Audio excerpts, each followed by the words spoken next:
lady of the light, still raving in the night. That's how you reshape destiny.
Nothing could be worse than the shades my mind can't hear it.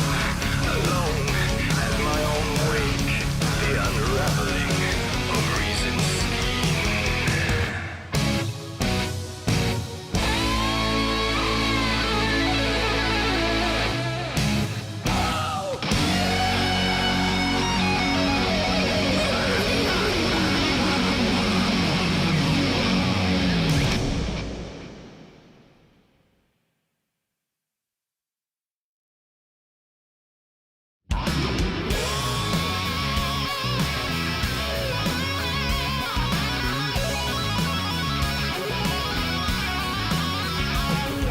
Warriors, torchbearers, come redeem my dreams. Shine a light upon this night about the whirling fiends. All is might be your guide, divorce you from the sand. Hammer's way will have it say, rise up in their name. Memory and thought, shed black and claw. Children of the elder god.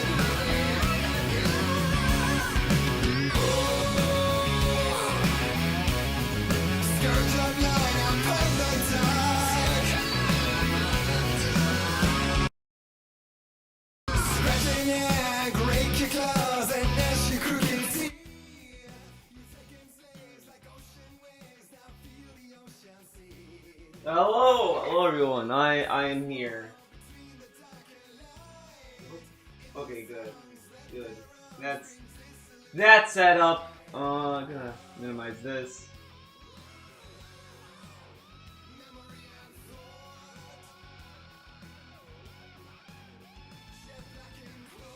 How's everyone doing? Angry Bun kicks demons in 4K. That's a game I want to buy. You know, honestly, I got that Sony TV, and I'm like, not a lot of media is like celebrating 4K, right? I mean, everyone's like, oh, 4K, yippity doo da day, but then I'm just sitting there, I'm like thinking to myself, dude, Cleo in 4K. I was thinking of that. Alright. Gonna close out of that. You know what? I've been saying this on a little bit on Twitter, a lot of my Discord, that I've been playing Alan Wake. Just to kind of like really appreciate the Alan Wake DLC in Control. And I didn't know this, but I don't like in Control. The song "Take Control" is by the band Old Gods of Asgard,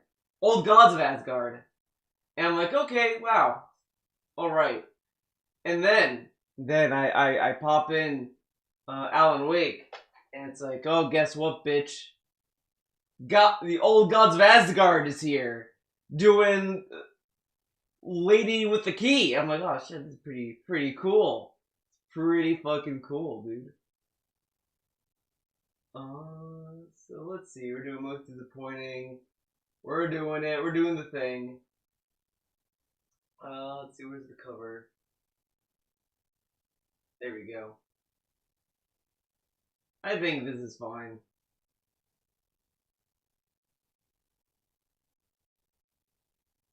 Gotta find a good place for this. Yeah, that's pretty good.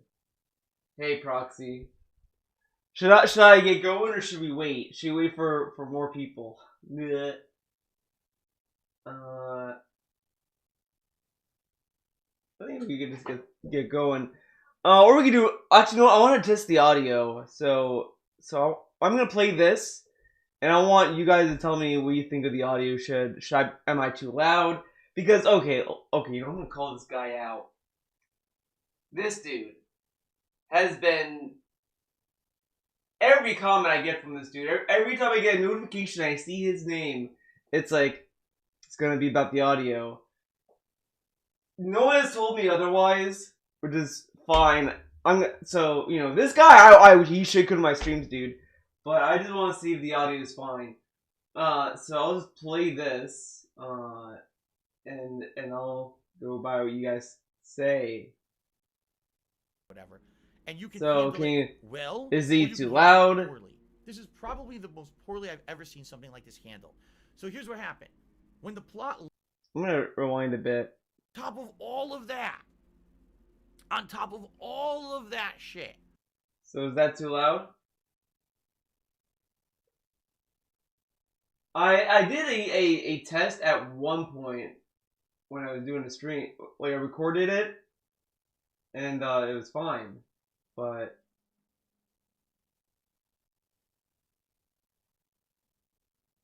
I Phil picked the scene.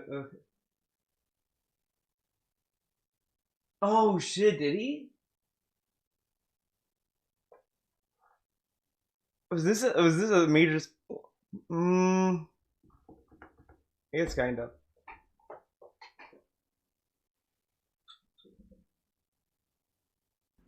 Okay. The absolute worst part of this whole situation was the way that Neil Druckmann and the people who worked on the game did damage control. All right. Now, oh my god, I kind of want to restart this one a little bit. Myself, not to be honest, to torture myself with terrible situations and scenes and things that make me more stressed out and uncomfortable. This is a little bullshit to have in a game. A lot of games.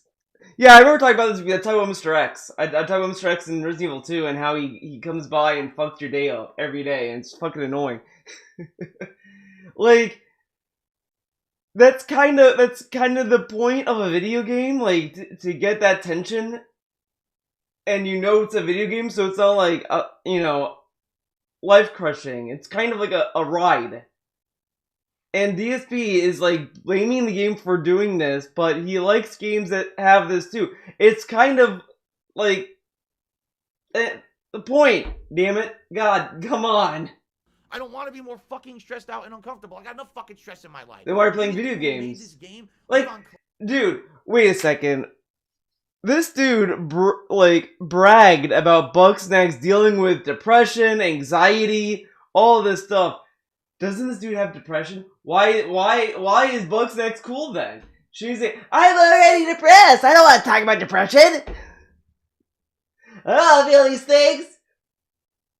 Cloud9 and they're rolling in. Good point too, Ludwig. He did say this about Dark Souls as well. Every game has stress. You feel stressed out about every game. That, if anything, that's kind of a point for Last of Us 2 if you think about it, because that means it was so immersive. DSP was immersed in the game. The fact that he's feeling stressed and all this stuff means that the developers did something right. And for him, if he's feeling stressed and and all this shit, then that means that they did something right. He felt something that the developers intended for him to feel. He convinced that the games which are not fun cannot be entertaining, and that's just also it's also kind of a fallacy he invented too for himself by saying he wants games to be an art. He says, "Oh, games are an art form and all this stuff," and then he says that Last of Us 2 is a bad game and it sucks because it's art and it wants to be. Fuck that. It's like, yeah, but that's what art is. Art, not all art is about making you look at a pretty picture. Like, it's just kind of silly, and for him to brag about how games are art, he's like very he's cherry picking what games are art and what isn't, which is like you can't really do that. The only time that I feel like you could kind of do that is if you're like making a distinction from like Madden and Call of Duty. Like, those aren't art as much as like games that are designed that way. And it's kind of clear that they designed Last of Us 2 to be kind of this emotional piece that approaches challenging topics. Be it that it feels or not, it is what it is. But I mean, you don't have to like it. It's fine to not like it. But DSP has such clown reasons to not like it that just don't hold up. money and they live in fucking mansions and shit. I don't. I just want to play a game where I can sit back and relax and not be fucking stressed out at terrible situations I'm being forced to live. Like, this makes no sense. Oh, well, these people... Oh, hey, Negative. Enigma. Heaven forbid a game or him feel something. But I like how he just thinks of like, oh, well, these people, they're rich. I'm stressed every day. I don't want to play this. Then why did you buy it? Like, Neil even had an article, like, there was an article literally saying the game is gonna make you feel like shit. And he's like, I'm gonna buy it anyway. If that's true, what he just said about, like, oh, I don't want to play a game that makes me feel like shit, then why did you buy it? When the game, like, gave you the expectation that it isn't. Makes no fucking sense. Live in, and that's what the whole fucking game was. Trash, garbage, stressful, gory bullshit. I hated the fucking plot of this game, and it killed it for me. Now, on top of all of that shit, okay, the absolute worst part of this whole situation was the way that Neil Druckmann and the people who worked on the game did damage control. I kind of blame just Neil, honestly, when it comes to this, because like a lot of people like kind of dogged on Troy Baker and all these people, but I kind of feel like these people worked on the game and they liked their work and they liked their job, and I mean they had a passion for what they did and they liked their performance. That of course they want people to check it out. So I don't really hold voice actors that on that level. Neil, like, he was a little bit more hostile,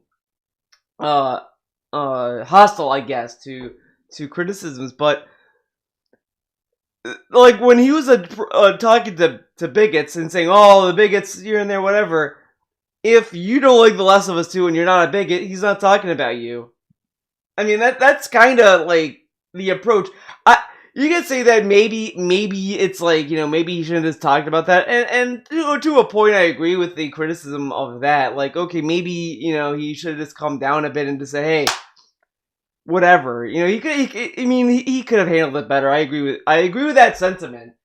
But I don't think it's as big as a deal as DSP made it. I'll put it that way. I think when Neil made that tweet, I think people kind of said their piece about it. But DSP made it sound as if, like, Neil, like, went out there and said, I'm gonna come to your house, I'm gonna kill you, okay? And it's like, oh, dude, no. I don't know, like... I don't even think Neil, like, did anything that was, like, that malicious with that. I just think he just made a bad game, and then he was, like, pretentious about it. I mean, that's the most I feel for Neil's involvement. I just think he's a pretentious person. But whatever, it is what it is. It's Neil, dude. All right, because you can have a situation where Neil's a Derek, like your game or whatever, and you can handle it well or you can handle it poorly. This is probably the most poorly I've ever seen something like this handled. I don't think this was the poorliest thing I've seen. I think Phil Fish is the poster boy for how bad to damage control your game. I don't remember exactly the whole issue with Phil Fish.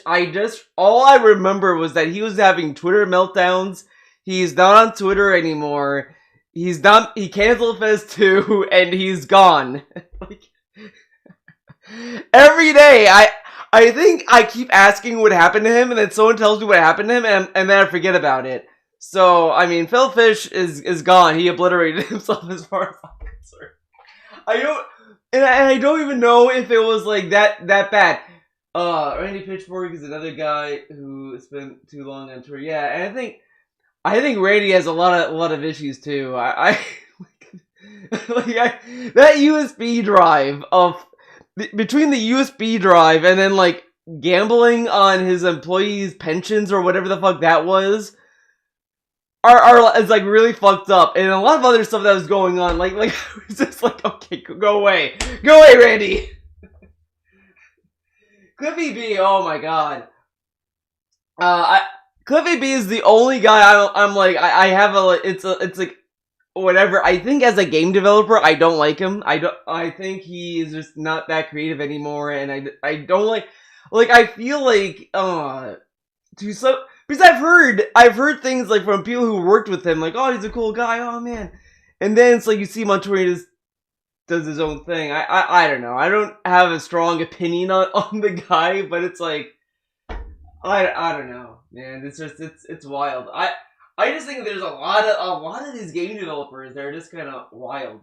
Maybe as Sons of Sour Grapes trying to chase early days of Unreal. Yeah. I think that's the issue with him. I think it's like he never left the 360 era of game development. I just don't think I think it was like the peanut butter and jelly situation with the chainsaw gun, and then that was it. Like he kind of just wanted to relive that. He thinks those like these are billion-dollar IPs. Yeah. So here's what happened. When the plot leaked that a major character that was beloved was going to die early on in the game and that the whole advertisement campaign was bait and switch, a lot of people got very upset. Okay? What did they do? They went out there and they harassed the shit out of the game developers, including Neil Druckmann, the voice acting cast, the game developers, and they sent them death threats and they trolled them on the internet. That is completely and utterly unacceptable. 100% unacceptable. It never should have happened ever. And I'm embarrassed. As a gamer, I'm embarrassed that people behaved in that way. I'm embarrassed, dude. This dude has demanded WWE devs to commit suicide. Remember that one video where he was like he was gonna assist a dev to kill himself? He was like, I'm gonna give you the gasoline and the match, okay? He said something like that. So whatever. All right, you don't like a game, that's fine. You don't like it. Voice your criticism of the game on the internet. Explain to people why you don't like it, but don't go and threaten people. Don't fuck with people over it. Okay, that's fucked up. But what ended up happening? Neil Druckmann, he's not a dumb guy. This is now this is the dumbest shit I have ever heard. This kind of triggers me a little bit because it's one a little patronizing the way he talks about this, because it's kind of like talking down to him, saying, "Oh, he's a smart cook." It's like he's talking about, like he's like a child. Two, I don't think this was like a strategized thing. Like, oh my god, this is so. He's not. Actually, I gotta give him a lot of credit. He's a smart cookie. Here's what he did. He said, "Well, if these people are gonna fuck with me, I'm gonna literally spin." And this is the other thing I was gonna say. This is projection. Because this is what DSP literally does when people shit on him. This is what he does. He's saying Neil came up with this. He's not a smart cookie. Neil, honestly, I'm spamming that too, dude. Neil probably just said what he felt about the situation and was trying to be honest about it. But when DSP does it, it's literally just marketing. Because that's what he does all the time. He tries to spin things on his streams. This stuff into a way to promote the game. And what he did, he created a feel-good campaign. Because this is how he markets tipping him. It really pisses off the trolls when you tip me. They get so mad. Yeah, when they see me wearing the vest. Dude, during the festival, he kept saying how wearing the vest was a symbol against the trolls, that he was successful. But then when Neil's like, yo, dude, the fucking trolls that are saying death threats are fucked up, it's like, no, he's doing that as a marketing scheme. It's like, no. He's probably just telling you how he feels about it. Like I feel there's more intent when DSP does it than Neil. Like, that's kind of where we're at with DSP. Behind The Last of Us 2. He made it seem like The Last of Us 2 was a victim. Oh my god, people can't... Well, it kind of was. I mean, I'm not saying that you have to like the game, but I'm saying it kind of is in the sense that when the game was announced, the first trailer, people were kind of split. It was whatever. That was fine. But I think it was the E3 trailer where they had the two girls kiss, the Barnyard trailer. I think that is kind of where I started to see the internet kind of turn on that game pretty harsh. Like some people had good reason to dislike the game. I'm not trying to blanket state people on that, but I did notice a lot of like ridiculous slams on this game. And then the leaks came out, and the leaks, I think, made more. I could see more people being reasonably like, I'm not buying the game. Like I get that when the leaks came out. That was kind of when people started to have a little bit better reasons to not buy the game. But there was a knee jerk hate for this game out the door. So I do think that there was, in a sense of that, the game had an uphill fight throughout development, throughout release, and all this stuff that it was kind of had to go through. That is kind of bullshit. I don't think it's necessarily anyone's fault. It's just kind of it's kind of the nature of media as a whole. Like, you know, there's movies, shows, games, what have you, that have a uphill fight that a lot of times that people have to try to win you over, and it works, and sometimes it doesn't, and it is what it is. More butch, strong, good campaign behind The Last of Us 2. He made it seem like The Last of Us 2 was a victim. Oh my God, people can't handle more butch, strong women. Well, there were a lot of people that were just saying like, well, let me tell you about Abby's body type. It makes no sense. Look at the mathematical breakdown of bodies. And I said this on Twitter today. I low-key enjoy doing this on Twitter, kind of. It's kind of funny to me, where I see people kind of defend Quiet and all these other characters that are like fake video game characters, and they try to defend how they are sexy and all this stuff, which is fine. If you like that stuff, that's fine. But I like finding those tweets and saying, yeah, I agree. When I see, when I saw people shit on Abby, I just thought, dude, it's a video game. And it's just kind of, because there is a low-key double standard with that, with some discussions of it. And it's just like, you can have better criticisms for whatever. I mean, if you have like a reason for whatever, that's fine. People like what they like. But I see all these like grandstanding statements that are just like, if you're gonna dunk on this, then why are you dunking on Abby, dude? And it's like, oh well, shit. Like, it's just, it is what it is. It goes like many ways, and I just kind of love doing that. But to a degree, that was a statement that was made. Like, oh yeah, people just can't handle a buff woman.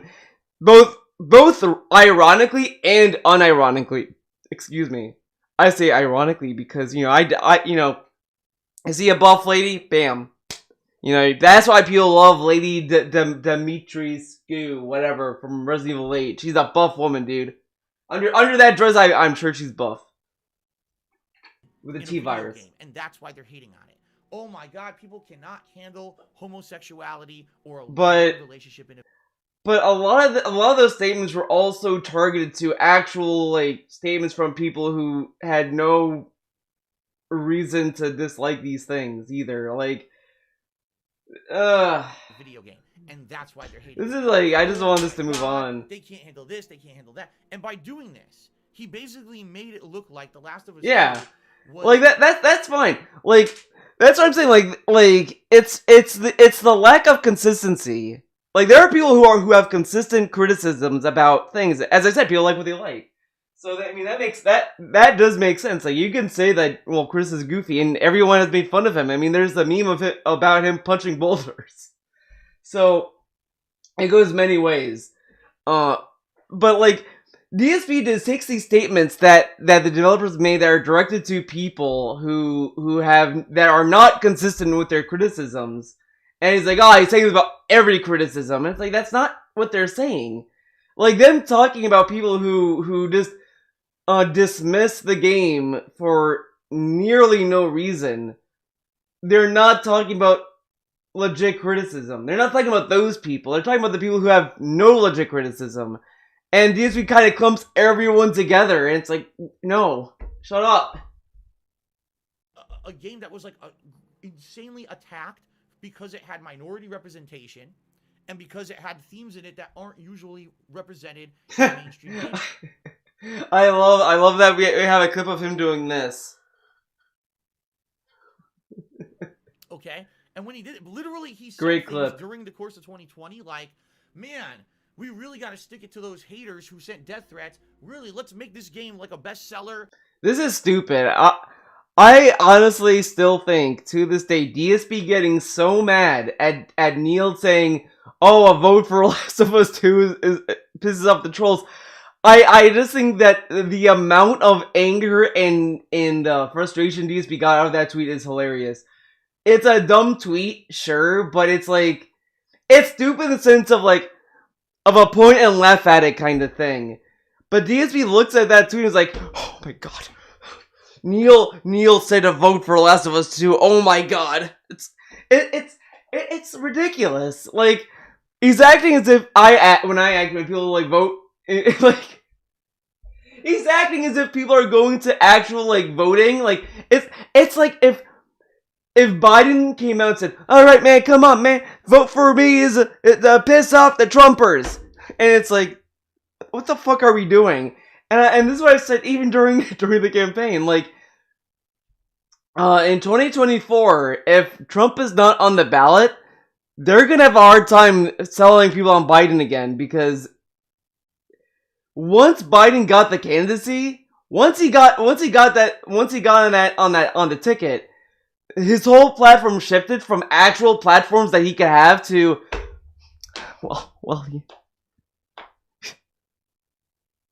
Trump sucks, right? And it's like, okay, but like, how long are you gonna milk that? I mean, come on, what about this? What about that? Well, Trump doesn't have a plan, and then we would just get the same thing from the Trump campaign. So it's the same bullshit.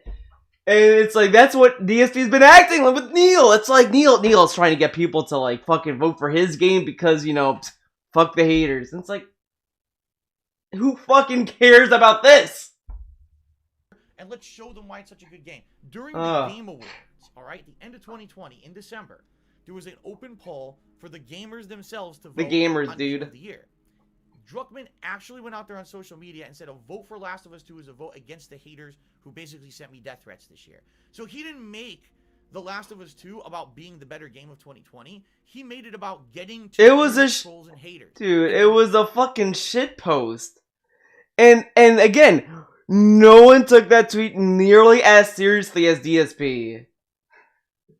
The irony is that DSP is the kind of toxic gamer Neil Strawman. Yeah, pretty much. It's that, and just it's that, and it's just a lot of stuff. DSP is just really fucking dumb. The moment he did that, he completely lost all respect from me and tons of people in the gaming community, because he made it not anymore. He made it, you have to make this game highly voted and give it 1 million awards because it's a feel-good effort against internet trolls who are bigots, who are prejudiced against things that are representative of minorities and things like that. And that was fucked up that he did that, because the game itself is actually very good.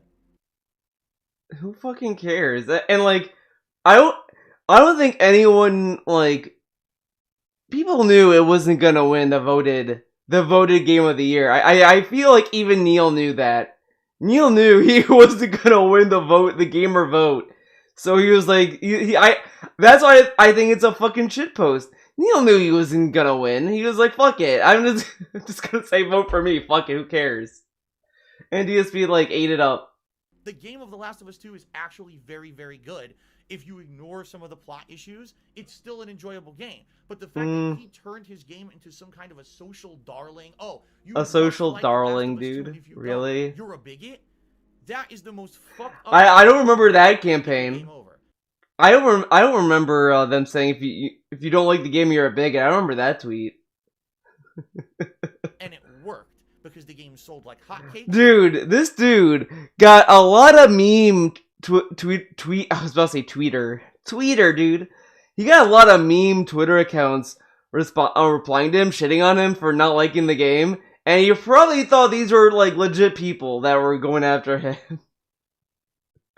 That was quite a time. During the course of 2020, and as of today, it is the most awarded game in history, beating out The Witcher 3 by just a few awards. Now, why do you think people gave it all those awards? Let's be very honest here. Let's be really honest here, How many guys. people said, I beat the trolls? But like, look at the awards it won. I think the only award I don't think it deserved was obviously the Game of the Year. The soundtrack was good. I did like the music of the game. The art direction was okay. I still think Hades should have won that, or I don't know if the Pathless was even nominated for that, but I could see the art of it. I have the art book of Last of Us 2, and I will say, I do like that book has multiple different styles of art in it. I do like that.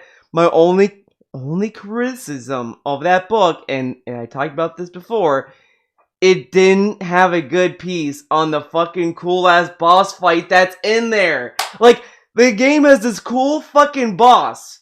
And I'm like, oh dude, they're gonna have like this cool concept art of this thing, and the art book is gonna be fucking rad. I open the art book, oh, it gets this tiny little panel. I'm like, are you fucking serious? Fuck you. Yeah, Hades' art style is legendary. I do like that a lot more. Last of Us 2, I'm whatever with it. I can see winning that and not winning it. Whatever, it is what it is. But it's just that art book, man. I just am so mad, The fucking that cool ass boss fight. I can't remember the name of it. Got like a tiny little panel. It was so cool. And like the Rat King. That's the name of it. The Rat King was a rad ass fucking enemy, and it's like, all right, give him a tiny little panel. It's like, really? This thing was cool, and you just kind of just shoved it in the little corner. Fuck you. Whoever designed that art book, I want to talk to you. I beat the haters instead of, oh, I voted for the Hey, best Mabel. game. And that's incredibly... Wait, what? How many people said, I beat the trolls, I beat the haters, instead of, oh, I voted for the best game? Now, this is kind of a straw man, because he's assuming that all these people who are voting for The Last of Us 2 voted for it because of that, not that maybe they like the game. How does he know why these people voted for it? They could have voted for legit reasons. How does he know? How do it know? DSP never ever does this with his fans. Yeah, he never does, dude. Never. And that's incredibly unfortunate. And that is why this is one of my most disappointing games of the year. Not only did the game have the most disappointing plot for me in many, many years, a game franchise that I thought was the best in class franchise. I didn't, like, the thing is, like, that's why, like, Last of Us 2 didn't, like, irk me as much as everyone else. Last of Us 1, like, if anything, I kind of like Last of Us 2 a little bit more than 1, because 1 was a generic story. It was like, okay, I've seen this 1,000 times. 2 at least was like, yeah, we're gonna, like, fuck shit up. I'm like, okay, I'm on board. At least it was like doing something else that it failed at, but it was like, yeah, fuck it, you're gonna fuck me up. It's like you know, you go in like one life kind of deal. But I had very low expectations for these games. I kind of feel like even Uncharted kind of had this issue too. I liked Uncharted 1 a lot. I love the survival horror twist it took by the end. I liked that a lot. 2 was okay. It was an action-focused game. I liked the final boss, but it was like, alright. And then 3, I was like, okay, this kind of sucks. I did not like 3 at all. 4, I liked a little bit because I liked the atmosphere, but it was just kind of like what I expected from Uncharted. So it's like a... Like, my expectation from Naughty Dog has kind of been like... kind of doing this. It's not been, like, the best. I get more hyped for a lot of other stuff, dude. Come on. PS3 era ended up being the worst example of how to ruin something that you don't realize how good you've got, and you actually drive it into the fucking ground for the sake of I need to take a risk. He said that all the time, Neil Drummond. I had to take a risk with this game. He said all the time, take a risk. Well, what do you think? What do you think a risk means, DSP? Because like he's mocking him taking a risk, but like, does he think a risk ends with a positive outcome? A risk means you're doing something that could either piss people off or please people, and it didn't pay off for him, and There you go. And I didn't know how it was going to work out. Yeah, you took a risk, all right. You fucked everything up. You literally ruined everything that you built that was good about the first game in order to say you took a risk. And when people criticize you about it, you instead called them all bigots and haters. Even though, let's be honest. Again, he didn't call out all of the criticisms, though. He was calling out the bad ones, dude. Come on. There were people out there doing that. They were threatening them and everything, and they shouldn't have done that. That wasn't everyone who criticized the game, but that's like, what you would think. Like, part of me wants DSP to... I want DSP to literally put out sources of this, because if you look at some of the stuff that Neil said, is that he was targeting the reviews that were in bad faith. I think that's the accurate way to use it. But he was talking about the ones that were not like legit or whatever, that just hated on the game for the sake of it. And DSP was like, he's saying it's about all criticism. It's like, no, he wasn't, dude. Come on, because like. I've talked about review bombing before, and I think review bombing is a nuanced thing, because I think the intention is good. Like because I get it. You want to send a message that this thing either needs to be fixed or that it's bad, and I get the intent of review bombing, but there's a lot of stuff that comes out of it that is not necessarily great. Out of it, there's consequences to it in the sense that it doesn't paint an accurate review for a game. It's the same scale. It's like the other side of the spectrum with overly praising a game. Like when you just give games 10 out of 10 for the sake of giving them a 10 out of 10. It's like, you know, you're not really getting any useful things out of it. You know, if anything, you might be over rewarding trash as well. Like it's the same issue on both sides, and that's like, you know, why like I'm like, I get review bombing. I'm not fully against it, but at the same time, there's stuff that comes out of it that's not necessarily an intended consequence. Like no one's going into review bombing like, yeah, I'm gonna fuck people's day up. Yeah, fuck them. It's like, no, they want to review bomb it because they want to give a message, and then people like overly review it because they either want, you know, whatever, but and the other thing, like this is going places. This is a gamer derail. I also don't like the practice that a lot of employees' bonuses are based off of reviews, because I think that's also pretty bad, and it makes it. I think that's another thing because that contributes to the overly 10 out of 10s as well. When people like know that that's like a bonus, and they're like, oh man, these people deserve a bonus because I like the game. Alright, let's overly review the game positively. And it's like, it leads to like this insincere review system in gaming. And it's like, the bonuses should just be tied to employee work ethic. Like if they come in, if they want to do overtime, let's say they decide, hey, I want to do overtime for this game. You know, give them a bonus for that. Oh, you know, whatever. They could literally use bonuses to incentivize overtime. And they don't. Come on. They don't do that. Come on. Wake up, gamer sheep. CEO sheeple. That's what I meant, not game sheep. I'm talking about CEO sheeple that don't incentivize crunch efficiently. If you give them bonuses, they might do it more often. Whatever, but you know what I mean. Like the whole thing, the review thing, it's kind of a fucked up situation that kind of has unintended consequences on both sides of the spectrum, dude. You would think that if anyone doesn't like Last of Us 2, they're a bigot, and that's fucked up because that's how they promoted their game, and that's how this game became so widely accepted as the best. This is why I don't like when DSP talk about Last of Us 2. Damn it, underhanded fucking way they can do it. Like. Dude, this leaves the gamer sphere so much because he every time he talks about this fucking game, it's never about the game. Like what? Like it's in the disappointing games, and he's not talking about why the game's disappointing. It's these outside factors that don't even weigh on the game. And if anything, to a point, well, no, not necessarily. I just realized I was going to say fallacy there, but. This has no bearing on the game. Like, this is. Imagine if people start reviewing DSP streams and they say, "Well, Dude, this just hit me. Holy shit. Dude. This guy goes on and on saying like, oh, well, you should come to the streams and enjoy the streams and don't hold me accountable for stuff that happens outside the streams or whatever the fuck. This dude held Last of Us 2 accountable for stuff that happened outside of the game. Wow, DSP, that's really fair.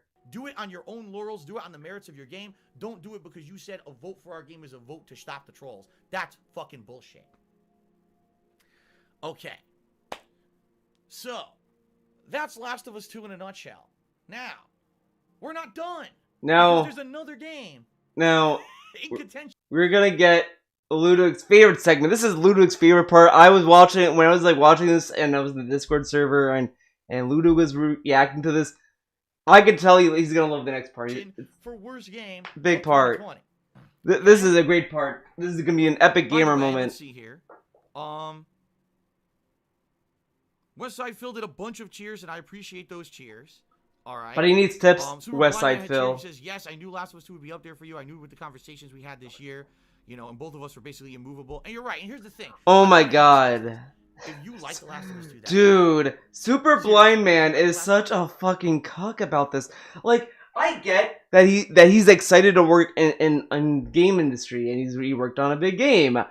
That's cool, dude. Good on you, but this fucking dude is so fucking snarky about it, and I kind of like it. Kind of comes up like everyone in Naughty Dog that worked on the game was getting crunched, they were getting death threats, they were getting all this bullshit thrown on them, right?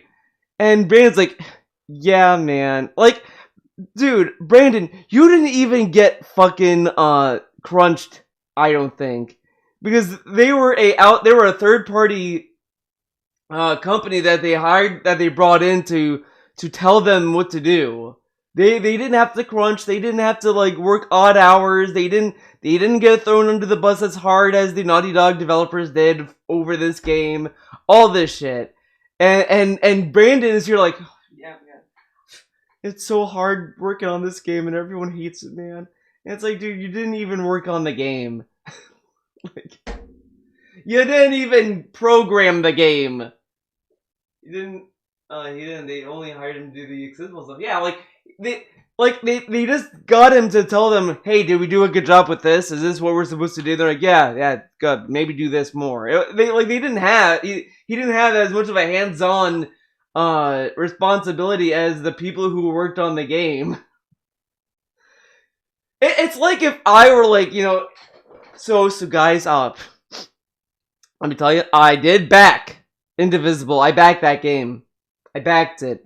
So when they were going through that game and all this stuff was going on, it's like if I started coming, I was like, yeah, man, let me tell you, it was so rough. It was so rough working on Indivisible. They gave me the backer demo, and I was like demoing it, and I was telling them how the game worked, and oh my god, man, it was so rough, man. Let me tell you, the crunch. Oh. But then it's like, well, no, Theo, all you did was you gave them money and you played a demo. Well, yeah, but I'm in the credits. It's fucking bullshit.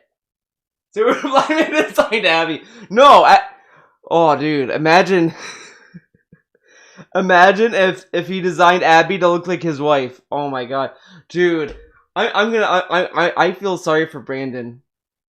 He is stuck with his wife. Like, I'm not like a guy that's like super harsh on looks, whatever, but man, every time I see Super Blind Man's wife, I'm just like, why? I didn't even know that was even possible. It blew my mind. Oh my god. I'm being mean. That was a little toxic Theo for you. Yeah. That's fine. I'm not going to hate on you because you like it. I personally don't like the writing, and I hate the way that Neil Druckmann and the other people who worked on the game behaved this year. I thought it was completely irresponsible, and man, did it piss me off. But outside of that, if you like the game, it's okay. I'm not going to hate on you because you like the game. You know? We all have different strokes for different folks. This guy says and mute. You know? Is he being mean to me? So thank you, Westside Phil did a bunch of cheers. And Don't Westside be Phil taunting actually to did me, top cheer do the now. Japanese name. 500-bit cheer. He said something incredibly stupid when he said it, so I'm actually not going to read it, but but I am going to put him up there as the top cheer of the night. 500 bits, okay? Oh, no, okay. 500, 500 bits. Okay. But ladies and gentlemen, we're not done. Oh, by the way, Nakashina 2 also cheered and said, you spent 15 minutes ranting about how bad Last of Us 2 is and how much you hate the story, but it's a good game. It is a good game overall. If you can ignore the story, it's a good game. In fact, if you just skip all the cutscenes, it's probably a great game. Just skip them all, and you'll have a great time. Serious. Okay. The other game, I don't think we should delay it any further. I think you guys all know what it's going to be. Of course, it's... The hell? Oh, wait a minute. I have to unclick this one. Okay. Of course, the game is... Demon Souls again. I'm going to mention it again. No, I'm not. The game is, of course, Cyberpunk 2077. This is no Here you go, gamer moment. The game that was the most overhyped game of probably, arguably, the last 5 to 10 years. You know what? I gotta give props to Past Theo, to me. Okay, this is a I'm so glad I went into Cyberpunk with like no expectation. I was not hyped for it. I'm more hyped for the anime than I was for the game. And then when I played it, it was actually pretty good. I did not have a lot of issues when I played it. I think the only issue I had, oh man. I think it was like enemies were shooting me through walls, like a door would close in front of me, and then the enemy would still see me and shoot me, and then I died. That was like the only issue I had with it. It was just like a little wonkiness with that. But I had a good time with it. You know, I kind of wanted to go back to it now that it's like I did a lot of patches for it. I do want to go back to it at some point to do the side missions I didn't do. But I can understand this being a disappointing game for most people or some people, but I think a lot of people kind of, you know, I think there are way better criticisms for this game than from DSP. It's the same shit with Last of Us 2 for me. Like, it's the same shit with him. That it's another game that people can disagree with and say, hey, no, I don't like it. But it's this. I don't throw a bone to DSP for this or Last of Us 2 or any other points he makes because it's just bullshit. It's all bullshit because so. The Crobat video, he mentioned, he probably gonna reference. I think he references that video in this. The Crobat video, I do like that video, but it highlights something that kind of shoots DSP in the foot. DSP kept telling us how, so the developers said that the NPCs were gonna have like daily routines, like you'd see the NPC go from like the bank or whatever. They would have like a routine to go through. On console, they just made it so that they kind of walk in a circle and they don't really have a point. And I think everyone heard that. I don't think anyone gave a shit. They're like, oh okay, really, whatever. Like it was this kind of silly to kind of hype. I just didn't. I don't care what the NPCs do. They can walk in a circle. I don't give a fuck about them. But DSP probably heard that, and he kept telling us that they were gonna have unique stories. I'm like, where did they say this?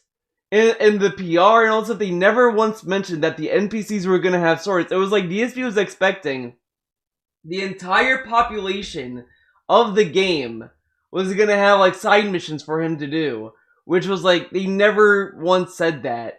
Like it has a lot of side missions in it, and they did do that, but not every single NPC has a side mission. Like I don't know where DSP got that notion from. Because like they didn't talk about it. The only thing that I might have to watch the Crobat video again to get all the PR stuff that they threw, but again, it's all PR stuff. Like this was something I learned even back with MGS4, because MGS4 they hyped that game up so much, and I was like, oh man, MGS4 is gonna be amazing, and then I played it and I was like severely disappointed because one of the people mentioned like, oh, you're gonna infiltrate a battlefield. It's gonna be a war zone, and you're gonna infiltrate that. And you only do that for like 2 stages, 2 acts. You do that, and everything else sucks. Act 3, the gameplay in that fucking sucks ass. Fuck Act 3. Act 3 is only good for the story. That whole gameplay, fuck that. Act 4 was cool for the nostalgia, but the geckos and AI machines there ruin it. Act 5 is just a straight line that is boring and sucks, but has cool boss fights. And I hated like that game was disappointing to me for many reasons, and the story was kind of to me. MGS5 had all of this trailer stuff, and I just said about MGS5, I think it was both Kojima and Konami. They both kind of fucked that game up. Like, MGS5 was like a victim child from 2 parents that fucked it up, pretty much. And I kind of have a conspiracy theory. Guys, what if Kojima was like, Konami's gonna fire me? Guess what, bitch? I'm gonna overhype the game. I'm gonna have all this cool cutscenes in it. I'm gonna do all this cool shit for it and then it's not gonna be in the game. So everyone hates MGS5. What if Kojima was like, this is my final fuck you to Konami? But I think it was both. I think both parties fucked that game up. Because I think the gameplay of 5 is good. I like the gameplay of it and some of the environments, but it has issues. The game that was the next major IP from CD Projekt Red, a studio that at one point was seen they could do no wrong, right? After Witcher 3, after how widely positively received Witcher 3 was. He hated Witcher 3. He hated Witcher 3. Shut up. CD Projekt Red was going to come out with the next gaming masterpiece. And a lot of the criticisms he had for Cyberpunk you could find in the Witcher 3 gameplay, but the other thing that's kind of funny about Witcher 3 was that you could argue that like maybe DSP's talking about over time, because over time CD Projekt Red fixed a lot of the issues that Witcher 3 had, because they kept patching it, they kept working on it, and they fixed it. And by the time they fixed it, they did the DLC. DSP hated the DLC. I remember like he hated the new menu that they gave the game. He hated the DLC too, I believe. So, I mean, I think the other thing with like Cyberpunk, a lot of people were just expecting from CD Projekt Red was that they were gonna constantly update the game. I think now it's a little bit weird because of the lawsuit that's going on. What's gonna happen? Are they gonna really fix the game at this point? We don't know yet. I think they're going to. I mean, if Skullgirls can still get a new character after the new character that, oh my god, guys, Skullgirls fanboy moment. So they released a trailer to show more gameplay of Annie in Skullgirls Second Encore. I am fucking ready for that character. I'm hyped. And then in that same trailer, they teased another character. I was expecting only one character, a one and done thing, and that was it. Especially with all this that happened last year, I was like, yeah, they're only gonna do this because they announced Annie before Lab Zero like kind of fucking vanished, and then they announced a new character after. Like, what the fuck is going on? Blew my mind. I mean, and I'm hyped. I can't wait to see. I don't know who it's gonna be. I don't know if it's gonna be another character that's like in the background. Like there's one character that I think her name is it Black Delilah? I'm gonna do a game of research. What? No, I want to do that. Skullgirls. Black Dahlia. Is it Black Dahlia? Yeah, Black Dahlia rules. Look how cool she looks. I want official art. Like, she's so fucking rad. Like, if this is the character, I'm hyped. I'm hyped for her, but I don't know. They haven't announced it yet, but if it is, she might be my new main dude. I mean, right now, it's Eliza still. Eliza is Bae. Love her, but man, if Black Delilah is the new character, I'm ready. That's all I gotta say. years that this game was in development. CD Projekt Red showed off gameplay footage that was supposedly in the game engine and explained to you it's going to be the most realistic open world ever created. It's going to have the most robust city and the most robust AI. It's going to feel like people are real. But it's so bizarre from him saying all this when he has also said that he has no expectations for any game. If anything, he should have had lower expectations. He wasn't hyped for the game at all. So shouldn't he have been more blown away that it was actually better than nothing? Like I had low expectations for it and I had a good time with it. But this dude kept telling us how he had low expectations, and then he tells us now, I expected the world from this game, and I didn't get that. Walk around the city. They're all doing their own lives and things. There's nowhere in the city you won't be able to go. You're going to be overwhelmed with the amount of interactivity and content that'll be present in Cyberpunk 2077, right? You know? And then the game comes out, and you can't play for 5 minutes until you realize that the whole thing was bullshit. Like, I mean, it's unbelievable. Hey, Chris. The amount of bullshit that was fed and spoon-fed to us for years and years about this game and how it was all fucking lies. So I can't complain. Just Yeah. from the get-go, the amount I think I kind of feel that CD Projekt Red fans, people who like Witcher 3, people who like their games, I think they're fine. And again, like, we live in a world where we have to wait for patches and games to be fixed anyway. Like, there's a Mega 64 video that's still relevant called the Playdate. And that was made in 2016. Yeah, 2016. And they were talking about all these games that off the bat told you, oh, you need to wait for the Playdate. Like, I mean, just fucking look at it. Look at the fucking video. It's a good video. It's a great vid.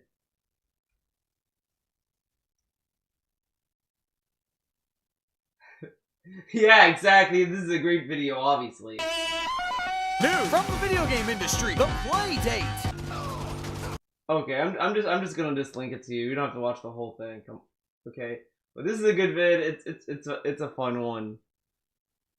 Hey, honey, how's the new game? It's all fucked up! It's broken and nothing works! Looks like you bought a game on the release date. You need the Playdate. That's the day when you can actually play the game. No more excuses, patches, or bullshit. Just the game you paid for on the day you can finally play it. Don't be a sucker for a release date ever again. Whoa! I can't wait to play Final Fantasy 15 on November 29th! No, you're not, kid. It's not going to be ready till February at least. On the Playdate. Street Fighter V has been out for almost a year. Can I play the arcade mode yet? No fucking loser. Multiplayer. The arcade came like in 2018. Pretty cool, huh? The graphical capability is very poor. A lot of popping, a lot of issues, floating objects, things clipping poorly, things exploding for no reason, things floating around.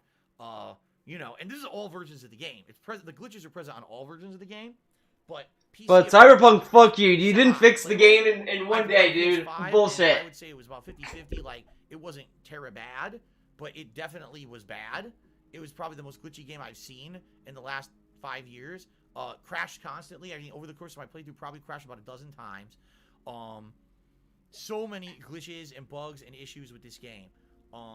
But even if that probably flies on the PC marketplace way better because Steam has all these betas and all this stuff.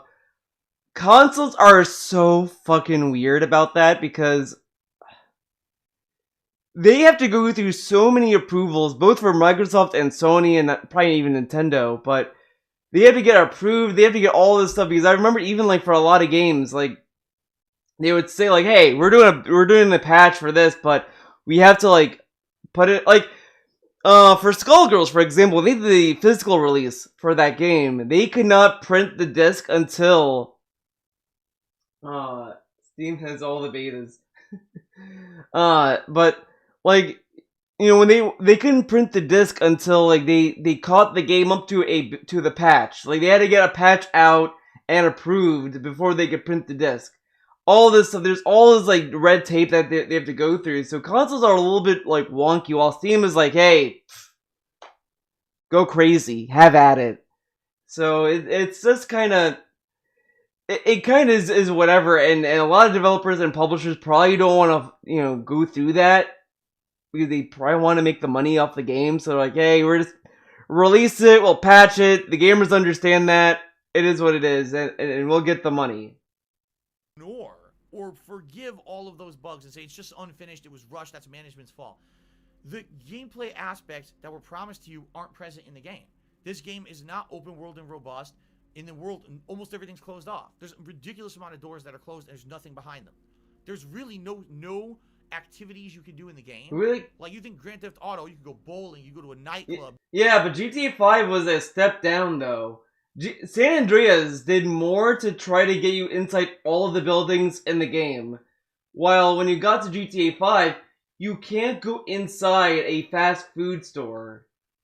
And that was one of the things I loved doing in San Andreas.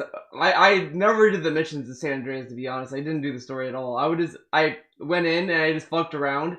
One of my favorite things to do in San Andreas was to go to a burger shop, eat a lot of food, and then just be like, alright, time to get some money. And then I would just kind of like just fucking do shit in there. It was fun to go through all these places. Like, the only thing that was fun in GTA 5 was to rob convenience stores, and that was it in the online mode. And that's it. That's where the fun stops. You can do this, you can do that. There's really none of that in this game. It's really just doing missions, okay? And that's about it. There's really nothing else you can do in the game at all. The world itself is so buggy that it doesn't feel real at all. You got people, oh, look how realistic they are. As they walk up the sidewalk, turn around, walk back down the sidewalk, turn around, walk back up the sidewalk. That's the AI they put into this damn. Now, it's not that bad. I mean, even in the Crobat video, it wasn't that bad. Because in the Crobat video, they showed them like kind of, whatever, who fucking cares? Game. Like, and they're, oh, that's realistic. Yeah, we all look at NPCs and we really care about the NPC walk pattern. DSP is the only person to complain about the NPCs. Yeah, and I have a feeling that if you look at the old Yakuza videos that he did, I think Yakuza 5, he probably even pointed that out in Yakuza 5. Oh my god, look, the guy walked over there, he walked over, I was like, nope, what? He did that too in Yakuza 5, probably. But that happens in all the Yakuza games. But no one cares about the NPCs. Like, and NPCs are hard to program. Like, even in...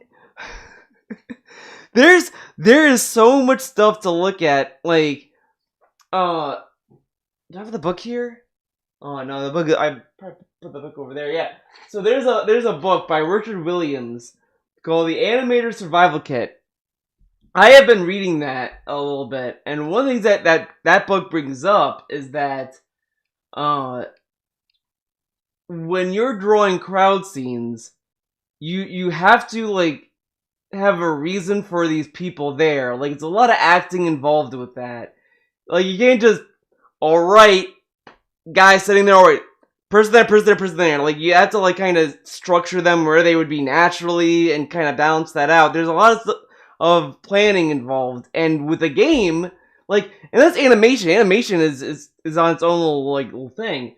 But with a game, you have to like program where they're gonna walk, where they're gonna go, and they have to program like all this other stuff. And it's like, it's so insane that people don't care. The average gamer probably doesn't even give a fuck if the NPCs are walking on their head. Like, I think the only thing that matters in games is the car population. Because that was another issue I had with the game. Was that I was struggling to find cars. Sometimes I would find them, and then there was also I found out like way late in the game, and I feel embarrassed about that. But it's like, well, it is what it is. What can you really do? But it's just not a lot of cars. And it's like they could maybe patch it to have like a little bit of cars generate a little bit more frequently, or have them more parked, whatever. But it is what it is. cops. Oh, look, you commit a crime, you turn around, and there's 10 cops behind you. What? Like, Grand Theft Auto 3 did that better almost 20 years ago. You see what I mean? Like, there's so many things in this game that are just epically bad, and there's no excuse that game that should have been like that at all. There's actually zero excuse. There's no defense for it. When other games... No defense for it. This dude went on months and months, like, preaching about crunch culture. But there's no excuse. Like, you would think that employees shouldn't be crunched would say, oh, this is a product of, like, what happens when you crunch your developers, because that's kind of what I believe with this, that is the product of this game. I think that's why the game, like, when it launched, it launched like this, because, the publisher wanted the game out, all of these people wanted the game to be released, and they were crunching them pretty hard. So you're either gonna be getting a product that just underperforms, and you're gonna have to just wait for patches, or it's like, you know, you're gonna get a bad game and this won't be patched. Like,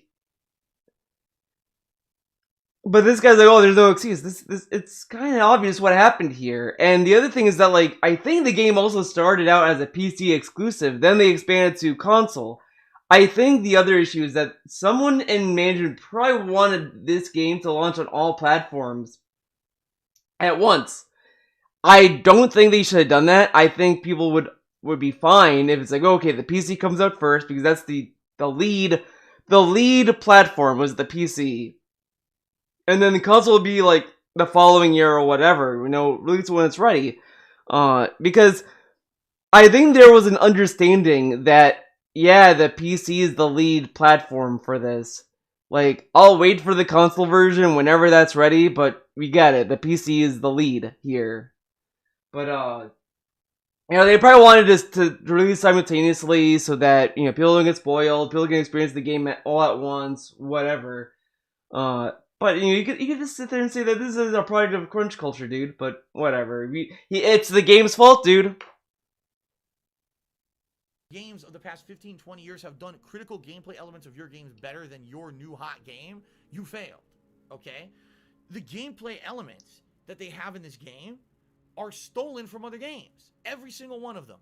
The gunplay. This is bullshit to say. Now, he played Destruction All-Stars yesterday, Wednesday.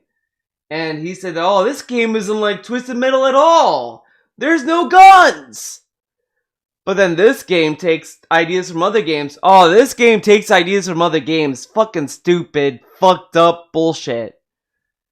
Oh, but boy, Ghost of Tsushima, man. Oh, man, it's like Ass Creed. I love it, man. It takes things from other games.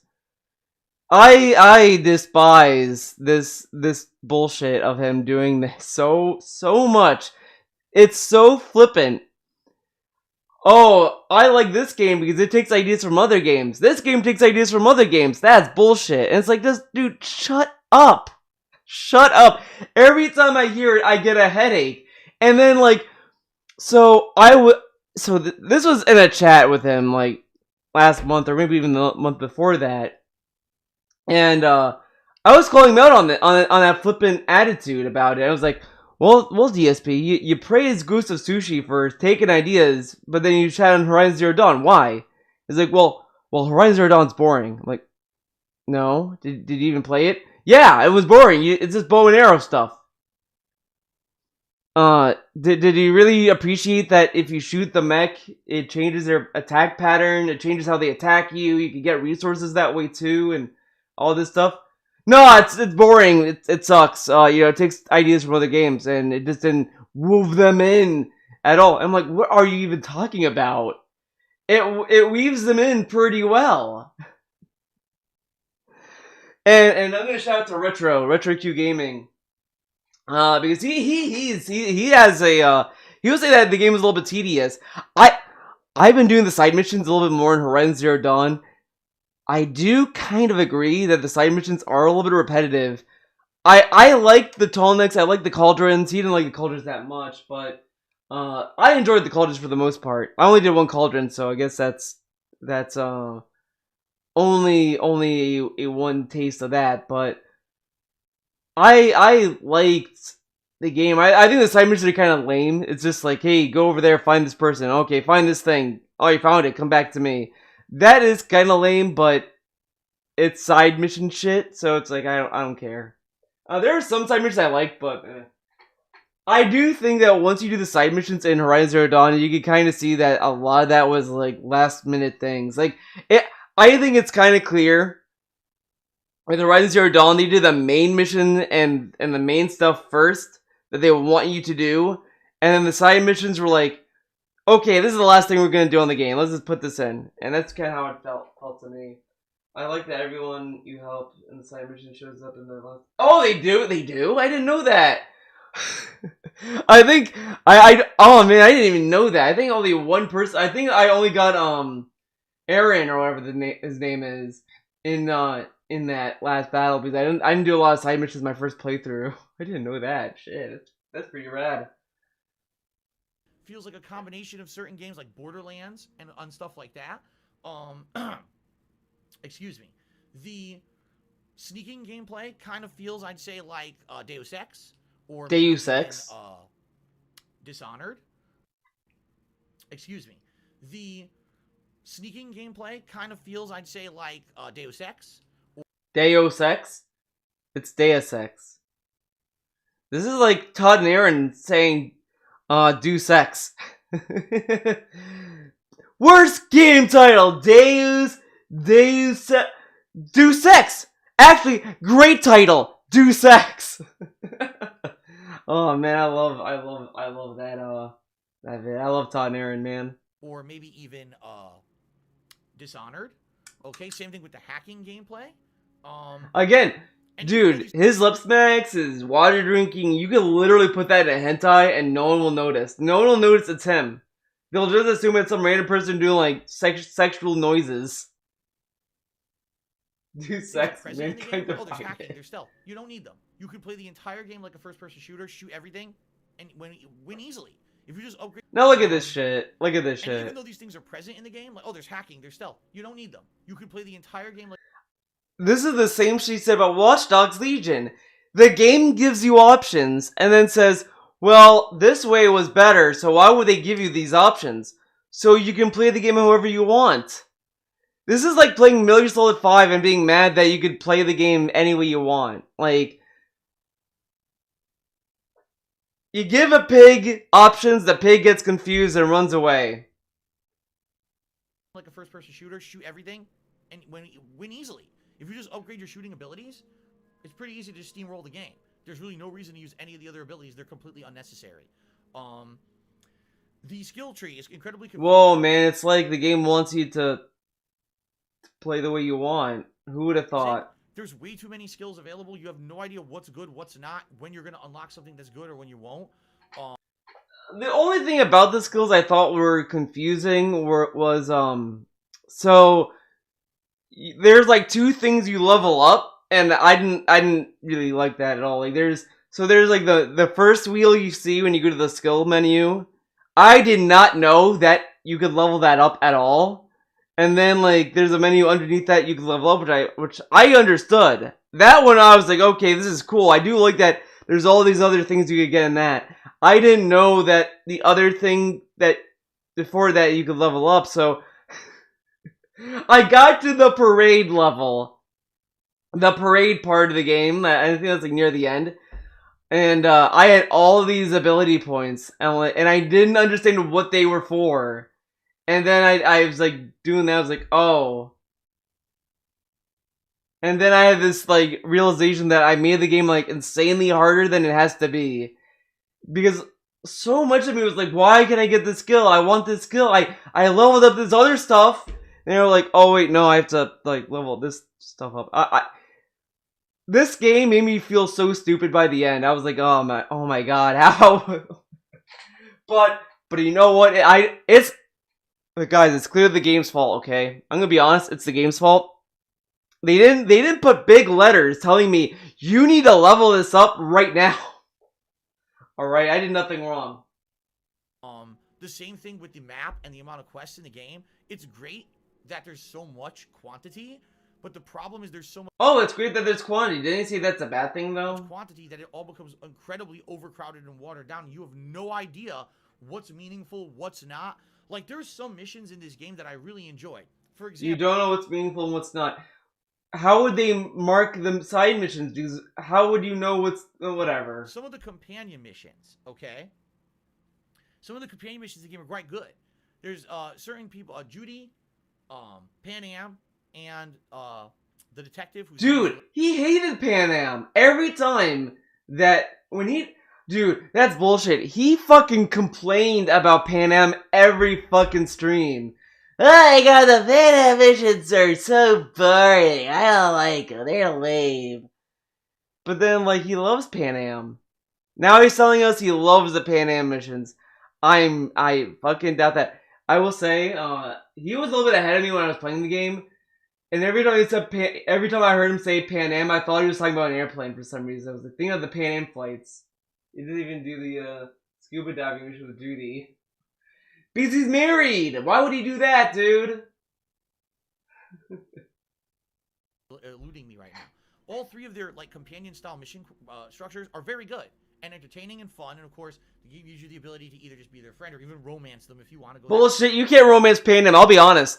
One of my biggest issues with fucking Cyberpunk, I picked female V because she's voiced by the same voice actress who did Makoto Nijima and Makoto Nijima and Michiru from Brand New Animal. She's a great voice actress. I really like her work. So I picked her because she's cool. I like she had a cool voice. I'm like, oh man, I'm gonna romance Pan Am. No. And I'm like, this is bullshit. I should be able to romance her. Trash. So, maybe Cyberpunk is my most disappointing game of the year because of that. I couldn't get with Pan Am, so clearly the game sucks. It's fucking bullshit. Everyone should be able to romance everyone. Fuck this cherry picking attitude. That far with the role playing of the game. There's actually some other cool side quests. Like, there's actually a side quest where you do some work for these politicians, like some side jobs, and then they'll hire you to investigate what happened in their house because they swear that someone invaded their house, that they shot someone who was like doing a home invasion.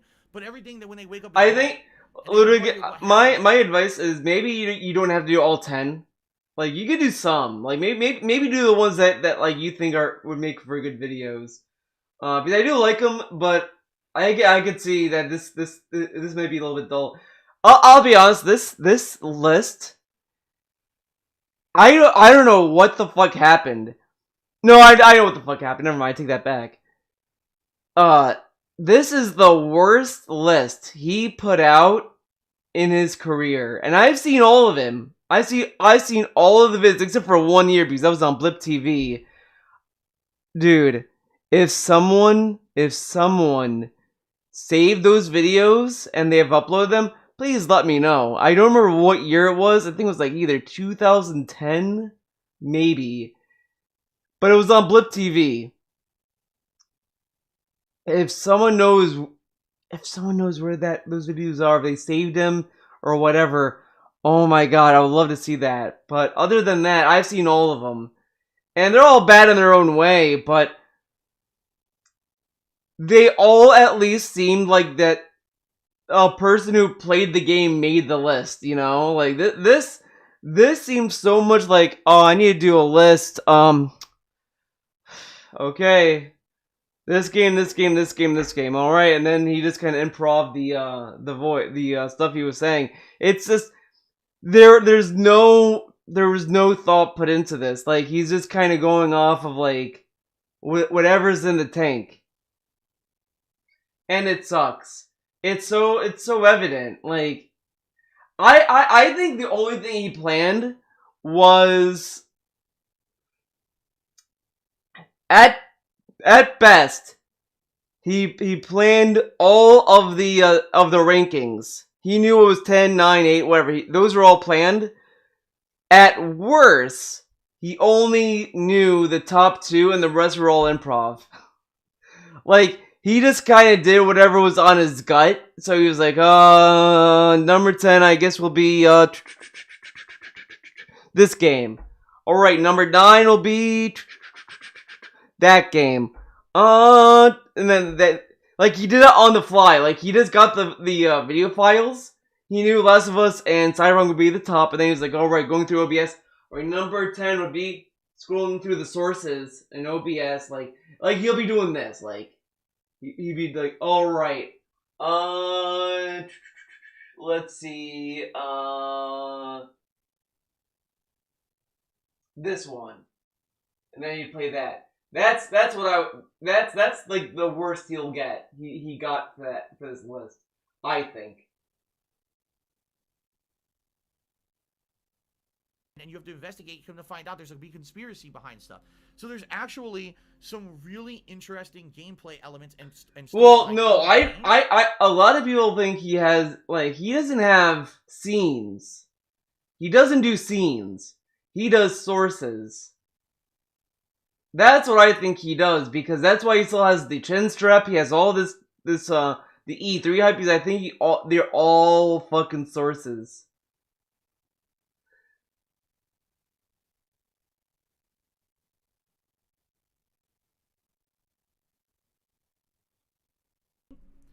The problem is it's mixed in with a mesh of garbage. Go kill a bunch of generic enemies, or a psychopath that's hidden in the city somewhere. You know, just garbage stuff that really isn't meaningful at all, okay? And that's really the problem with the game, is that there's so much that they put in it. Oh, you can play it like this, you can play it like this, you can play it like this, but none of it really feels fun or meaningful, because it all feels like stuff from other games, and the other games feel like they did it better than this game. Oh, here's a bunch of side content to do, but you don't know what's worth doing and what's not. There's tons of it you could just skip and you get nothing out of it. You get a better ending, dude. That's really the best way to describe the game. It's a fucking mess.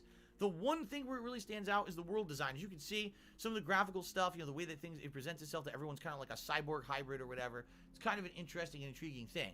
But also, the whole cyberpunk plot at its core has a lot of sexual themes. And sexual themes. Wrong with sexual themes. Dude. I'm not gonna be extra about this, but that is one of the keystones of cyberpunk fucking themes. Like, there's like a lot of sex, corruption, all these things.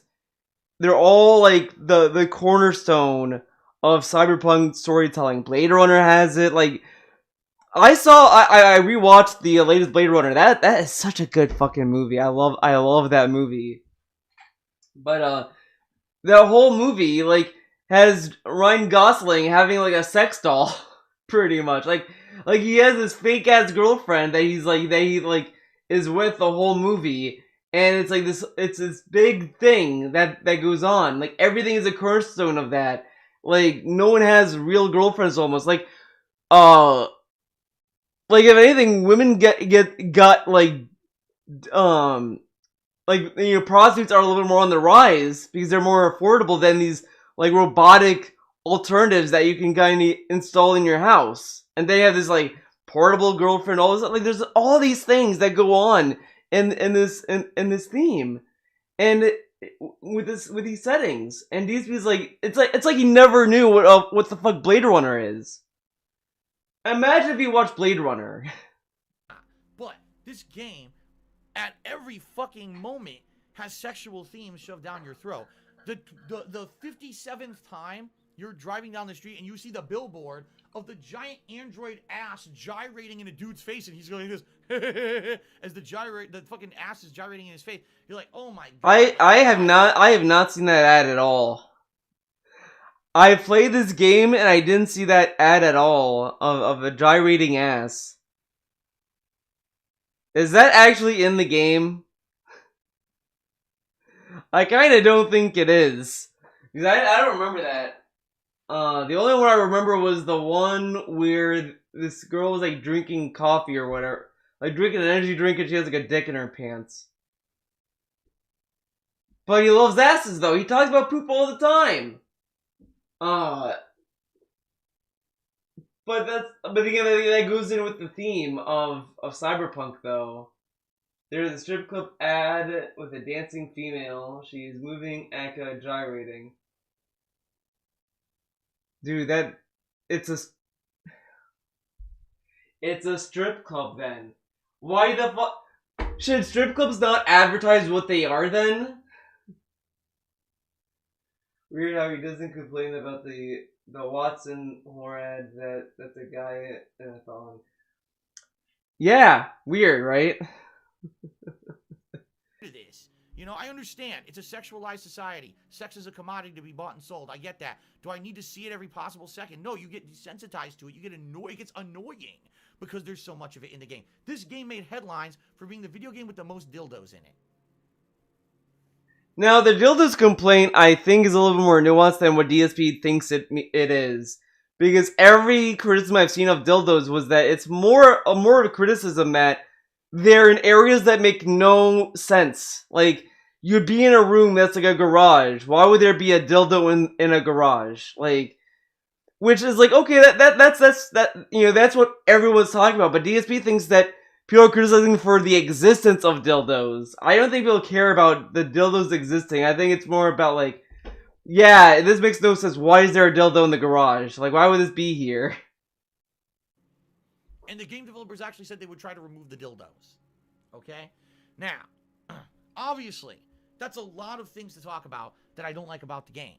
Alright? Overall, my playthrough... But I don't think it was a big issue, though. I would argue, in my 40 hours that I played the game, I probably had fun 10 hours. So hey, that was back when he was single, okay? Shut up. Stop bringing up the past, dude. Stuff was good. Like right now, this actual mission, I tried to actually highlight something that was good about the game. I felt this mission where you're doing a tower heist was actually fun. So this was actually one of my more favorite parts of the game right here. You know, like along with some of the companion quests, okay. And like I said, that one particular. I like the parade mission. The parade mission was rad. That was pretty good. But for the most part, I just felt like this is boring. This is repetitive. This is the same shit I've done in other games. I had more fun doing it in other games. Oh, by the way, here's a ton of bugs to just make your experience even worse. But Ghost of Tsushima is great. You mash triangle and press square. Great game. And even if this game had no bugs, I still feel I would think it was a mediocre game. And I mean that.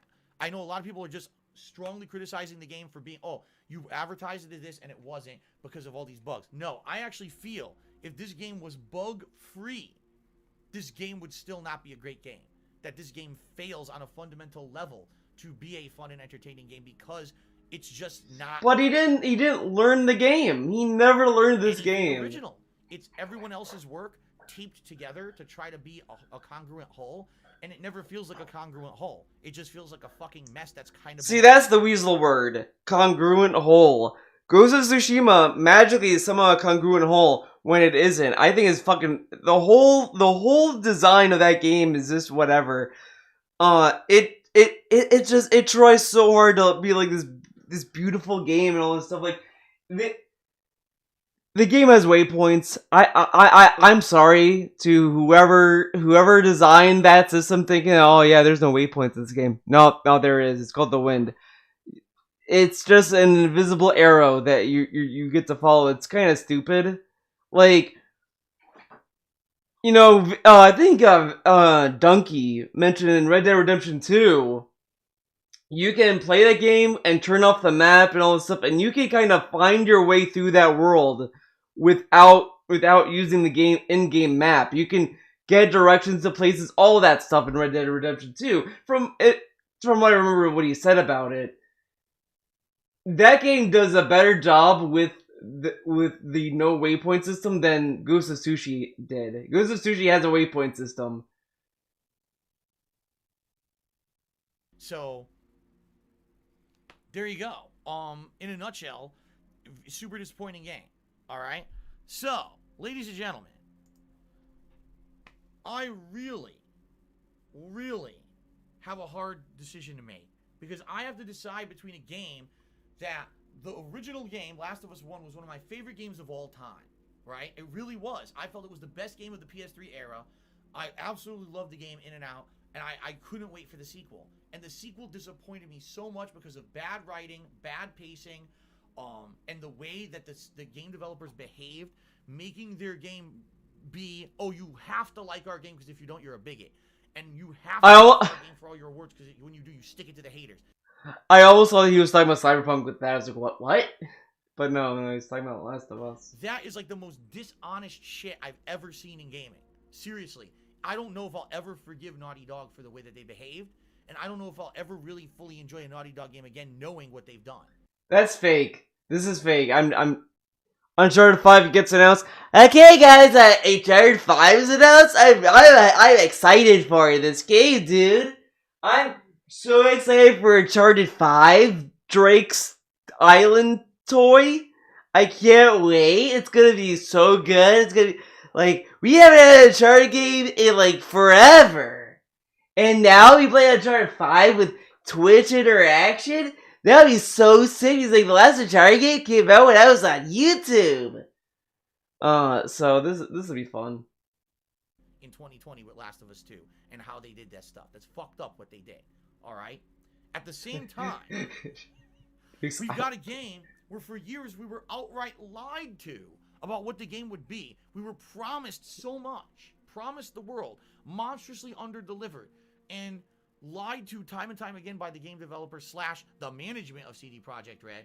The game itself not only is so broken and unfinished at launch, but also just isn't a very good game in my opinion, which just does not deliver on any of the promises of the past 8 years that the game's been in development. So it's like, it's really two really fucked up situations. How do you pick between two? Seriously. How do you pick between two so bad? Alright? But I'm going to. But first, I'm going to say, shout out to Woobeg, who just tipped me $25 and said, I feel like the best of 2020 countdown will be shorter than this countdown. It very well might be. He says this, but it was actually pretty long because he did bullshit. Like, I knew I was going to have a lot to say about these games today. Okay? So let's get Woobeg up on the leaderboard. Alright?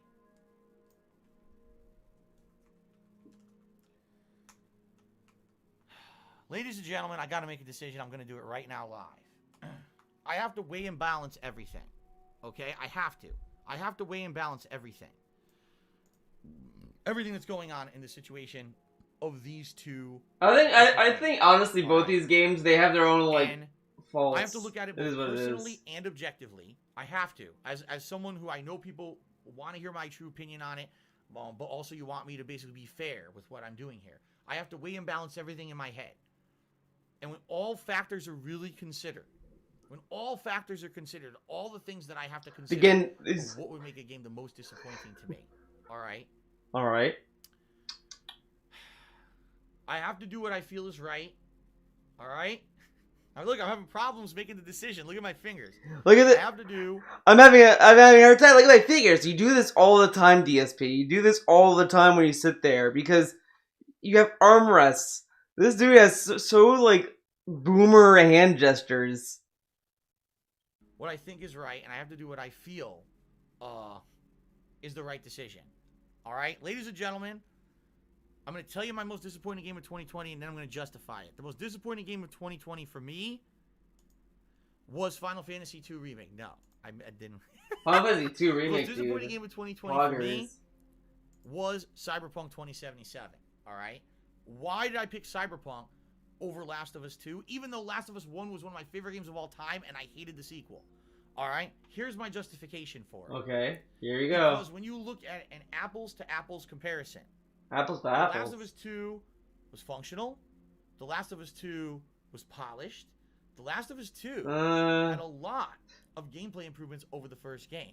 It had best... I don't know. Like, I still talk about, like, my disappointment with Last of Us 2 was that, in the Left Behind DLC, they had this one mechanic that I really loved. There's a part in the mall.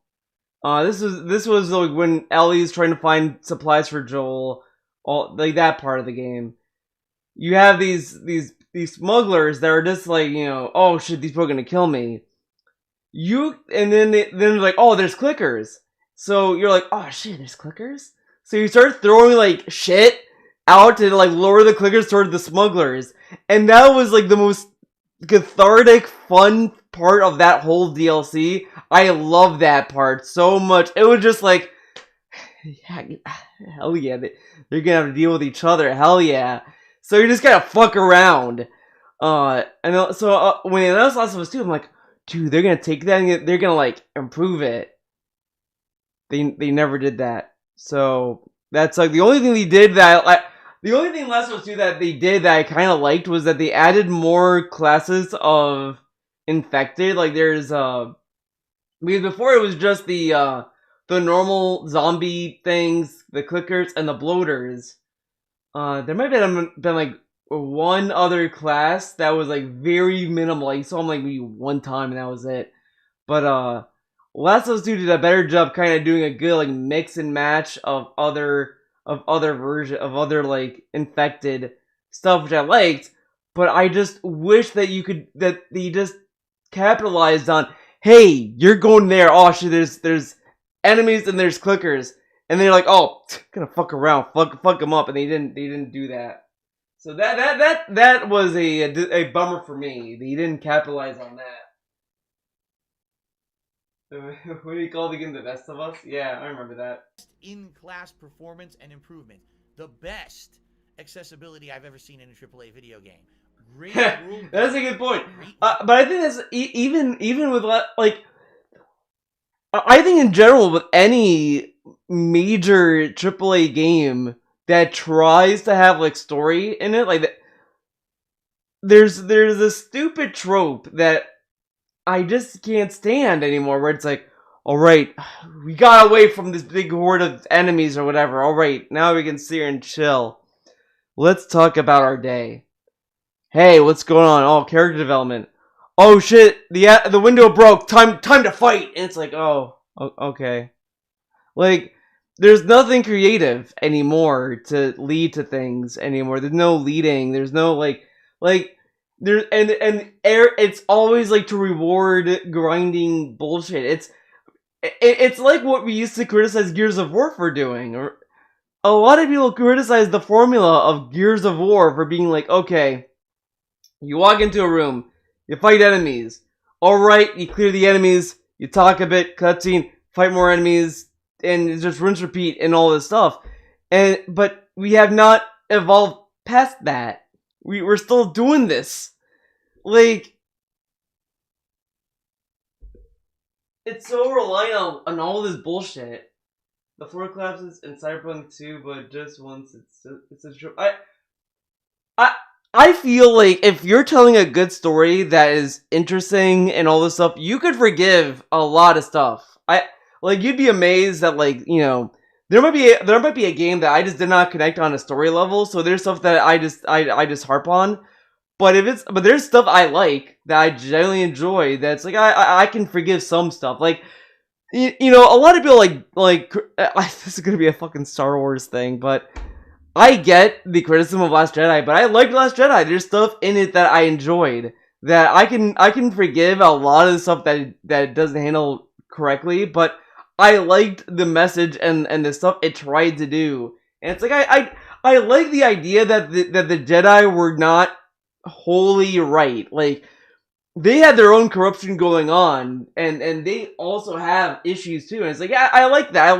I like this more critical look on the Jedi Order too. But it's like, you know, is it a good movie? I mean, not really. But I appreciate it for some of the stuff it wanted to go with. And then the third movie came out. We don't talk about that movie. Fuck that movie. Would have been better if they went with the gray side. Yeah, I think the issue with The Last Jedi was that it had all these ideas that are way too big for Star Wars. I think Rian Johnson just had this bigger conceptual idea that I don't think was ever gonna go anywhere, because the way that Disney wanted Star Wars to be was they were gonna have different directors for 7, 8, and 9. So I think these ideas that Rian Johnson wanted to have were gonna go nowhere because the final movie was a different director, so they weren't gonna capitalize on it. So it's just kind of like, you know, these ideas I think would have been better in a standalone movie that just kind of explored something else, like a series of its own. Almost, it's like you take Indiana Jones and decide, you know what, we're gonna get David Lynch to direct the new Indiana Jones. David Lynch is gonna do Twin Peaks shit. And then it's like, oh, what? Huh? And then they do Twin Peaks shit, and then the movie after it is like, doesn't acknowledge that. It's like, wait, what? So it doesn't really work. Jay was setting up good shit, but JJ was too pussy to see it through. Yeah, it's rough. I think that's, you know, and I think that's why Mandalorian was really good, was that it at least committed to a story that I wanted to tell. I'm very curious to see what the third season is gonna be, because they got rid of Grogu. They got rid of Gugu. So what are they gonna do now? What's Gugu gonna do? Are we gonna have, like, I can't imagine that they're gonna have a whole show with CGI Mark Hamill. Like, I can't see them do that, because that's like way too much, like, investment, like too much money to do, because I don't think it's cheap doing those rigs. I think that I like, it worked in The Mandalorian because it was like the last like 2 seconds of the movie, of the show, so it's like, you know, whatever, fuck it. So I can't see that. They could get another actor, I guess, but I mean, they could have done that with anything. They could have done that in Mandalorian season 2, though. So I don't know what's gonna happen, because a lot of people loved Gugu. So, you know, I'm fine if they do Mandalorian season 3 without Gugu. I'm good with that, because I like the world. I love that it's a Western and all this stuff.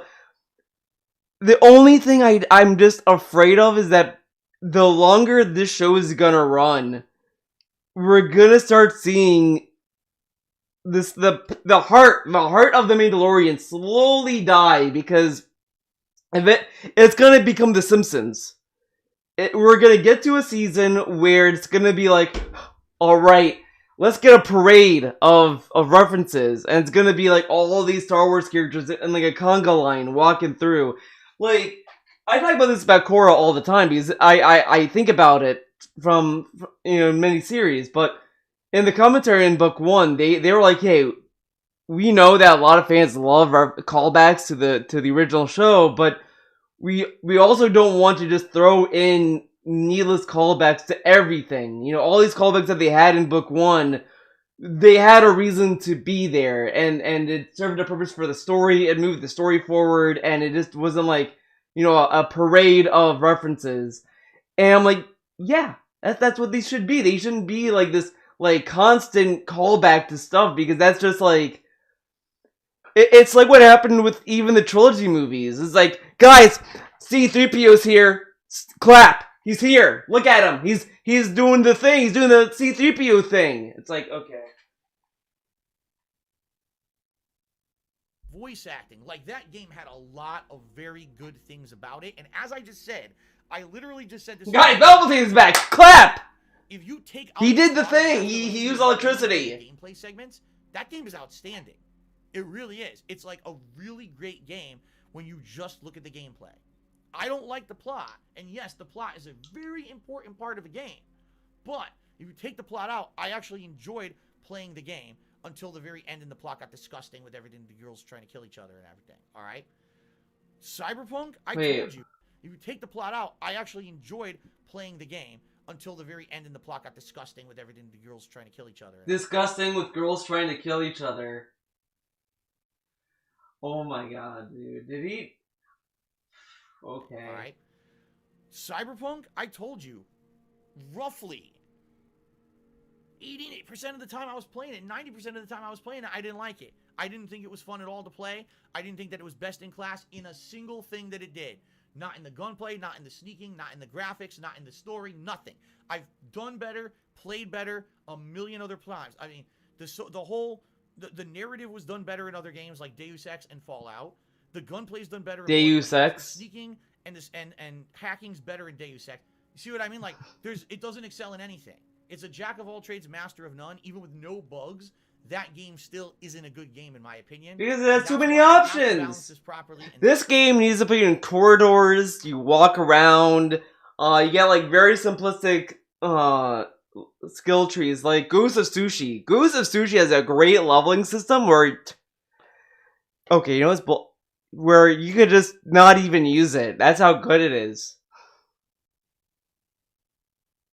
Say Cyberpunk 2077 is not only the most disappointing game of 2020, Cyberpunk 2077 is actually the most disappointing game I've ever played. And that's not a light statement that I'm making right now. That game had potential. Wait, what? Actually, the most disappointing game I've ever played. And that's not a light statement that... Bullshit. He has said this about so many games. So many games have been this. Oh my god. Right now. That game had potential to be an amazing game and was completely... Okay, by the way, I was thinking about the bugdom stuff I was talking about, guys. I found a bugdom thing, right? Because they don't, you can't play bugdom anymore. I know, it's fucking bullshit. Where's the link? Here's the official page, right? The game is free, I don't have to buy it, but I don't know if I should trust this download. Should I trust it? Because when I downloaded it on my laptop, my Mac told me that it could be malware, and I was like very nervous. It's pangasoft.net, and I mean it was just pretty fucking scary. I was debating saying fuck it, I'll do it, but I also don't want like, well, I guess because I do have malware bytes, but it's like the free version of that. Should I trust the download? Never. Because this leads to like what's that place called? GitHub? GitHub? I don't fucking remember, but then I remember reading that it might not even work on this Mac because of how the Mac OS is different. So maybe it won't work even if I tried. Digital games not like a catalog sale. There was one. Bugdom would never betray us. It's a trap. Yeah, it's called Bugdom for a reason, guys. Ruined by management's decision to fuck with the game over and over the years. Well, just buy an iMac. The game came out and was such a bad game. Yeah, I should buy an OG iMac. It's hard to even get an. You know what's funny? Oh my god, I'll tell you this. So, remember those old ass iMacs that have like the multicolored dome on the back? We got that. And it worked, it was great, all this stuff. We go on vacation, we come back, and the computer just doesn't work anymore. We send it to get repaired. The guy said that the whole board died because of humidity or some shit. Like, inside it generated its own humidity, and it died. And I was like, what the fuck? Like, the hard drive fucked up, that's what it was. The hard drive got humidity and it fucked itself up, which is bullshit because we had a dehumidifier in where we kept it, but I guess it was just a piece of shit Mac. Gex vs. Bugdom. Speaking of Death Stranding, didn't he love the fight scene between Sam? I don't even think you remember that fight, to be honest. I might have to watch that scene again, but I love that fight. That fight ruled. You can tell that, like, Kojima liked that fight in MGS4, so I liked it. I've said this before, but the one thing I don't like about Death Stranding is that it doesn't have a New Game Plus. So if you want to even experience the game again, it makes it insanely hard to do it. Like, you have to play the game again. Like, you would have to make a new file. And then it would stack your save file on top of it. So I'm, like, thinking, like, so you're pretty much ballooning the save file for Death Stranding at this point. So like I don't know. I don't even know if I want to continue my new run, dude. Getting a virus due to bug. That'd be funny. I come back one day and I'm like, guys, I got malware because I played Bug Them. Out of it. That is. I will say, when I loaded the game, I don't know why, but I laughed that the icon that the game uses is the fucking Bugdom bug. So like when you click on a game, the icon like bounces. So I just see the Bugdom bug jumping up and down, and I don't know why I was laughing at that. I was like, this thing looks so stupid. And it's like a low res version of the bug. It's like a shitty PNG. The most disappointing game I've ever fucking played, period.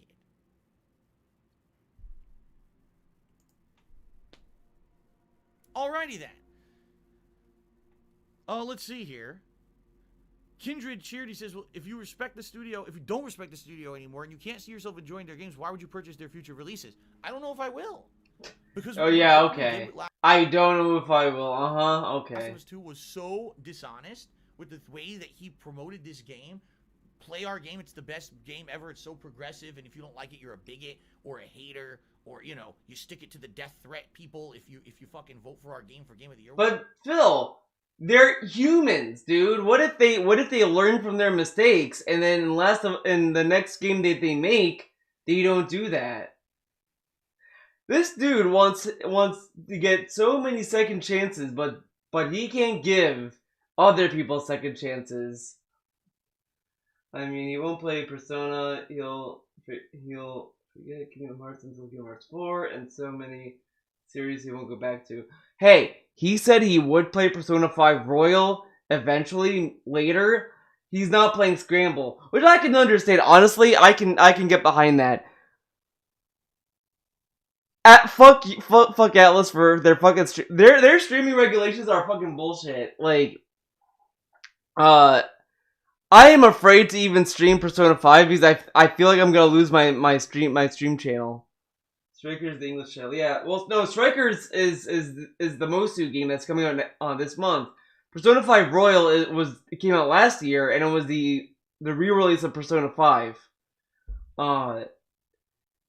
And Royal, they also had like, he's not playing Royal now. He said he would later, but that could be a brain fart thing he said. He probably doesn't mean it. But I don't know if Alice is gonna like let people stream Persona. Like I want to see like streamers my size stream Persona 5 Royal all the way till the end.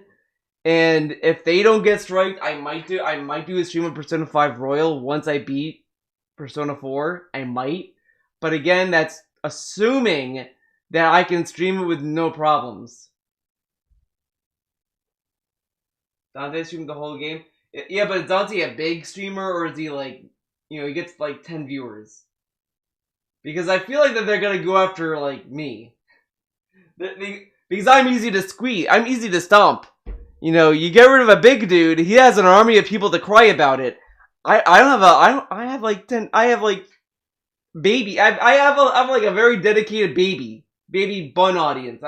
The big buns, I don't know if anyone listens to us. They haven't taken Cleo seriously at all. I know that's fucked up, but it is what it is. Gaga. Oh my god. Sounds like a bug, yeah. That's disgusting behavior from someone who's supposed to be a head of a studio, supposed to be someone you look up to and respect, and he's acting like that. I don't know if I could support a game from that studio again. We'll have to see what happens in the future, just being honest. Lives of Soul Truce, I look cute tonight. Gee, thanks. That's what this was all about. It was a fashion show, and I was trying to look very beautiful for all of you here tonight, so I appreciate that. Thanks for the cheer. I like how he responds this way to being told that he's cute. Like, he doesn't take pride in how he looks at all. Like, you don't care how you look? This dude is such a slob. Like, Cat has to tell him how to look. Cat has to dress him. Like, is he like a... He acts like he's a toddler. This dude is near his 40s, and he doesn't care how he looks. Like... Dude, my mom gives us shit every day how we dress sometimes. Like, well, she gives my brother shit more than me. She thinks I dress well. But My brother, every time he tries to put something on, it's like, oh, I'm just doing this. My mom like, why do you look like that? Put something else on. You look like a fucking bum. And he's like, oh, fine, damn. But I dress fly. I know how to dress. I know how to coordinate. Purple and black. Purple's. I've been told by many people I look good in purple. I agree with that. Here's some baby carrots from the baby buns. Thank you for the $5 super chat, Ludo World Order. Thank you. The baby carrots from the baby buns. Thank you. Gentlemen, that's my most disappointing games of the year countdown for 2020. I hope you got a bang out of it. I hope you enjoyed it. Yeah, it was definitely a year of disappointment with a lot of games for me. But those top 3, well, those are definitely some of the most disappointing games I've seen in a long time in Cyber. Top 3. What was his third game though? I forgot what his third one is.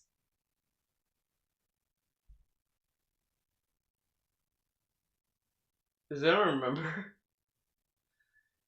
I forgot. I already forgot. Cyberpunk definitely ranks number 1. That's the most disappointing game I've ever played. Thanks for joining me. Thanks for watching. Whether you watched here on stream or you watched on YouTube, I hope you found it entertaining and informative. All right? Awesome. Thank you. All right. That's that, folks. Now, we're not done. We still have to finish Hitman 3 tonight. All right? What I would like to say is thank you to those who have contributed so far tonight. Cheering has been great. I would appreciate if we could get some more tips tonight because like I told you guys, I really need help with tips.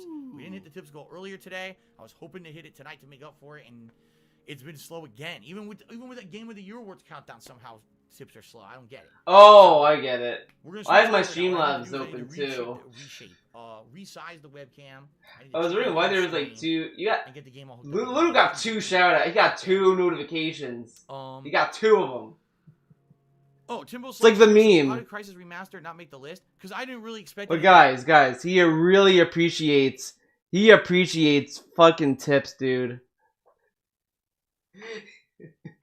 I was wondering what that woo was, but man, let me tell you, he appreciates your tips. I mean, yeah, that was a terrible fucking game, but it was just a joke. It was a botched port, in my opinion, and it wasn't anything that I think anyone was really looking forward to anyway. So it's hard to be disappointed for something that I had zero expectation for. You know what I'm saying? But you had no expectation for Cyberpunk, though. So what? Says, why do you want to spread negativity and lie and say Demon's Souls is a disappointing game? You should ban yourself. All right, I'm gonna lean in manual ban myself. So funny. This is a great bit. Okay. Click. Very nice. Jay Breezy Cheers said Judy or Panam? Nah, for me it's gotta be River. He's a sexy mofo. We all know that. Okay. Oh, we're done Stamos. So we're done. Let's switch over now. Actually, what I need to do, let me resize everything. We got to get this back to a reasonable size. Probably move it down a little bit. Here we go.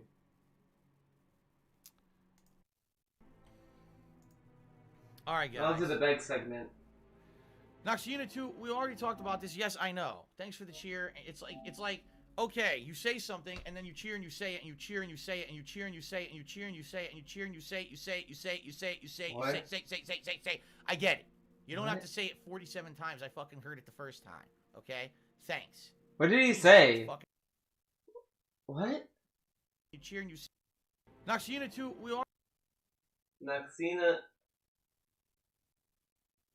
It's short because you're intended to play each level over and over, not just go through each one once. That is it for Hitman 3. Thank you guys very much for watching. I appreciate it. Thank you. Alright, guys. Noxina 2, we already talked about this. Yes, I know. Thanks for the cheer. It's like, okay, you say something and then you cheer and you say it and you cheer and you say it and you cheer and you say it and you cheer and you say it and you cheer and you say it, you say it, you say it, you say it, you say it, you say it, say. I get it. I get it. Say it 47 times. I fucking heard it the first time. Okay? Thanks. Jesus. Maybe he didn't think you read it because he probably didn't respond to it. Okay. Alright, so ladies and gentlemen, that's really it. That's all I got for tonight. I mean, I get the annoyance, but at the same time, this dude like tells his chat to spam him if he wants to like read it. If you want to read it, you guys gotta like say it multiple times so I can see it. Maybe you should give it like a compelling answer, like, oh yeah, oh, really? Okay, man, that's pretty, whatever. Instead of just reading what they said and then say, I appreciate that, then move on, because that just kind of sounds robotic and cold. Want to hang out for a few minutes more and just talk, we can. But I've done everything. I've done my disappointing games countdown, and we finished Hitman. So whatever you guys want to, chat about, we can chat. I'm open to any topics. I don't have to leave for like another maybe 20 minutes at least. I could go a little late. Like I said, my wife comes home at 10, so I can stick around till like maybe 9:30ish if you want. When does Divinity start? Well, here's what I'm thinking. This week, all right. Nice being in search of Divinity. Definitely got to do a lot more Assassin's Creed. I'm doing more tomorrow night. Since I beat this now, this was going to be Monday. Monday will now be Immortals instead. So the main gameplay this week, we got Destruction All Stars is coming out for PS Plus, and I want to check that out at least for one major stream this coming week. Assassin's Creed, I feel like I have to do like 1 or 2 major streams up because I have to keep pushing progress in it. So now, like, it's behind Ass Creed. Remember when it used to be behind Yakuza? Oh, if I beat Yakuza, then I'll do Divinity. He beats Yakuza. Well, now I have to beat Ass Creed. Man, I wonder if there's going to be another game that he's going to be like, no, I have to do this before I do that. I think it is out by then. And then I'll try out, or then we'll do more Assassin's Creed on Thursday. I gotta beat Maneater, dude. Destruction All-Stars is going to be a game that I even play another time. Seriously, I don't know much about it or anything about it. So it's hard for me to put my finger on it and be like, yeah, I'm going to play it like 2-3 streams this coming week. If very well, maybe we play Destruction All-Stars once and it's bad. And then I just have no interest in playing it again. Or I play it once, it's all right, and maybe I want to do it as like a late night stream a couple times, but I don't want to do it as a main stream again. You see what I'm saying? Excuse me. Oh my god, nice. So, is it free? Yes, it's free for PS Plus subscribers, Romeo. That's definitely why I'm playing it. It was supposed to be a launch title for the PlayStation 5, and it delayed. So I'm gonna check it out this week when it comes out, free for PS Plus. Anyone talk about this game, so I don't know why he thought it would be good. So probably like for Wednesday, the main stream is probably gonna be Destruction All Stars. Thursday, it'll probably be Assassin's Creed. Friday, I'm not sure at all what I'm gonna be doing. Maybe it'll be Immortals. Maybe I'll do another major stream of Immortals on Friday. Immortals? Saturday or Sunday, since now I Ew. I'm thinking I'm going to probably do Immortals a sucks. retrospective marathon. I think I should have time, hopefully, to plan out either Saturday or Sunday of next weekend. Oh, that'd be another thing. People are begging me to play Greedfall. So I'm gonna play Greedfall, so that means sadly the video will be delayed. I have a feeling that he wants Divinity to be a summertime game, I feel. And I just don't know what I'm going to do for DSP Tries It. That's the one thing that's still kind of the factor that's dangling out there that I don't know. But I think we could do the retrospective marathon, at least do it and get that done, because that's been something, again, that I owe you guys, and I don't want that going on forever. So I think maybe I could do that either Saturday or Sunday. And so then maybe the other day would be more Assassin's Creed. And by the way, there will probably be Call of Duty mixed in. So the way I see it is, this week coming up, I want to make major progress in Assassin's Creed. I want to do the retrospective marathon, and I want to try to get progress in, say, like Immortals, and try out this other new game too. If we have time to do Call of Duty on like a late stream or whatever, great. Great. And by the way, there's still another post-game stream, a late stream of Yakuza 7 in the works to try to check out the next level of the Super What does that even mean, in the works? You're just waiting till Thursday to play the game. It's in the works, guys. He's working on it. And by the way, I'll be doing my throwback Street Fighter stream all these fancy words. He really wants to be. He really wants us to be like a TV show. Like, oh, I'm putting in effort. I'm developing it, man. I'm like creating lines, dialogue, scenes, stories. But then it's like, no, I just pop in the game. They're saying, when's Divinity? Divinity will basically be this, like, I'm thinking like second week or basically when I finish Assassin's Creed, that's when Divinity starts. And Divinity will likely be balanced with Divinity will likely be balanced with the Super Mario 3D World, and what is it called? Bowser's Fury, and also Bowser's Fury, dude. Immortals. I'm thinking like those will be 3 games that I'll be juggling. Okay.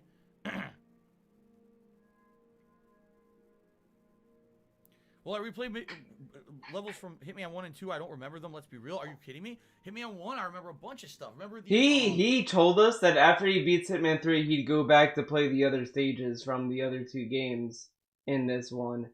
And then I was like, no, I'm not doing that. Funny how that worked out. Remember the stage in Hitman 1 where it was like the rebels who had like their rebel base and you had to impersonate them and wear their military. I honestly can't wait for the 3D World expansion. I love 3D World. It's not one of my favorite Mario games, but I liked it a lot. So I'm waiting for that game. I'm ready.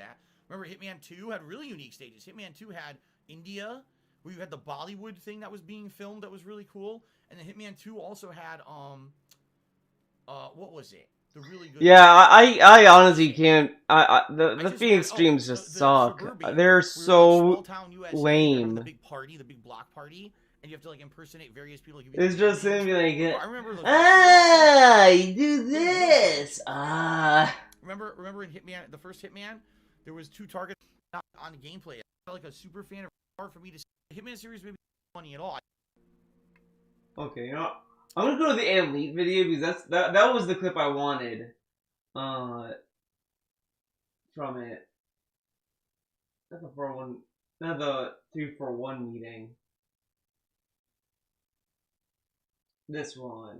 And tomorrow night we're doing Assassin's Creed on the late stream, and then Monday now is going to be Immortals Phoenix Rising on the early stream because it was going to be Hitman, but I beat Hitman. All right, so it'll be Immortals Phoenix Rising on the early stream on Monday, and then Monday night. Hey, now they don't take money, Black Doom. That's why he likes it. Okay. Which is going to have more games than the disappointing list, but as someone said tonight, it may be shorter. It may actually be a shorter. Oh, I didn't even realize this was on. Sorry, guys. I didn't even realize the stupid thing was on. It may end up being a shorter countdown because I'm going to be praising the games, and praising a game actually is really shorter than criticizing a game. So we'll see. Mr. Positivity takes more time to be negative than to be positive. This dude is like, I don't want to be Mr. Negativity. I like looking at the positives. But then like says things but focuses on the negative. I did a this is a little bit of a future thing. This Friday you'll see a new Big Bun Game Club up. It's the I talked about Yakuza 7. Hint. But the next one that I recorded was for Horizon Zero Dawn. This one I really liked. That video, I kind of want to get a sweet spot with Big Bun Game Club to be like 30 minutes or so. I ended up talking about Horizon Zero Dawn for like 45 minutes, I believe. Because there was a lot I liked about the game that I wanted to talk about. Because I gushed about it, because I like video games. Who'd have thunk it? But DSP, when you talk about games he likes, well, I like, Bucksax is pretty cool, man. He's pretty rad. Okay. Yeah, he talks way too much about food and wrestling. Like, man. God, fucking, oh. Sir Spartan King Cheery says it was the best stream of the week so far. Thank you, Sir Spartan King. Someone just said I sound sad. I mean, do you want me to be honest? Yeah, when I put out a day like today, like I felt playing Hitman 3 earlier today, I really enjoyed it. I had a ton of fun. People were interacting and everything, and it was great. Tonight, I thought that was a great countdown, and you guys were giving me feedback like you liked it. And then I look at like, wow, $34. I couldn't even make it like halfway to the tip skull. That's frustrating. This is my business as well as my hobby, and when I look at that, that's frustrating to me. It is. It makes but I thought you appreciate the tips, though. It's frustrating, dude. Man, oh man. The vest streak really made him, like, so accustomed to getting over $50. Now when he gets, like, 30, it's like, man, I'm gonna just go to, old videos. I'm gonna try to find one. Just to go to them, okay? So let's go to, let's see. So go to 2018. Hello everyone, Darkside Phil here, and welcome to DSP Gaming. Let's try I've been a gaming content creator. Let's try 2017. Let's try that. PUBG, there we go. Yeah, I don't know everybody.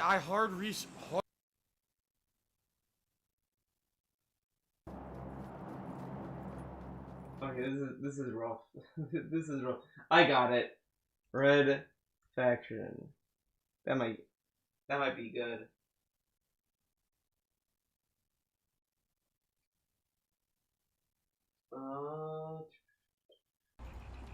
All right, one more mission, guys. One more mission.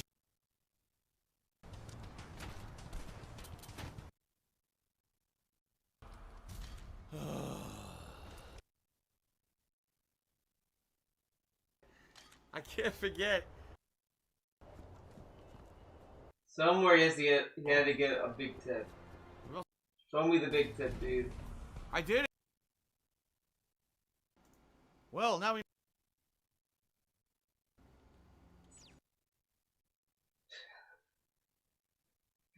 This dude has been sitting at $10, dude. Is he frustrated with? He should be frustrated. Supposed to do. He has only $10, dude, in this stream. So I gotta do one more mission, and then I'll. Nolte or Nick Nolte? Let's talk to the actor Nick Nolte. Nick Nolte.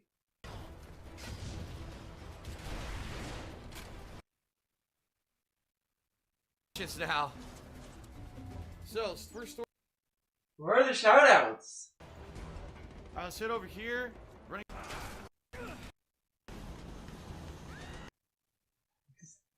Really quiet. There's no shoutouts? Did no one... Dude, no one tipped during Red Faction. Feels bad. No one cared. No one cared about Red Faction, I guess. Not gonna go all day on that. Maybe one day. But this dude used to like be like, "Well, this dude gave me a $20 tip. That's like a huge tip. Thank you so much, man. Wow." And then now it's like $34. Be disappointed like I did something wrong or I didn't do something good enough. Because like I told you guys, it seems to go hand in hand. If you guys are liking the content I'm putting out, He beat it. You'll support it, right? That's how it works. Last year, I did something wrong or I didn't do something good enough. Because like I told you guys, it seems to go hand in hand. If you guys are liking the content I'm putting out, you'll support it. That's true to some extent, but that doesn't apply to everyone. People can like things and not want to give you money. People like my videos, people like the art I put out, people like these things. That doesn't translate to them instantly giving them money. It's the same fallacy that I've seen a few months ago. There were a lot of Twitter threads about this, and I didn't know what the fuck triggered it, but a lot of artists were talking about following numbers, and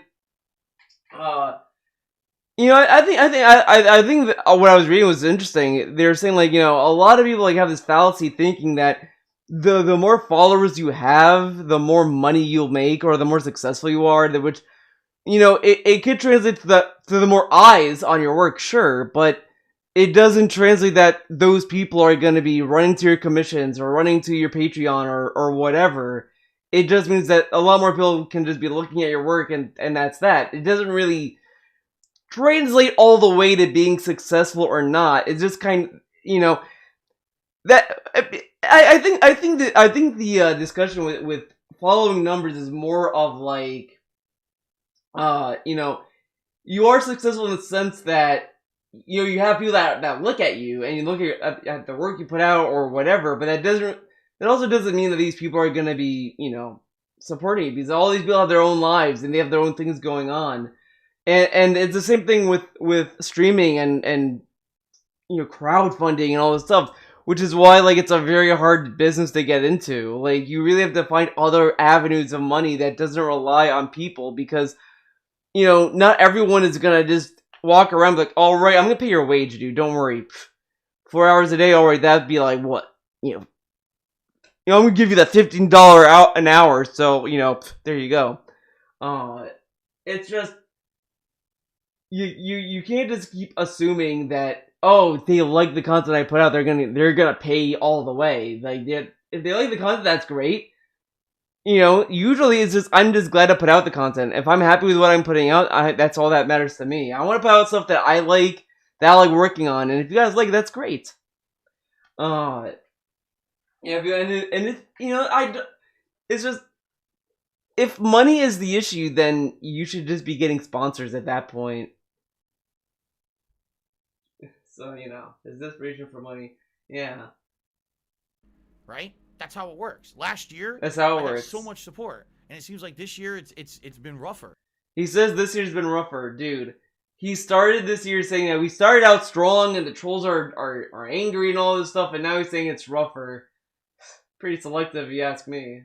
And it makes me feel like I'm not doing a good enough job, you know? It does. It makes me feel like I'm not doing a good enough job. You got streamers out there, all they do is turn on the stream and people throw them fucking money. Now this is bullshit too, saying that, oh well, It makes me feel like I'm not doing a good enough job. You're not. His whole presentation is not even good. Like, we've waited this long for a list, for a countdown, and the worst part of it is that he didn't beat Yakuza 7, and he waited for that game to be finished, right? But we knew it wasn't going to be a disappointing list. He could have done this list way on. He could have done this in the first week of January, but the presentation was lame. Like, I feel like even in the old countdown videos, he at least did full screen. I'm gonna go to the Lunar World Order ones. I'm gonna do that one. Wait, no, maybe. I never noticed this cover art. I'm real, by the way. Oh, that's pretty good. Fucking A, like, not even just the it being the horse, just the cartoonish angry eyes and the I'm real, by the way combo. It's been there for a hot minute, yeah.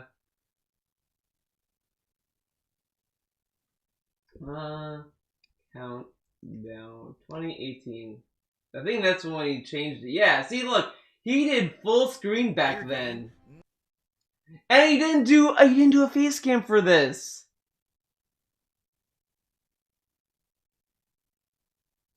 Or games that personally, Like, look at I this. was thinking. And he added music to it. He had a different font for the leaderboard, like a blue tips goal. That was for $200, by the way. And no, he wasn't gonna do a chair spin for that much. He wasn't gonna put on a vest. He just wanted $200 straight up. And he had Chestnut on board. Wait a second.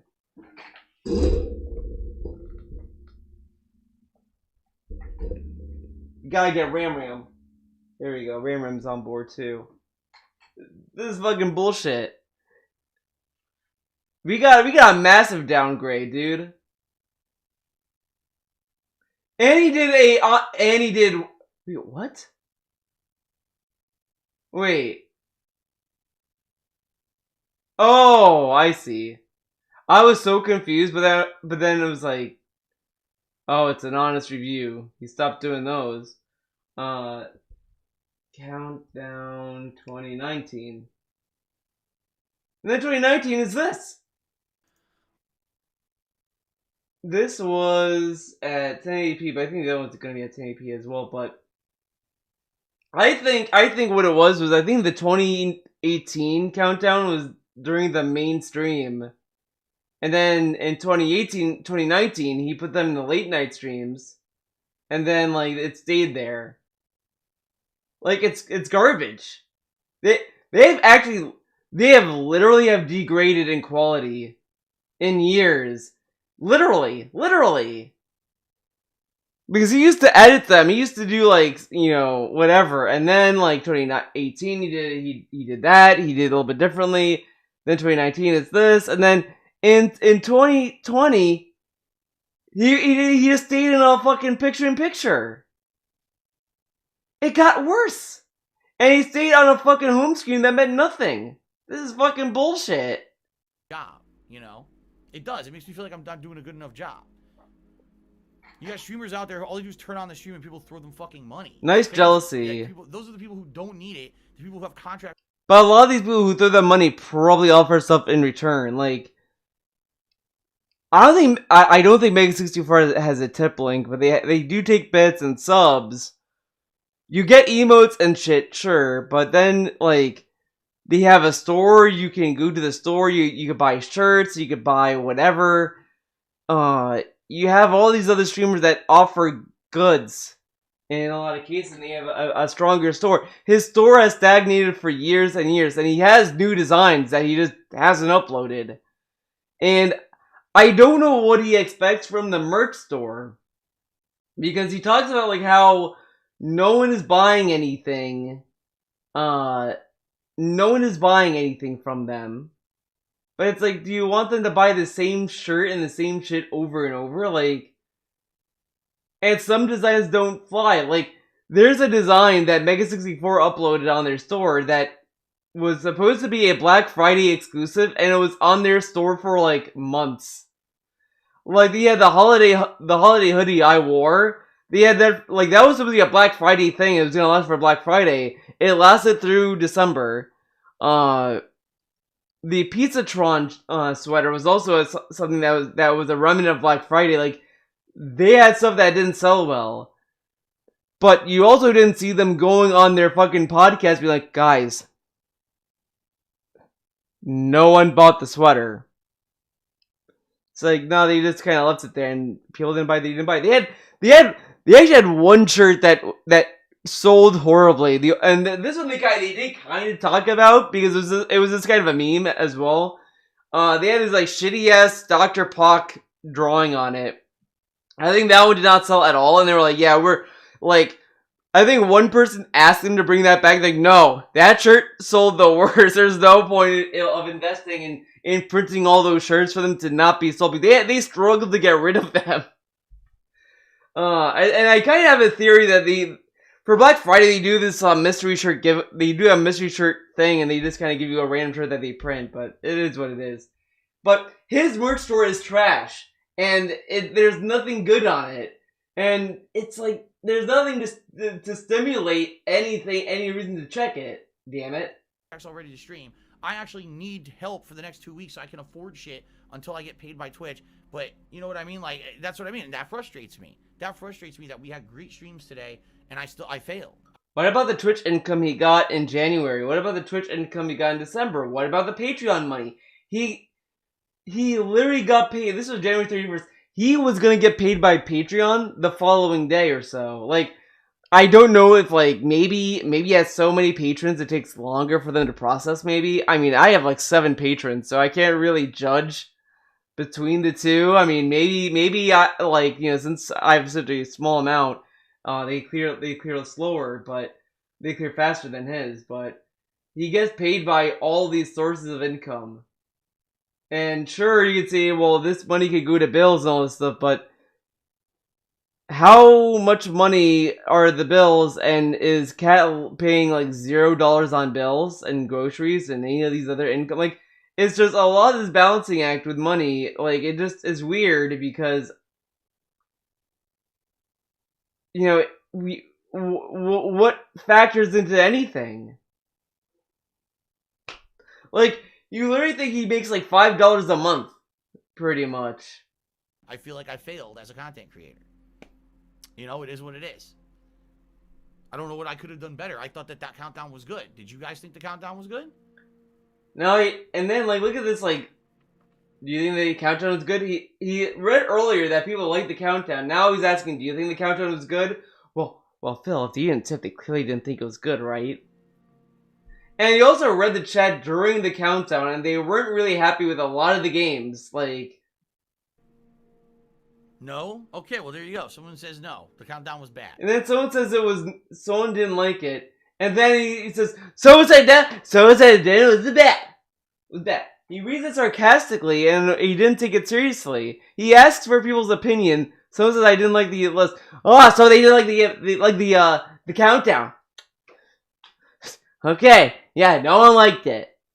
It's like, do you want them to be honest then? Like, what kind of reaction is that?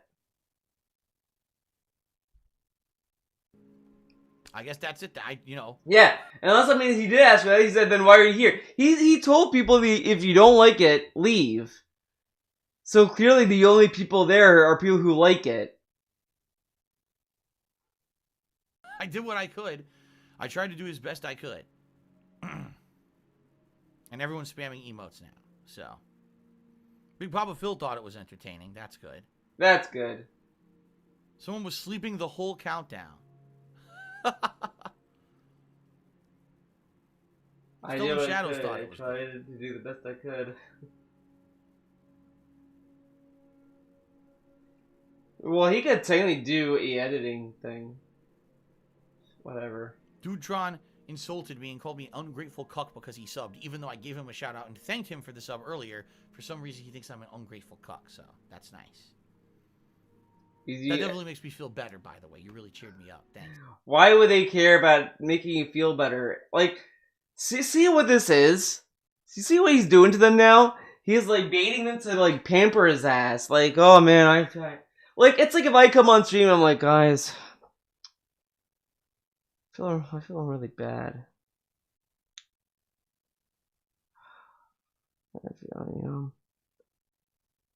I wasn't gonna stream, but I decided to stream.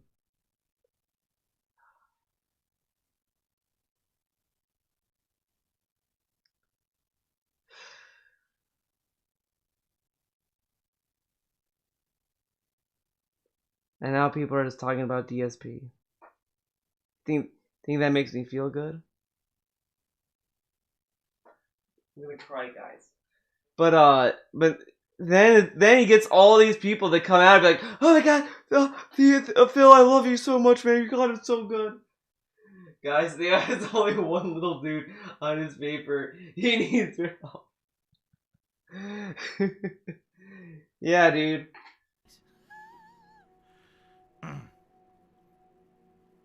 Are we here to watch DSP or to pamper his ass? Come on. Alright. At least the majority of people who were in the chat seem to be saying they liked it. I'm glad you did. Alright? Oh, now they all liked them. After saying that, they all liked the video. Right now, I'm going to upload everything to DSP Gaming as usual. And tomorrow, I'll be back. Like I said, Call of Duty on the main stream, and we'll do some Assassin's Creed on the late stream. Okay, guys? Hopefully things will turn around and pick up with support. You know, everything else seems good. You guys were engaged today. You seem to like the streams. I was having fun with the game. So hopefully things will pick up, because that's the best I can do. That's you know what I mean? Like, all I can do is put out an entertaining stream and hope for the best, because that's how crowdfunding works. So, all right, guys, thank you very much. Like, appreciate. You know what I love? This dude has gone like $60, $80, and all this stuff, and he was still ungrateful about that amount of money. During the Call of Duty stream last night, he got like $90, and then some guy gave him $99. Then we all shipped over each other again to hit over the tips goal.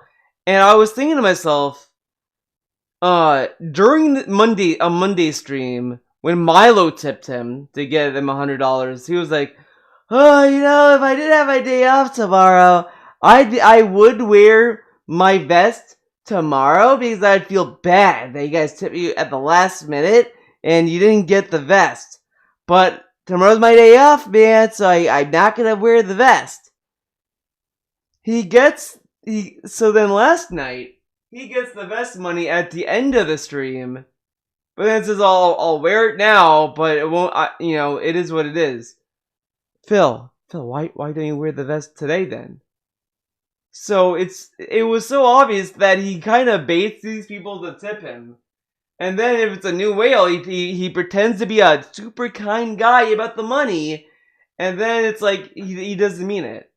So the whole nonsense he gave to Milo in that Call of Duty stream was fake. He was never going to wear the vest the following stream at all if he was streaming. That was a lie he told Milo, so Milo would stick around to give him to keep giving him money. But I would love to see this dude go through, two things I want to see him. To either not hit the tips goal for like a month or a week or whatever, to see him like cry about it. The other thing I would like to see is that he gets the money he wants until Twitch pays him. And then tips dry up completely. Like, he gets like $30 for every stream until March. whenever you want at that point. And I would love to see DSP say that's cool. Because I guarantee you he's going to tell you the same shit he's been telling you before the Twitch payday. Now if we all use our big boy brains, right? Let's turn that on. Now, I've said this even back in 2017, 2018. They get the Twitch money on all that. Don't you think he should probably tell people that, like, you know, maybe he should try to save up more money or try to stimulate people to give him more money so that maybe he doesn't have to sit there and be like, guys, I am strapped on cash. I need you guys, because I guarantee come March, watch, March 1st. March 1st comes on. We're in March, baby. DSP is going to hit us with, guys, you got to hit the tips goal until I get paid by Twitch. Guarantee he's going to do this. We're going back. We're going back to that scam again, guys. To the pay me until Twitch pays me scam. Another recycled scam he loves to pull on his viewers. Because for a while it was, let's put on the vest. Gotta wear the vest, guys. And then, like, now that's kind of wearing out. So time to put that on hold. Put that on the shelf. Let's pull out the pay me until Twitch pays me scam. Let's take that back out. Let's put that out. And the tax scam. So he's recycling narratives again. We're at that point, guys. I do. And I hope you have a good evening. And I'll see you all in the AM for Call of Duty Rage. 3+ hours of Call of Duty Rage coming tomorrow. I'm really curious to see how overpowered this knife is, because I just used it for like 1 or 2 matches. I was getting crazy amounts of kills. I was like, why is the knife so fucking good in this stupid game? So I'm curious to see how this goes tomorrow. Okay? Okay. All right, everyone. Good evening. And see you all in the AM. Shall I? All right, guys. Thanks. See you in the morning. Peace out. Shall I? Shall I see you? I don't know, DSP, shall you? Let's do the best games.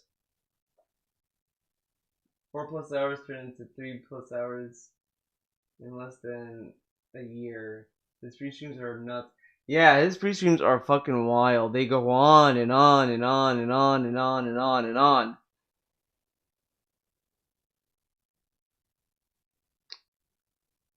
Oh no, Huff Stuff didn't do a timestamps, dude. Uh-oh. Street Fighter V. What would be some of the best advice that I can offer a complete beginner? It says you already ordered a fight stick, the same one that I have. Oh, okay. Well, these are private Q&As. Most fucking views, and I don't care about that. I just want to make sure that I'm being myself, I'm being honest, I'm being entertaining, I'm being fun, and I'm being fair. And wait, if what's some this? people get offended along the way, then so a job that I absolutely fucking hate. About this publicly, but not too much. Have you ever gone through anything like anxiety? Next question. Over the years, your videos have picked me up through some hard times. There was times I do want to hear real this. hard anxiety, and your videos would actually get my mind off of things that help me smile and laugh. Have you ever gone through anything like anxiety or had anything affect you to the point where you were down or nervous or really bad? And if so, any tips? I mean, I've talked about this publicly, but not too much. I mean, there was a point in my life when I just didn't want to even go on. Like, it was that bad. I was bottom of the barrel. I was in tons of debt. I was in a job that I absolutely fucking hated, and the people at the job didn't like me, and it was uncertain if I was going to have the job anymore. And I was making so little money. I was in so much debt, making so little money. I'm kid you not. This is exactly. I had so little money that all I would do, I would wake up in the morning, I would go to my job, and in the parking lot of my job was a McDonald's. And in the morning, I would go and I'd get a double cheeseburger for $1. I would eat the double cheeseburger with a cup of water. That would be my breakfast. I would go into my job and work for, 4, 5, 6 hours. Lunch break, I would walk over to McDonald's. For $1, I would buy a chicken sandwich. I would eat the chicken sandwich. That would be my lunch. Another cup of water. I would go back to back to the job. And at the end of the day, I would go home and either eat nothing or have like a drink. What? That was it. That was my life. Like, that was. What? That's a him problem, if you ask me. He chose to get that for breakfast and for lunch. He couldn't want to do anything else. He didn't want anything else to do. He needed a girlfriend to cook for him. Because he doesn't want to learn how to cook. Why would he want to learn? Why would he want Why would he want to use the internet to look up recipes? Why would he want to do that? That is a woman's job, not a DSP job. Not for him, thank you very much. Life, and I watched TV or something, and that was it. I had like no real social interaction. Or Yeah, why would you have a hamburger for breakfast? That's miserable. fucking. I didn't think Ugh. anyone cared about me. I didn't really care about anyone else. It was just a bad existence. And there's a couple times in my life that I really was down in the dumps, where I thought that no matter what I did, it didn't matter. That I was kind of a pointless human. There was no reason for me to exist. That even if I wasn't around, it would be like a little bit of a sadness on a few people, but really long term, it wouldn't affect many people. And to the point where, yeah, I'll be honest, there were even points where I thought about ending. This is all like such like. It's one of those things. I feel like it's like the truth surrounded with like clown world shit, because I don't think anyone sits there and thinks about random people thinking about them. Like,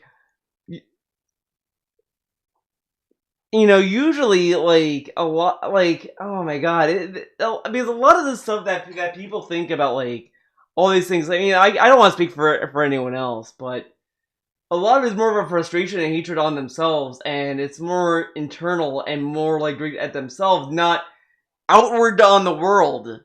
When people are depressed, like, they might think that, the only time that they ever go outward is when it's like, oh, these people fucking hate me. These people don't like me, all this kind of stuff. Like, that you think that. But you're not measuring, no one's gonna miss me. I mean, I don't think that's necessarily, wholly true with people who are, who go through all these things. It's just kind of like, it's not that simple, and some of this, it seems a little bit of like a soap opera thing they found. It all, because I didn't think that there was any point to anything that I did. And what's the point if you hate your life and you're in pain constantly and you think that it's all frivolous and it's worthless? Then why continue it, right? But do you hate yourself? I got out of that. Things got better, and I got to a situation where my life was better, and I finally was starting. Well, like, it just seems more of like he just like you. It is more like he has a depressing situation going on, and he's just not happy. He just sounds unhappy. That's all it is. Like, people could say that, oh, there's times I feel depressed and all this stuff, but this is just unhappy. He's just unhappy. He was unhappy with his life. And he tries so hard to equate himself or to like attach himself on to people who are also really depressed. That, because a lot of times the people who are very depressed, it's hard to notice any depression that's there that they might have.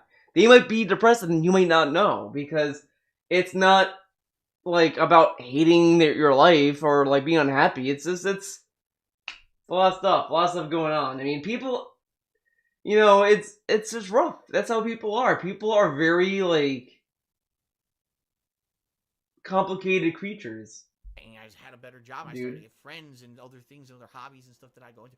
YouTube, honestly, is one of the things that changed my life completely, because not only was it a fun hobby, but it got me attention that I never had before. People who actually cared about me. Guys, I actually am getting kind of hungry, so I'm gonna get some food. So we'll get some food in me. Let's see, is DSP talking? If he's talking, you can have that. I'm not gonna, oh god, Nad. Let's mute that for a bit. Last time probably, yeah, because I think he starts talking around like 45, 50.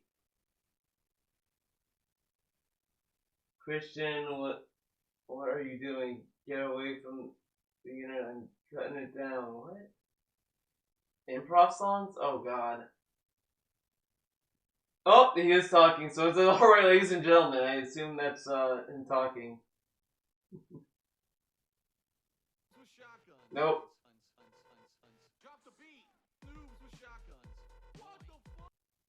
Phew, okay, I'm finally done with a ton of shit this morning. Oh my god, we're gonna type of poop. Here's how late he's been starting, how he used to start. Dude, it's wild.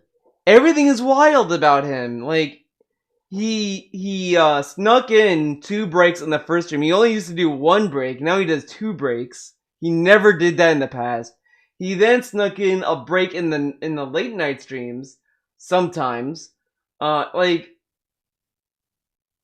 it is so odd. It's odds. I'm gonna wait until he starts talking. That way, like, you know, I don't want to leave with this. I hate that it doesn't tell you how long you have to be a follower because I don't want to, like, let's click follow for a sec. Let's see how long. It's in, oh, okay, it's an hour long follow only. Okay, unfollow that. Don't care. I will say I do like, what I love about followers only chat is that I get to, not chat, so I get to not be triggered, dude. The Almighty is here. What? There is no Oh, crazy, okay. I'll be right back, guys. you know, rage-filled gaming today at all. Nothing like that. Today it's two chill streams of ongoing playthroughs that I've been playing for quite some time. One of which I haven't beaten yet, one of which I did beat, but it's kind of ongoing chill gameplay content. So how's everyone doing? I hope you're all doing well. In regards to a question that everyone poses all the time. Everyone says, gee, I wonder what Phil does in the morning. He turns on the stream around like 10:15 a.m. and usually music runs for about a half an hour. And I wonder why Phil does that. I wonder what Phil's doing during that time frame. Today, as a rare occurrence, I feel I should give you some perspective. Okay? I'll give you some perspective. You guys ready? So today, here's what happened. So, I turned on the stream. And when I turned it on, I immediately made sure that everything was working. That's what I have to do. Tweak everything. Make sure is the volume correct. Are the music, is the music playing on the pre-stream and all of that. Once I've confirmed that everything is working properly, I will typically tweet to say that we are live so that people know that they can come to the stream and join it, and they'll know what I'm playing today. Typically, I'll always tweet out, oh, I'm playing this on the first stream today. All right, so you guys know what's going on. Then, typically, depending on the day, I jump into a bunch of other shit behind the scenes and try to get some work done. So, for example, today, here's what I did. First, I paid one of my major bill payments that's due at the beginning of the month. So I paid that. Thank God I could afford it thanks to you guys and your tips over the past few days. Like, no exaggeration, that's what paid it. If you guys hadn't been so generous with tips recently, I wouldn't have been able to pay this bill. I got a bunch more coming up in the next week and a half. So hopefully the tips can keep up with the support, but we'll talk about that in a little bit. Then, after I paid the bill, I said, well, I guess I could get a head start on the tax preparation stuff that I need to do. So I went into my PayPal account and I ended up pulling data, like 6 months of tips data and income data, because, you know, I get tips, but I also get other payments from various sources that come through PayPal, like Patreon and stuff like that. So I ended up pulling all of that data. So, you know, 6 months worth of spreadsheets I had to pull and basically name properly and file. Then I went into my my ongoing, I should say, spreadsheet. There's a spreadsheet that I use all year long to tally my income and expenses. I'd already had to use this recently because I had to tally my income to pay my quarterly state income tax bill. Every 3 months, I'm required to tally my income and report that to the state of Washington and then pay a tax bill based on how much I make every 3 months. Okay? So I already had a lot of this data, but I needed to do it for several months where the data, for some reason, didn't save, which is very odd, because I know I paid my state taxes all year last year, but I'm going through, I'm like, some of these, somehow I didn't save some of the data. I don't know how. So anyway, had to go in there and pull like 6 months worth of data that I'm going to have to review at a later date. Ended up having to get another file from something else. Basically, I gathered a ton of income data so I could start working on my taxes over the next few days. This is what I'm going to be doing behind the scenes of the streams, between streams and the like, is I'm going to be sitting there grinding through spreadsheets, looking at data, seeing what's what, and trying to transfer that data over to a running spreadsheet where I have all of my information in one place so that I can actually calculate my income data for my income taxes this year. Okay? So I did all that, and then I was like, oh, I got a couple minutes left. What can I do? Oh, that's right. I actually got a false DMCA takedown against my Twitter the other day for a Minecraft GIF that I tweeted 1 year ago. No exaggeration. It was 1 year ago. Apparently my throat was killing me and I guess I was sick. So I hadn't actually like streamed in a while. And I tweeted out, "Oh, my throat is feeling better.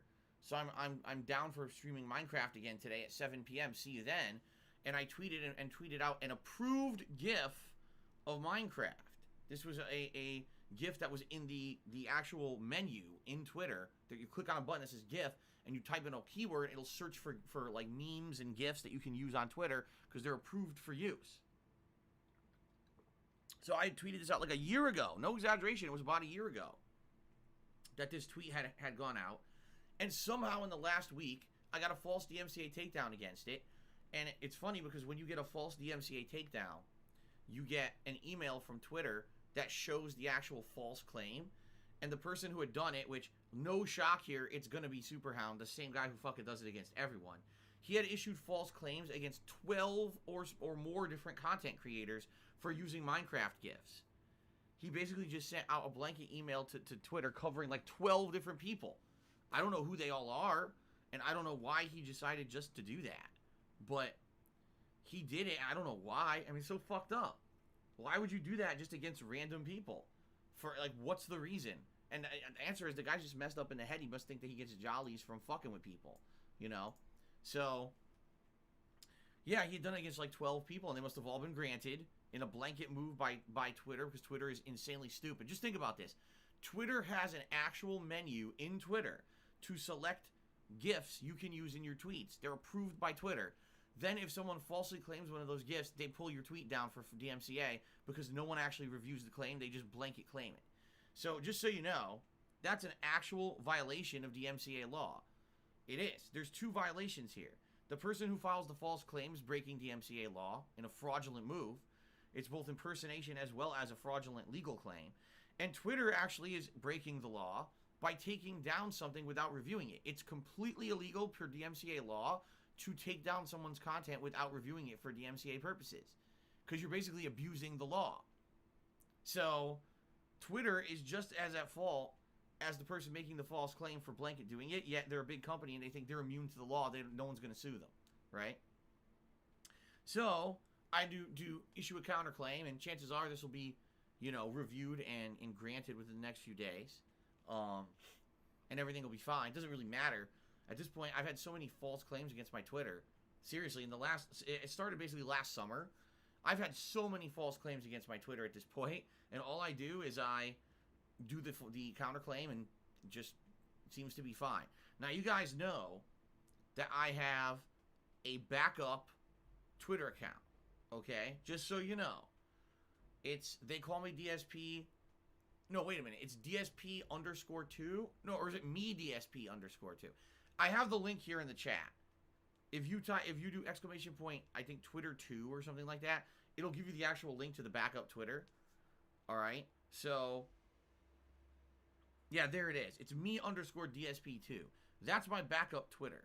All right. So if ever I actually do get my Twitter taken down for false claims, which at this point it would be ludicrous considering how many false claims I've had against it, and I just do counterclaims and it gets cleared up. But if ever anything did get taken down, you could follow the new one. And I should recommend, if you are not following that new one, that you do so, because that's going to allow you to continue to follow me and know what's going on with my streams and my content. It's my direct line of contact, you know. So please do so if you have not. All right?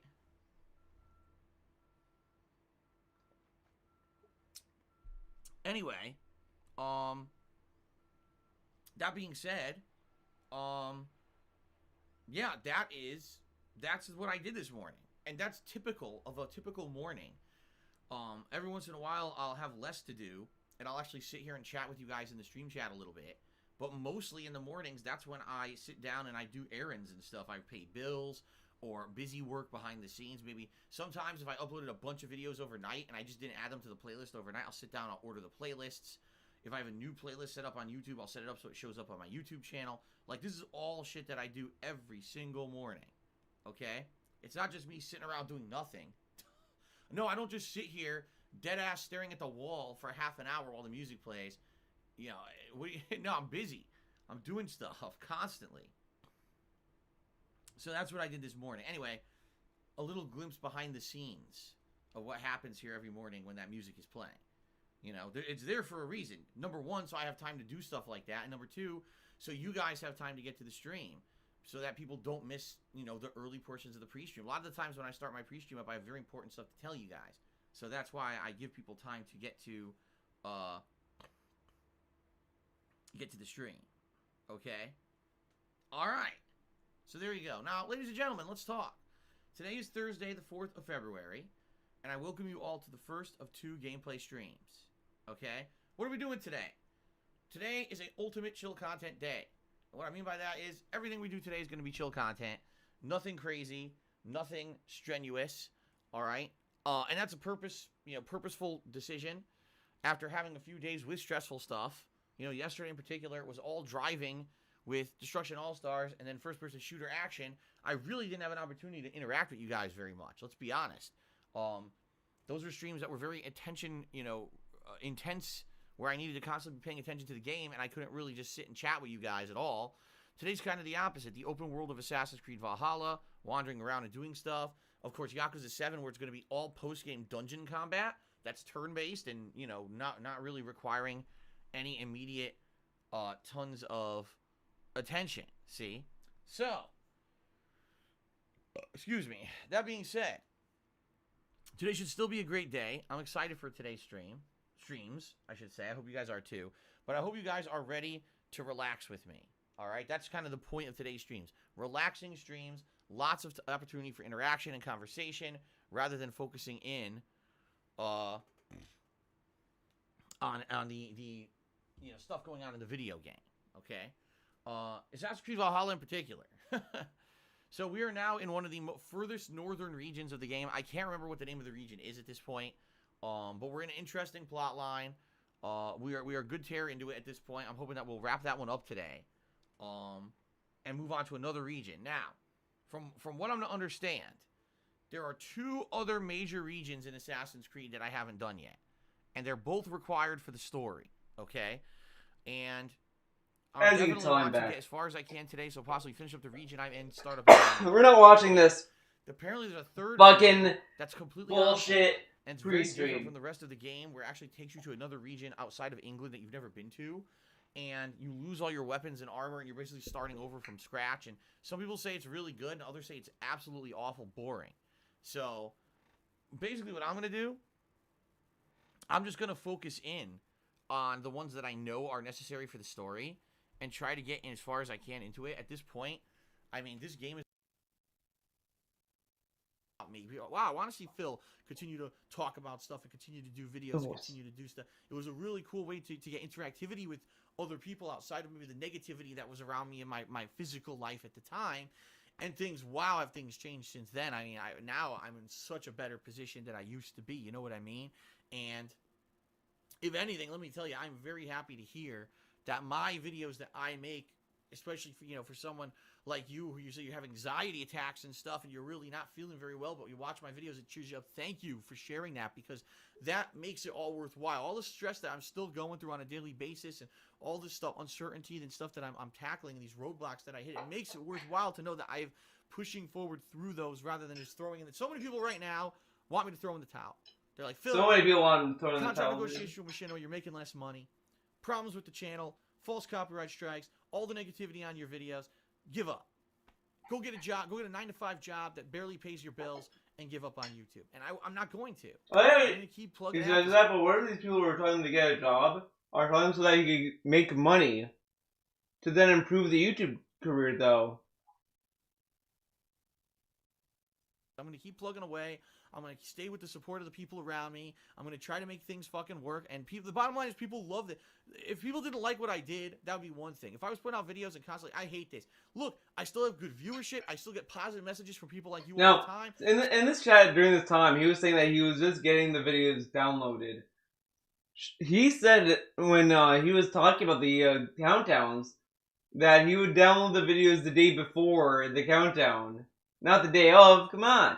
So obviously there's something going right here. The problem is I have to fight through all the bullshit and the challenges, and thank you for letting me know that it's worth it. Okay? Next question here. Wow, okay. Let's get going here because you got a bunch. Hopefully you won't find this one too personal. Gotta get through them all. For 3 years and counting. I'm 3/4 black, 1/4 Mexican. I'm also part of the LGBT Oh boy. Community. And yes, I am very aware of what that community is. My girlfriend is transsexual, and over the years you would make crude humor jokes that involve the LGBT. I wonder if this is a meme. I wonder if this guy's a meme. Because, like, I really, really don't believe people who have, like, trans partners go out and say, "Hi, my significant other is this." Like, I don't think anyone says that. They usually just say I have a girlfriend or a boyfriend. I don't think they kind of talk to them like that. About them like that. Whatever. And or race for comical purposes. Now, I watched you long enough and seen you ask the kings in your podcast interviews to know that you're not racist or prejudiced, and it's all for laughs. My question is, does it ever worry you that a brand new person that's checking out your content for the very first time on YouTube may just click on a video and get offended by an LGBT? Oh boy, here we go. Because they don't know that what you're about and understand your crude sense of humor for comical purposes. And this is a question I've gotten before, and quite honestly, the answer to this is very simple, all right? Everyone's gonna find something offensive. There's no way I could. Oh, we gotta bring a napkin. This controller and hold it and say, "Man, this controller feels a little heavy." Immediately, I offend the Xbox fanboys, right? Because they think that that's the best controller on the planet. I could take this piece of paper and I could fold it like this, and immediately he folded it the wrong way. I'm offended. That's a napkin, Phil? Not paper. Becoming more and more, and I hate to say it, more and more about. This is a little bullshit because this is kind of like belittling. Man, it's kind of belittling the actual issue with people who say actual offensive stuff that is offensive. Like, you could sit there because I know. Obviously, I know what he's talking about. He's talking about like people who like just get overly like offended. I get where he's coming from with that, but I think that it's just that the approach should have just been, yeah, you know, if my comedy is offensive, I am sorry for that, and I don't mean it that way or whatever. And either just don't make those jokes if you don't like. I always say, like, with comedy, if you don't have any confidence in that this joke that might be taken badly, then don't make the joke if you don't have any confidence behind it. Like, I think it really depends on how you read the room and just the kind of joke you're making. Because sometimes, you know, the joke won't stick. Some people might not find it funny. And the other thing is that if you make the joke and people are offended, I don't think I don't think the response should be like, "Oh, fuck you, you're a fucking bitch. Fuck you." It's a joke. You should just be like, "Oh no, okay, I'm sorry that my joke offended you." Then leave it at that, because, like, you know, it's better to just defuse these situations than be like, "Nah, fuck you. I'm funny. You're not. I know what's funny." Comedy. This is just silly to be like, "Well, let me tell you, I can fold this so I'll be offended. See, people are pussies." It's like, no. People are in such a situation now in their lives that they don't have a lot of hardship anymore, right? If you're not starving, and if you're not poor and out in the street, and if you don't have these basic needs that are problems for you, you got to find something else to complain about.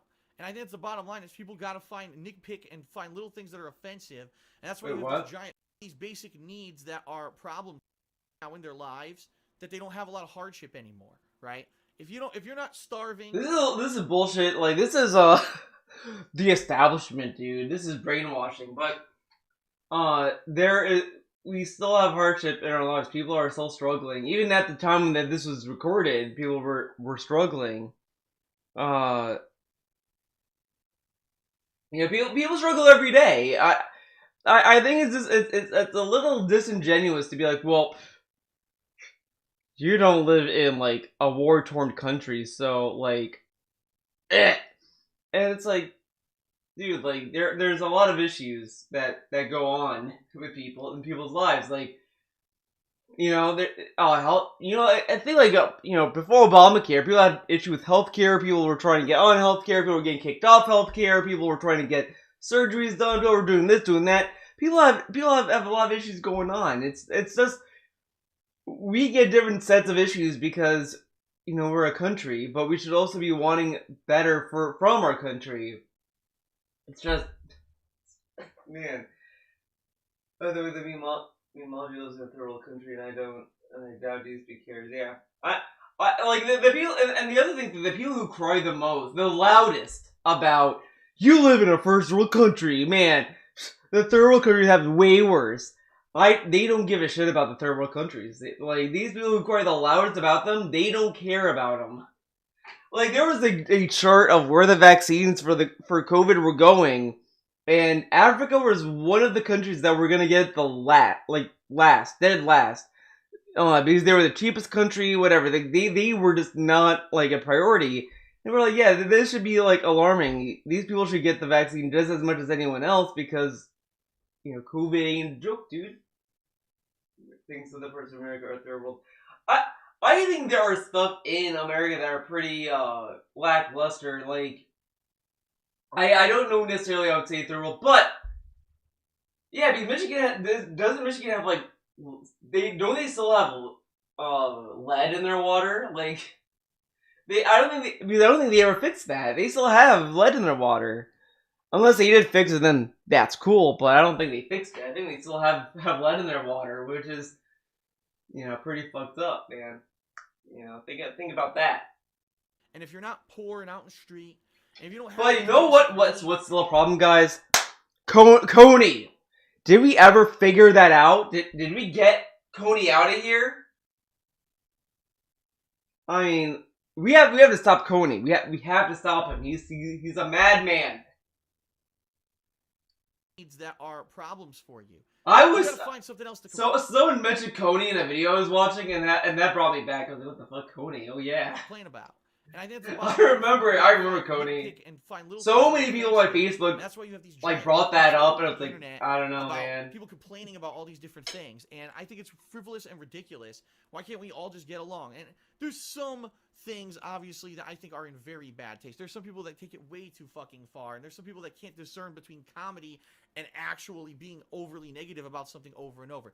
It would be one thing if in every video that I made it, almost a feminine, feminine voice, like almost like making fun of someone who was gay or transsexual or something like that. And I was like a running joke that I did in every video. It was. Then people might be suspect and be like, wow, he's uptight, or maybe he's insulting those people. But the thing is, I pull it out every once in a while. I understand that if you do it too much, yeah, you're going to find people who are going to be offended. Why does he always make that same joke? Why is he always doing that same thing in every video? But I'm not like that. It's like I've said. His comedy is such boomer comedy. It's not even like clever. Like, that's why people, think that this dude is, ignorant to a lot of things, because his jokes suck. His jokes just suck. Straight up. Equal opportunity offender. I will make jokes about everyone. I've certainly embarrassed and made jokes about myself and my own heritage many, many, many, many times. Like what? Oh, man, Mamma Mia, dude. Bleh.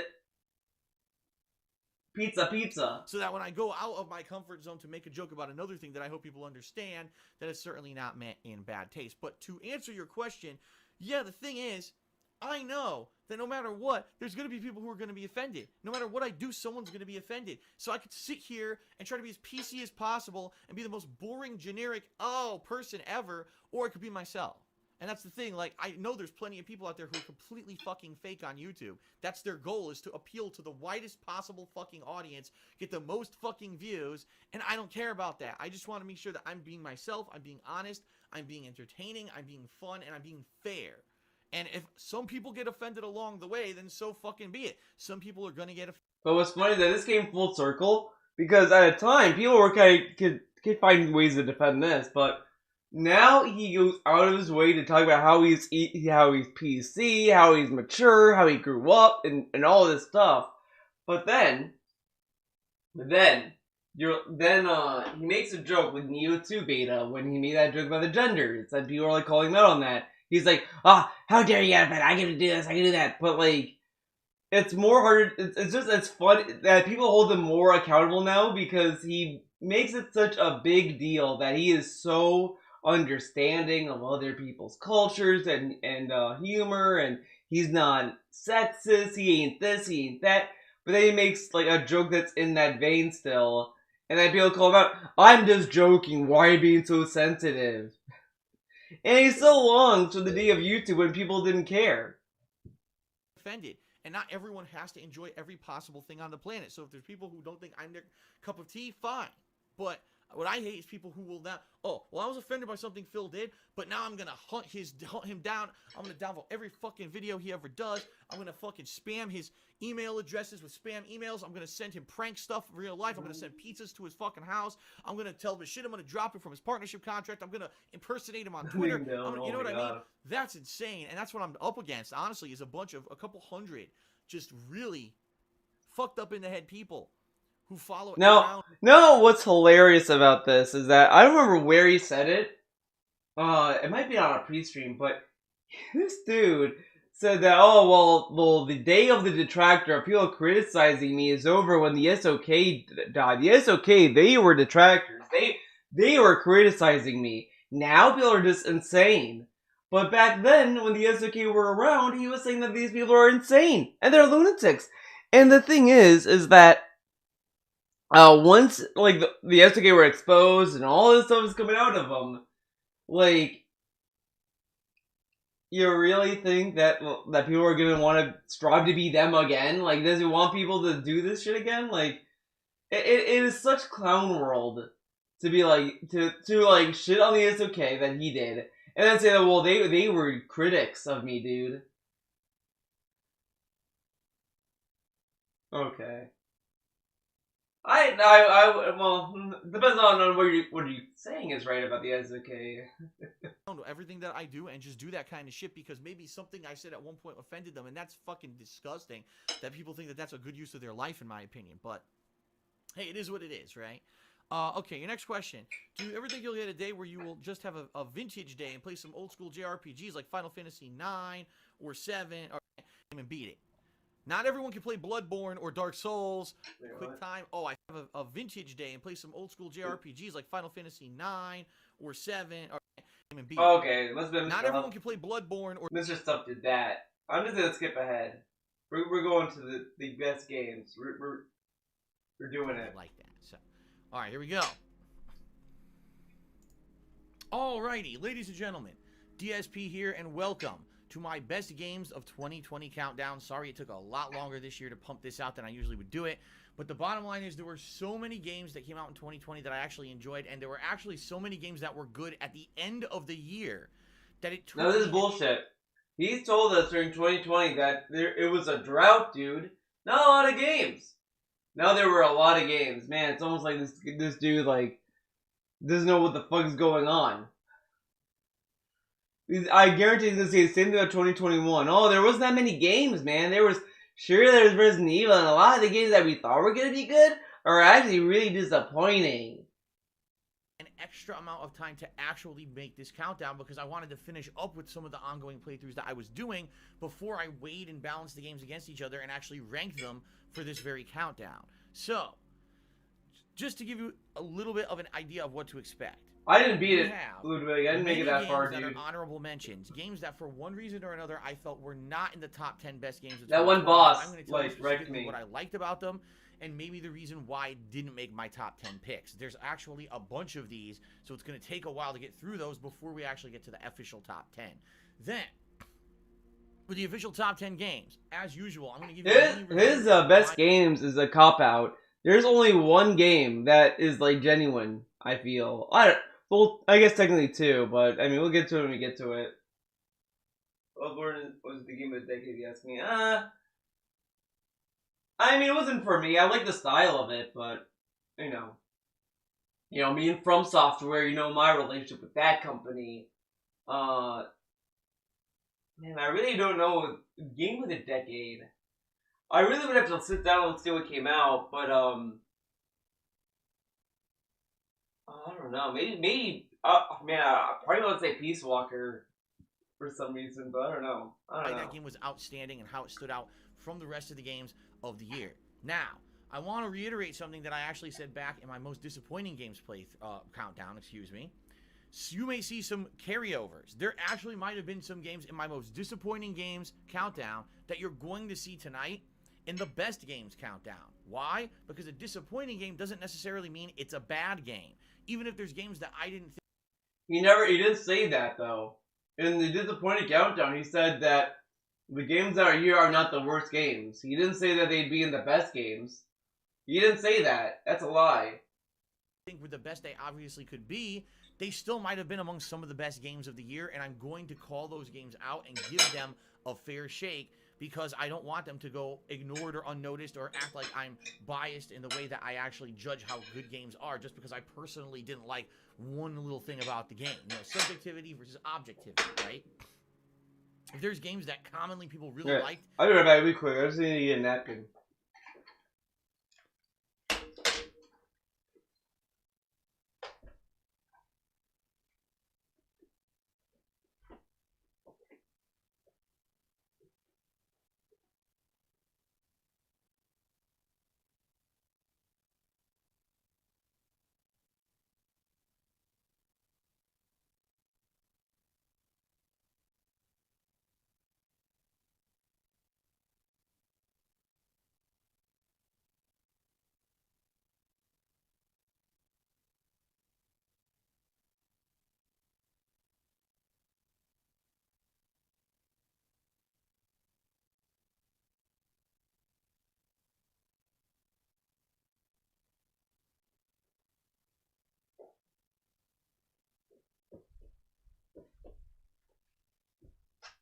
I'm back.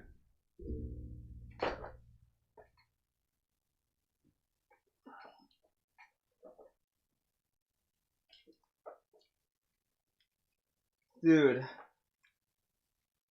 Let's get going. Let's get the show on the road. Chances are there's something good about them. Even if I didn't love them, I'm still going to give Yeah, a lot of the worst games, he kept saying, this sucks, this is the worst. Worst, blah, blah, blah. Credit is due. Fair enough? So I hope you understand that. And if people, oh my God, why is there something that was in a bad list on the good list? Because the world's not black and white. That's not how it works. Mixed Something bag. that's been disappointing to me, but I still really liked it, and I admit that it's one of the better games of the year. Okay? This is literally a mixed bag list then. All right, thank you, Elon on Wheels, for the cheer. Let us now begin. Elon on with Wheels. The countdown of the best games of 2020. We're going to start with honorable mentions. Again, these are games that, for some reason or another, did not make it to my official top 10 games of the year, and I'm going to tell you specifically why. All right? We start This is great. with Get honorable this. mention, Fall Guys. Yes, a game. Fall that came Guys! out of nowhere in the summer of 2020. A game that I probably never would have played. Great gameplay if it weren't picked. for free on PS Plus. But admittedly, this game actually was super duper fun during a time period when there weren't a ton of game releases and during a year where COVID basically screwed up all the game release schedules. If everything had been normal, maybe Fall Guys never would have ever been noticed nor ever got any traction. But undoubtedly, the summer of 2020 was dominated by people playing Fall Guys, and this game Dominated. is going viral on the internet. Now, this is a game where you basically... Yeah, it went viral alright. Extreme elimination style challenge. You're doing different kinds of physical mini stages. Sometimes you're trying to dodge obstacles. Sometimes you're trying to guess what gate is real. And you're competing against people on the internet at all times. On the It's not internet. a single-player game at all. It's all about online competition and ranking and points. You're that you competing can with- get and grab a crown, on grab the crowns and internet. Points that then you can use to buy new outfits for your characters. It's a very addictive game, even though there really are no real life prizes, and even though it's not necessarily the most fair competitive game, it is incredibly fun to just jump in and out of Fall Guys. Hey, it's an honorable The thing about mention, Fall Guys dude. is it was free for PS Plus subscribers, so you didn't have to pay any additional money if you had a PlayStation Online account. And if were you just able to claimed play it this game and enjoy it. when it And was it really offered. worked out well. They started having tie-ins with various other video game franchises and pop culture things. And Yeah, how it got long did very that popular last? For about 2 to 2.5 months there. They only had GLaDOS It's kinda funny things the way and that it all worked out. I never heard of the game. I wasn't going to play it, and then people. I wanted wasn't me to gonna try stop it when it. it I'll became free play for it. PS Stop Plus, it. and I said, all right, fine, I'll give it a shot. And I got hooked on it. Like, I really enjoyed it. I thought This is this an game honorable was very, mention. very fun. So there's no Now, number. Why is this only an honorable mention? There's 2 reasons. The first reason is because I couldn't be Ninja. The ninja Excuse of Fall the Guys. game had limited content at launch. You know, you could probably play this game for on and off, maybe a week, maybe 2 weeks, and then eventually you're just going to start to get bored of it because they didn't really have a lot of content at first. It was maybe, 10 stages or something like that. Needless to say, they were fun, but you want more content than that. And then the game developers did kind of an interim update where they decided to release a few more updates and stages and remix the stages to make them harder, which was nice of them. And then they had a season 2. And honestly, I'd say probably around the season 2 was where the game didn't really shine anymore. When season 2 released, which was essentially after July, August into September, I think it was like late September, something like that, there just wasn't much content added to it. They added maybe 2 new stages that were medieval themed, but outside of that, most of the stages remained the same or just slightly. Now, I don't get what people were expecting from these other seasons because the game came out last year and then they started season 2 so soon. Like, Street Fighter V had seasons that lasted a year, and usually seasons for competitive games kind of are every year. I kind of feel like Devolver did this game just as a joke. Like they wanted to. I feel like they made this game just to make fun of these competitive games that have seasons and all this stuff. So they just fucked it. They fucked around with it. Yeah, because that's what a lot of Devolver does. They do a lot of dumb shit. Like, I can't get over every E3. Every E3 by clockwork. They do a bullshit press conference. And it's so obvious it's this bullshit. They don't give a fuck. They're just fucking around. Everyone's like, oh, I can't believe Devolver did a press conference that was bad. They didn't do anything. And it's like, dude, yeah, that's the point. It's like, it's supposed to be bad. It's like, it's on purpose. It's making fun of conferences for being like what they are. And people take it so seriously. It's like they didn't show anything. It's like, yeah, it's Devolver. What do you expect? These guys, until Fall Guys. Devolver did you never heard of Hotline Miami? Devolver did Hotline Miami, Mother Russia Bleeds. They're an indie studio, so I mean they're not huge. I mean Fall Guys is their biggest game that they put out. Sure, but I'm just saying, like, I just feel like that's a game that's just like it's capitalizing on a wave. That's whatever. There just wasn't enough content. It's a conspiracy theory, dude. dude. To the next viral sensation, Among Us, and basically this game was almost all but forgotten. This was the #1 game people were talking about on social media, and was just super hyped. And like overnight, because the season 2 update wasn't very interesting, this game lost tons of traction. Everyone just kind of forgot about it, which is very, very unfortunate because it was a game that had potential to grow pretty much infinitely as long as they just kept adding content, and they just didn't. Oh yeah, Shadow Warriors. They did do that too. Back in December, I played it and got bored within an hour. I just didn't want to play it anymore because, again, most of the stages are almost the same. You can only do so much with the same stages over and over. So, Fall Guys, a great game, a fun game, certainly an original game, and it was awesome that if you had PlayStation Plus, it was free. Sadly, it's one of those flash-in-the-pan hits that was only popular really during the summer of 2020.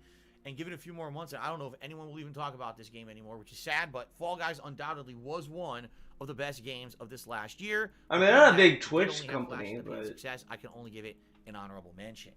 Alrighty then. What? So let me get this straight. It's an honorable mention because the game isn't big enough. Okay, cool. Alright. So it would be a bigger game if it was. It's on to the next honorable mention. Guys. Alrighty then. Hold on. Alright.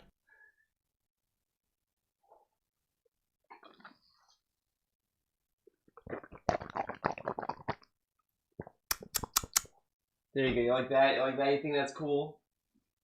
Okay, I'm not gonna do that again, guys. Don't worry. I did it for a bit. It was a bit. Ladies and gentlemen, it's on to the next honorable mention for the best games of 2020. Are you ready? Without further ado, here we go. The next honorable mention is probably really bad. Spider-Man Miles Morales for the PlayStation 5.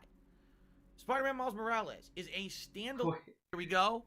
The next honorable mention. The way he says this. Spider-Man Miles Morales for the PlayStation 5.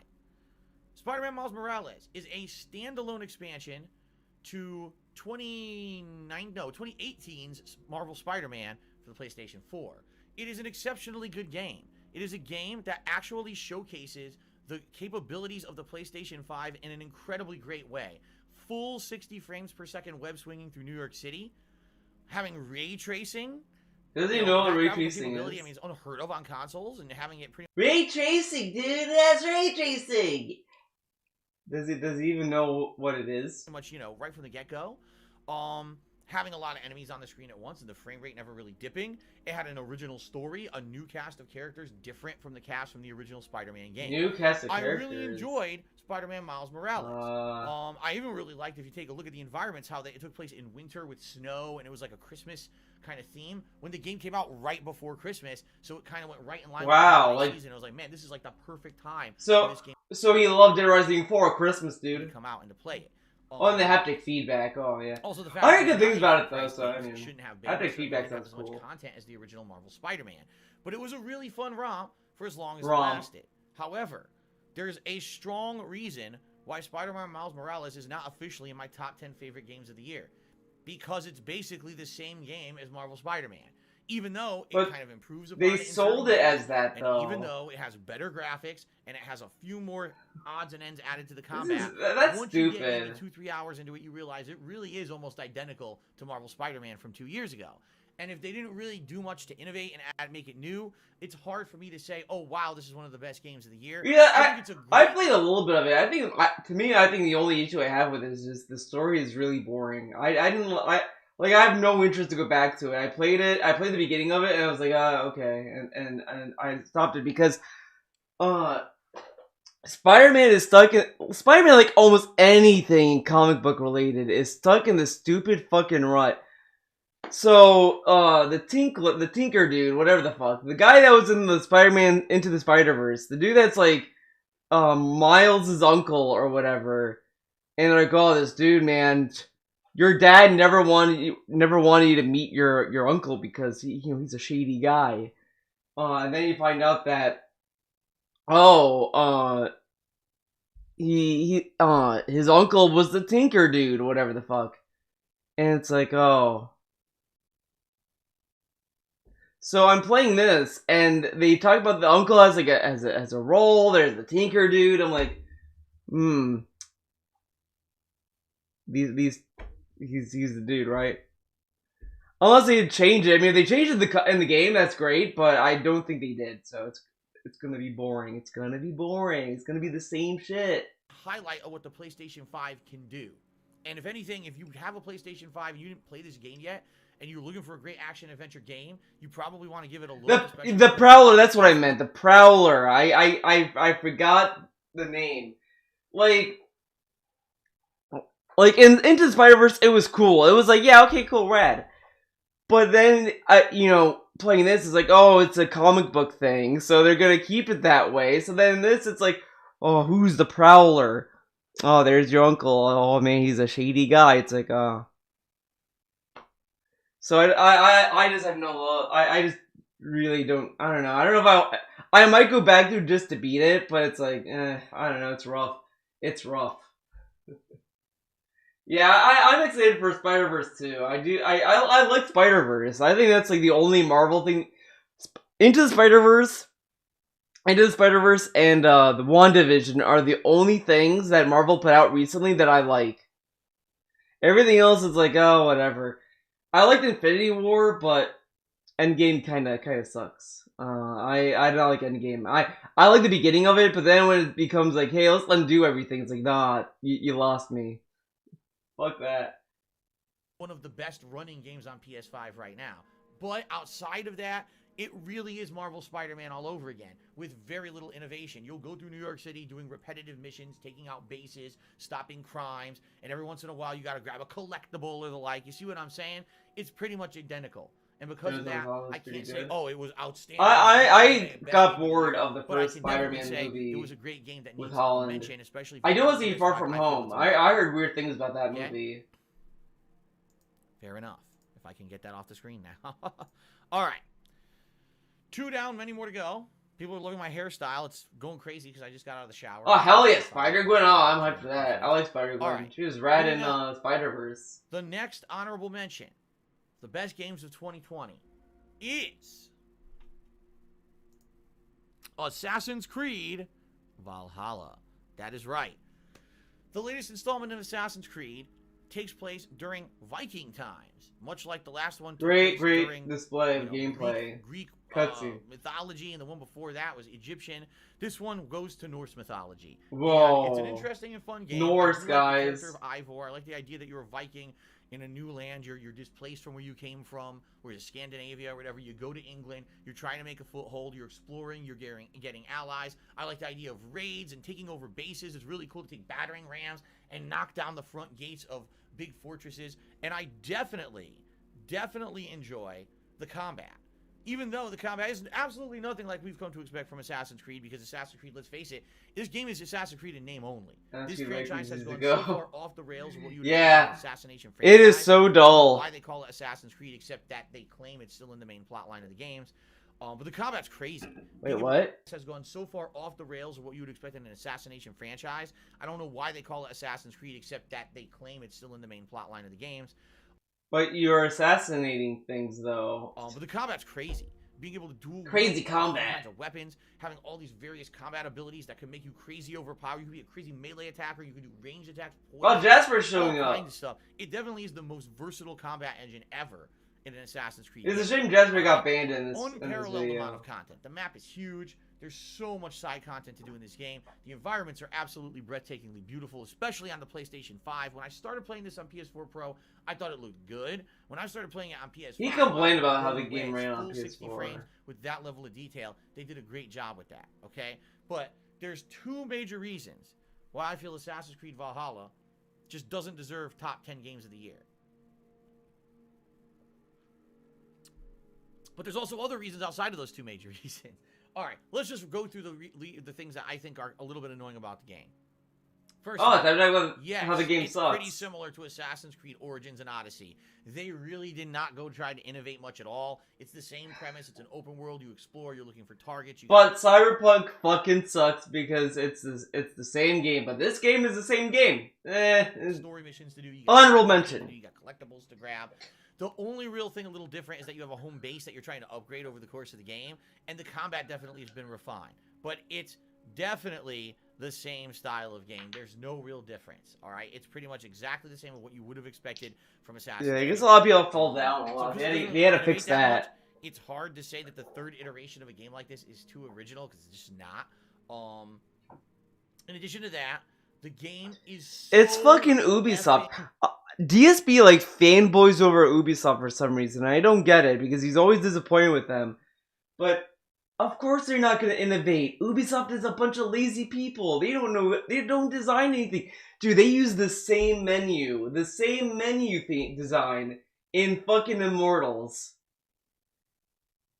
And then someone told them, supposedly, I don't even know if this is even true, but apparently Immortals is leftover shit from fucking Assassin's Creed Odyssey. So it's even more lazier than I gave it credit for. Like,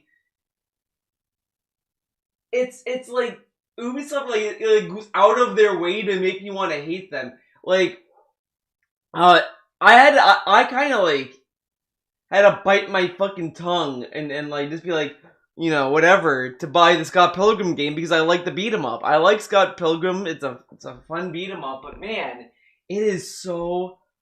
That's like the only game from Ubisoft that I'm like, yeah, I'll buy that. Everything else, like, I liked Watch Dogs 2, but it's like that's pretty much it. The London parts. Oh my! They did that from. Oh my god! Fucking. Yeah, and Rayman got it since the ban world. On release day in early November. They couldn't rip it off, dude. That's why. All the new releases that were coming out to pair up with the release of PlayStation 5, there was no way I was going to be able to play this consistently. So I played it on and off for about a month, and then I brought it back as a major playthrough. I am now at 70 hours into the game, and I still have multiple regions of the map that I need to take over. And by the way, outside of one major side quest line, which is kind of a cool quest line where you go to Asgard, which is really neat. Asgard! For those who haven't played the game, but it's kind of a really interesting what-if plot line. Outside of that, it's Rabbits all in Raymas. Areas, and each you know, I feel that is probably the most depressing thing Rayman fans have to deal with. I mean, they loved Rayman for years and years and years. They supported it, even the traditional Rayman on the Wii U and shit. And then what they get now, oh, here's some Rabbids shit, and it's like, oh man, oh that makes me sad. That's like oh my god, I know there's a property I like that is now like a shell. I can't think of it.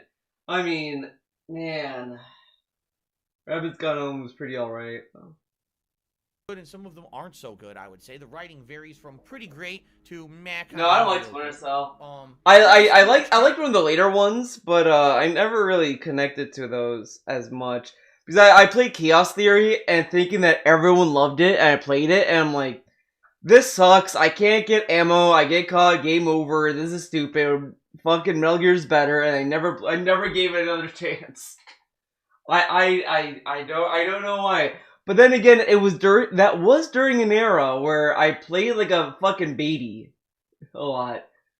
I like Blacklist too, but I only play the co-op stuff with my friend. But yeah, I think I need to replay Splinter Cell. Maybe I'll appreciate this way more. But I remember like around that time I was playing like a baby. Like I played. I mean, it was also during the time I thought Resident Evil was tying into the movie. I thought the reverse happened. I thought the games are based on the movie, and not the movie based on the games. So I was playing Resident Evil 4, like, so where does the movie tie into this? and then I realized, like, maybe sometime in high school, someone told me, like, no, Theo, you got fucking backwards, dumbass. I'm like, oh, okay. I don't know why. I don't know why I thought that. I couldn't tell you. Where's Alice? Where's she? They were in a mansion. Why are they not in the mansion anymore? Over quality. That's not a good thing. I definitely feel that because there's so much content in the game of taking over the regions of England, that sadly. And then the other thing is, this is the other thing that's good. That dude. I'm thinking of this and I'm getting embarrassed by it. I rented Snake Eater years ago. When it first came out, I rented it from Blockbuster, and as I was playing that, I got lost in the beginning of the game. I was like, I don't know where I'm going. Where do I go? This is stupid. And I died by the alligators. I died by the quicksand. I didn't know where I was going. When I played that now, I'm like, dude, you just go straight. Like, how do you get lost in the beginning of MGS3? How does that happen? So, like, I don't know what the fuck was going on in my head when I was playing these games. Like, I think I played a lot of Mario and a lot of Nintendo games, and that's where I stayed. So when I played games that were not that, I was like, what the fuck am I doing? Where's the stuff? Like, I don't know. I don't know how I was, like, playing. It was weird. It was... Thank God I wasn't streaming that. That would be scary. It feels so watered down, it feels so repetitive, and the pacing of the game is completely destroyed by the fact that you never feel like you're making progress because the game is so long, it doesn't feel like anything you do is meaningful. I just played for 10 hours, and I don't feel like I did a damn thing to advance the plot of the game. And that's basically the bottom line with Assassin's Creed Valhalla. It's a game that's so long that you actually don't feel like you're getting meaningful progress at any point. And the funny point about this... I played Ape on the PSP, I liked it. I've been playing it hardcore for a month now as a major gameplay stream game, and I'm still 70 plus hours in, and I still haven't beaten it. Did you do the last side missions? You know, like, I understand. They want to put out games for Assassin's Creed that they feel like they're giving you an insane gameplay experience. That's great, but then what they really need to do is they need to innovate. Make it feel like every moment that you're playing the game, there's something interesting or different happening. It's not the case with this game. In this game, it just feels like you're doing the same thing over and over and over and over. And it just gets repetitive and boring. I don't know. Like, Assassin's Creed, it was challenging for me to even do this stream because I want so badly to beat Persona 3 The Answer. That part I'm on, I'm like, dude, I love the boss fight I'm on. Like, the music is so good. Oh man, it's so fucking intense. Oh man, I don't want to listen to it. This is what you guys make me do. Best and worst girl are beating him badly. Yukari's cool. Leave her alone.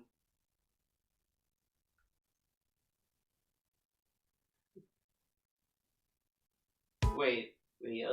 This is an extended version of it.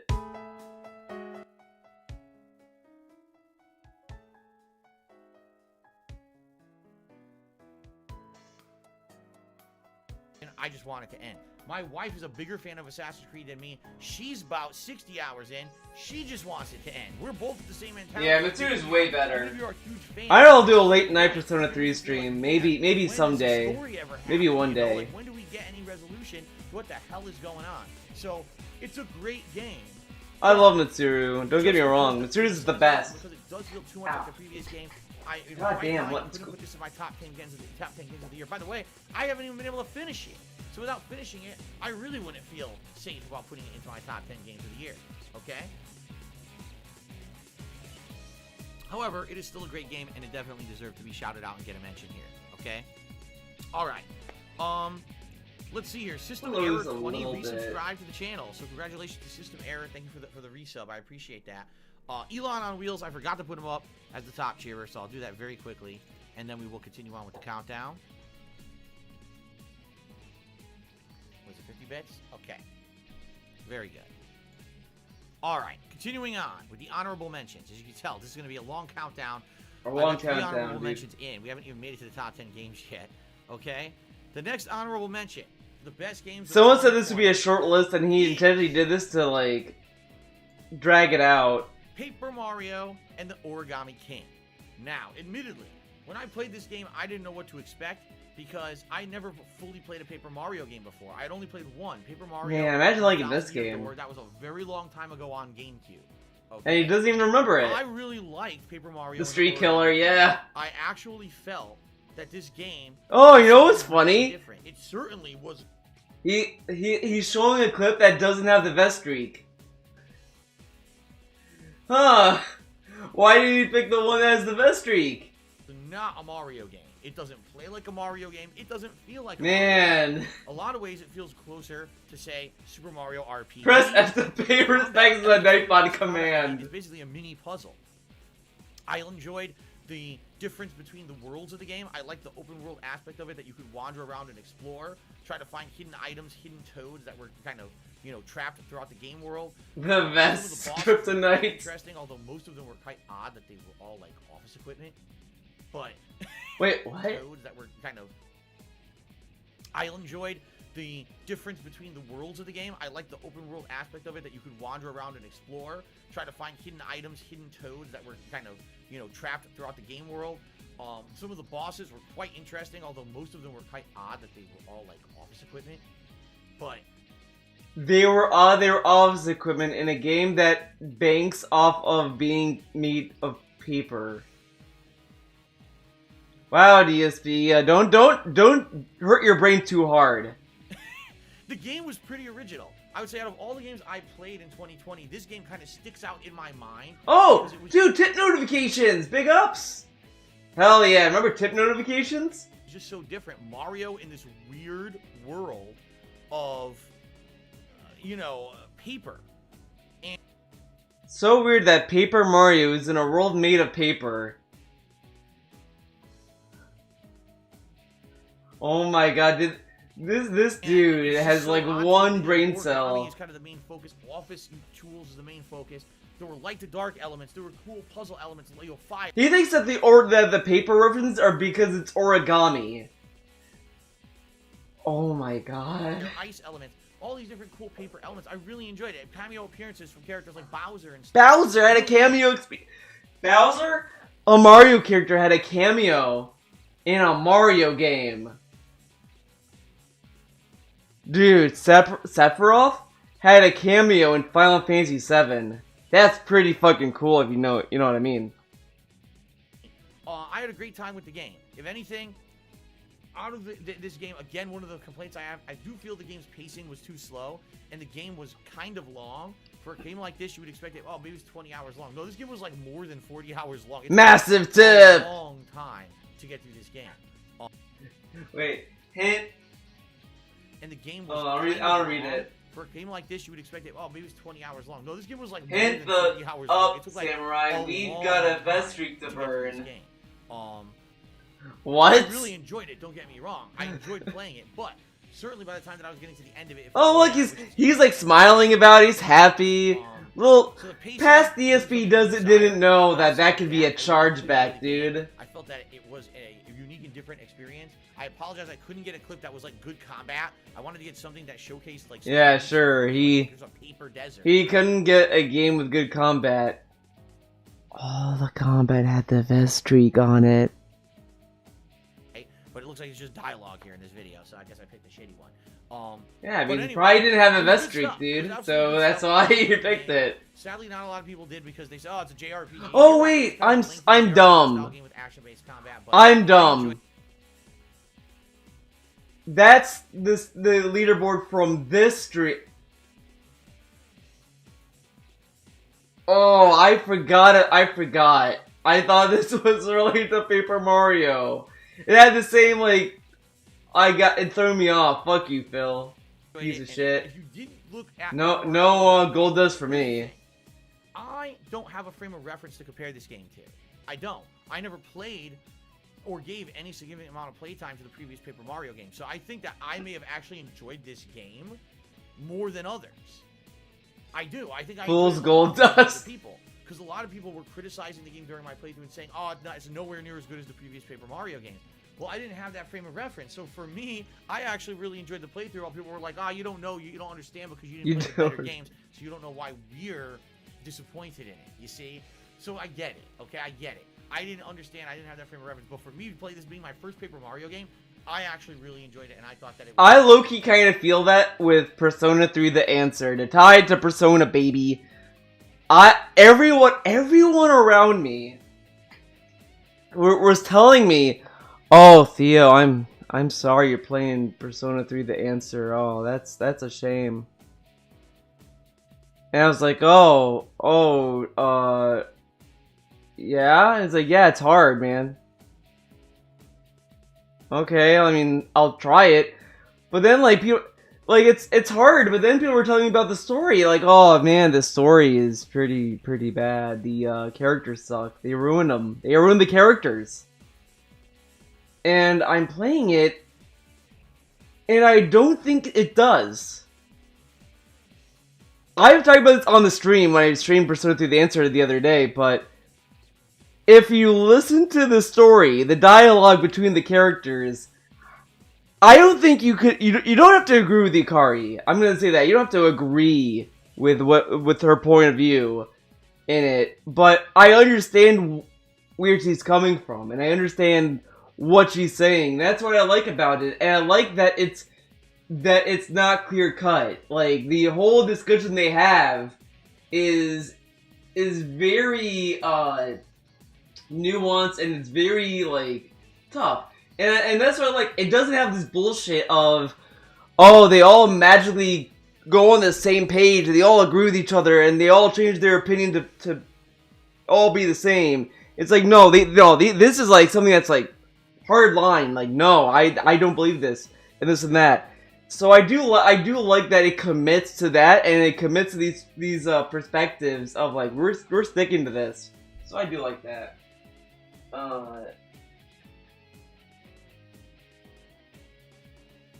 No competitive really makes it annoying. Yeah, I don't. That's annoying, and the Guardian shit was pretty rough. Like, because I found myself, like, going through all these rooms and being like, I forgot the boss setup sometimes. So that was a little bit rough. I am happy that the final boss gauntlet is like, hey, you can just kind of go through at your pace. But it is what it is. I do think that a lot of the stuff in Persona 3 The Answer comes off kind of mean-spirited towards the gamer. Like, a lot of it just feels like someone sat there and was like, fuck Persona 3 fans. they're gonna be. Let's fuck them up. No compendium for you, bitch. Fuck you. It's like, oh, okay. I appreciate that they wrote them all to be different like that, but you created so wrong. Yeah, I mean, Storm, I'm not. I get why people think that she's wrong, and I get that. I get that. Like, I like that it approaches the idea of like, of the idea of like accepting the past and moving on from it, and then like, because I don't know about. Oh, this might. I don't want to say anything. I'm gonna just stop talking because, like, Storm. I'm gonna tell you this. You're probably gonna love the video I'll be making after I beat the answer because I'm gonna go into a lot of stuff I want to talk about in the answer. I'll talk about your angle too about it. But yeah, I'm definitely gonna do a video on it. Like, dude. That part got me like really excited. My mind was racing about it. I was like, oh shit, oh, fuck. Like, I like it probably more than Royals content. Like, I like the third semester story. I like that a lot. It's really cool. It's like I'm a sucker for that shit. But this one is doing stuff that's like, oh god, like I'm gushing over it. Gonna reach for the answer. For a big oh yeah, a lot of buses one shot you when you first tried them. I feel, you have to get a feel for them. Sometimes you gotta grind. I actually didn't mind the grind in Persona 3 The Answer. If anything, the answer makes grinding way better because you don't have the emotion system to deal with. Because that's what kind of pissed me off at the base game. Like, you could see it in the final like grinding session. I was trying to get Satan. I was getting really fucking annoyed with the emotion system. It's like, oh my god, my party's all feeling bummed out. I need like 1 or 2 more battles to get Satan. Can we just do this? And it's like, oh man, they're all bummed out. So I do like it in the answer. Like, as hard as it is, it's like you can grind. Fuck it. You don't have to worry about them being sad. It's like cool. Like, I liked it in the sense of, like, it makes the day-to-day of the game a little more, like, strategizing and fun, but then you get to the parts where you're cramming to get the last few bits, and it's like, no, this sucks. However, admittedly, compared to the other games that did make my top 10, this was not as good as those in my opinion. So it didn't make the top 10, but I wanted to give it an honorable mention. I do kind of want... I wouldn't be mad if the emotion system was back in 6. I wouldn't be mad, but it's like, man, I don't know how I feel about it. I received a $1 tip from Canbar 2. Says, big ups, Phil. Thank you, Canbar, for the first tip of the night. Let's get that up on the leaderboard, and then we will continue on with the count. Yeah, I agree, Storm. I think it's... If they could tweak it better, it'd be a better system. Our first tip like, of the night. That, or like have an item that can rejuvenate the party, because you could fix your main character by going to the bathroom, but, you know, if Junpei, Mitsuru, or Akihiko, or whoever, feel bad, you can't do shit about it, and you're stuck with, with whatever. And sometimes the whole party could be whatever. Thank you very much, Canbar. Appreciate that. Okay. All right. Continuing on. We're 20 minutes into the countdown. Yeah, but I mean, I'm saying, like, there should be something that can balance it out. Honorable mention. The best games of 2020 countdown. But that's what I like about the emotion system. I don't hate it. Neo 2. Yes, ladies and gentlemen, Neo 2, a game that most people forgot even came out in 2020. At one point, I actually forgot this game came out in 2020. I wasn't going to put this in the countdown, and then I started going back and looking through the playlist. I was like, crap, this actually came out in 20... Like, holy shit. Wow. Wow. Right? Neo 2. Yes, it's a Dark Souls-style game. Yes, it's a game that's... Now, he skipped Code Vein because he hates From Software clones, but plays Neo 2, plays tons of Breath of the Wild clones, but won't even touch Code Vein because he thinks that there's waifus in there and everyone's gonna want to fuck you. I have played Code Vein. No one wants to fuck me in that game yet. No one wants to fuck Cleo yet. Yeah, same with Astral Chain. Astral Chain isn't even a clone. But I'll be honest, I liked Astral Chain. I think Astral Chain is a good game in the sense that it's a first game that was directed by someone who never directed before in Platinum. and it's a new IP. I do like it for that. I appreciate that, but man, I don't want that game to go away either. I would love a sequel. But they have to improve it. They have to push it forward more because I think the investigations have kind of bogged it down a little bit. Some of the combat kind of is whatever. But the final boss sucks. I hate the final boss of Astral Chain. Fuck that final boss. The camera sucks. Everything sucks about it. Fuck that final boss. I get the game confused with the one with the robot with the fat ass. That's Nier Automata, dude. Wake up. Clam sold that IP to Nintendo. Yeah, okay. If Nintendo hires like another studio to do Astral Chain, I won't give a fuck about it because Platinum Games probably gave it a lot of his personality, to be completely honest. Like, Platinum Games has a very strong, like, style to it. Like, I'll give it a chance if it looks pleasing, but if it looks like fucking... Because, like, the last game I was invested... Like, look at No More Heroes 1 and No More Heroes 2. No More Heroes 1 was directed by Suda51. He did the writing and all this stuff. And other people worked on it, sure, but... he worked on that. Same with Travis Strikes Again. He worked on that, too. And then you go to No More Heroes 2, and it is so, like, death to what No More Heroes was. They made Travis Touchdown a cool dude, a cool guy, everyone wants to fuck him, and all. It's like, this isn't No More Heroes. This is, like, something else. No More Heroes 2 had stuff I liked in it, but it's like, it is so, like, not what I like in Suda51 games. It's like they gave it to, like, a Western director who thought that this is goofy fun.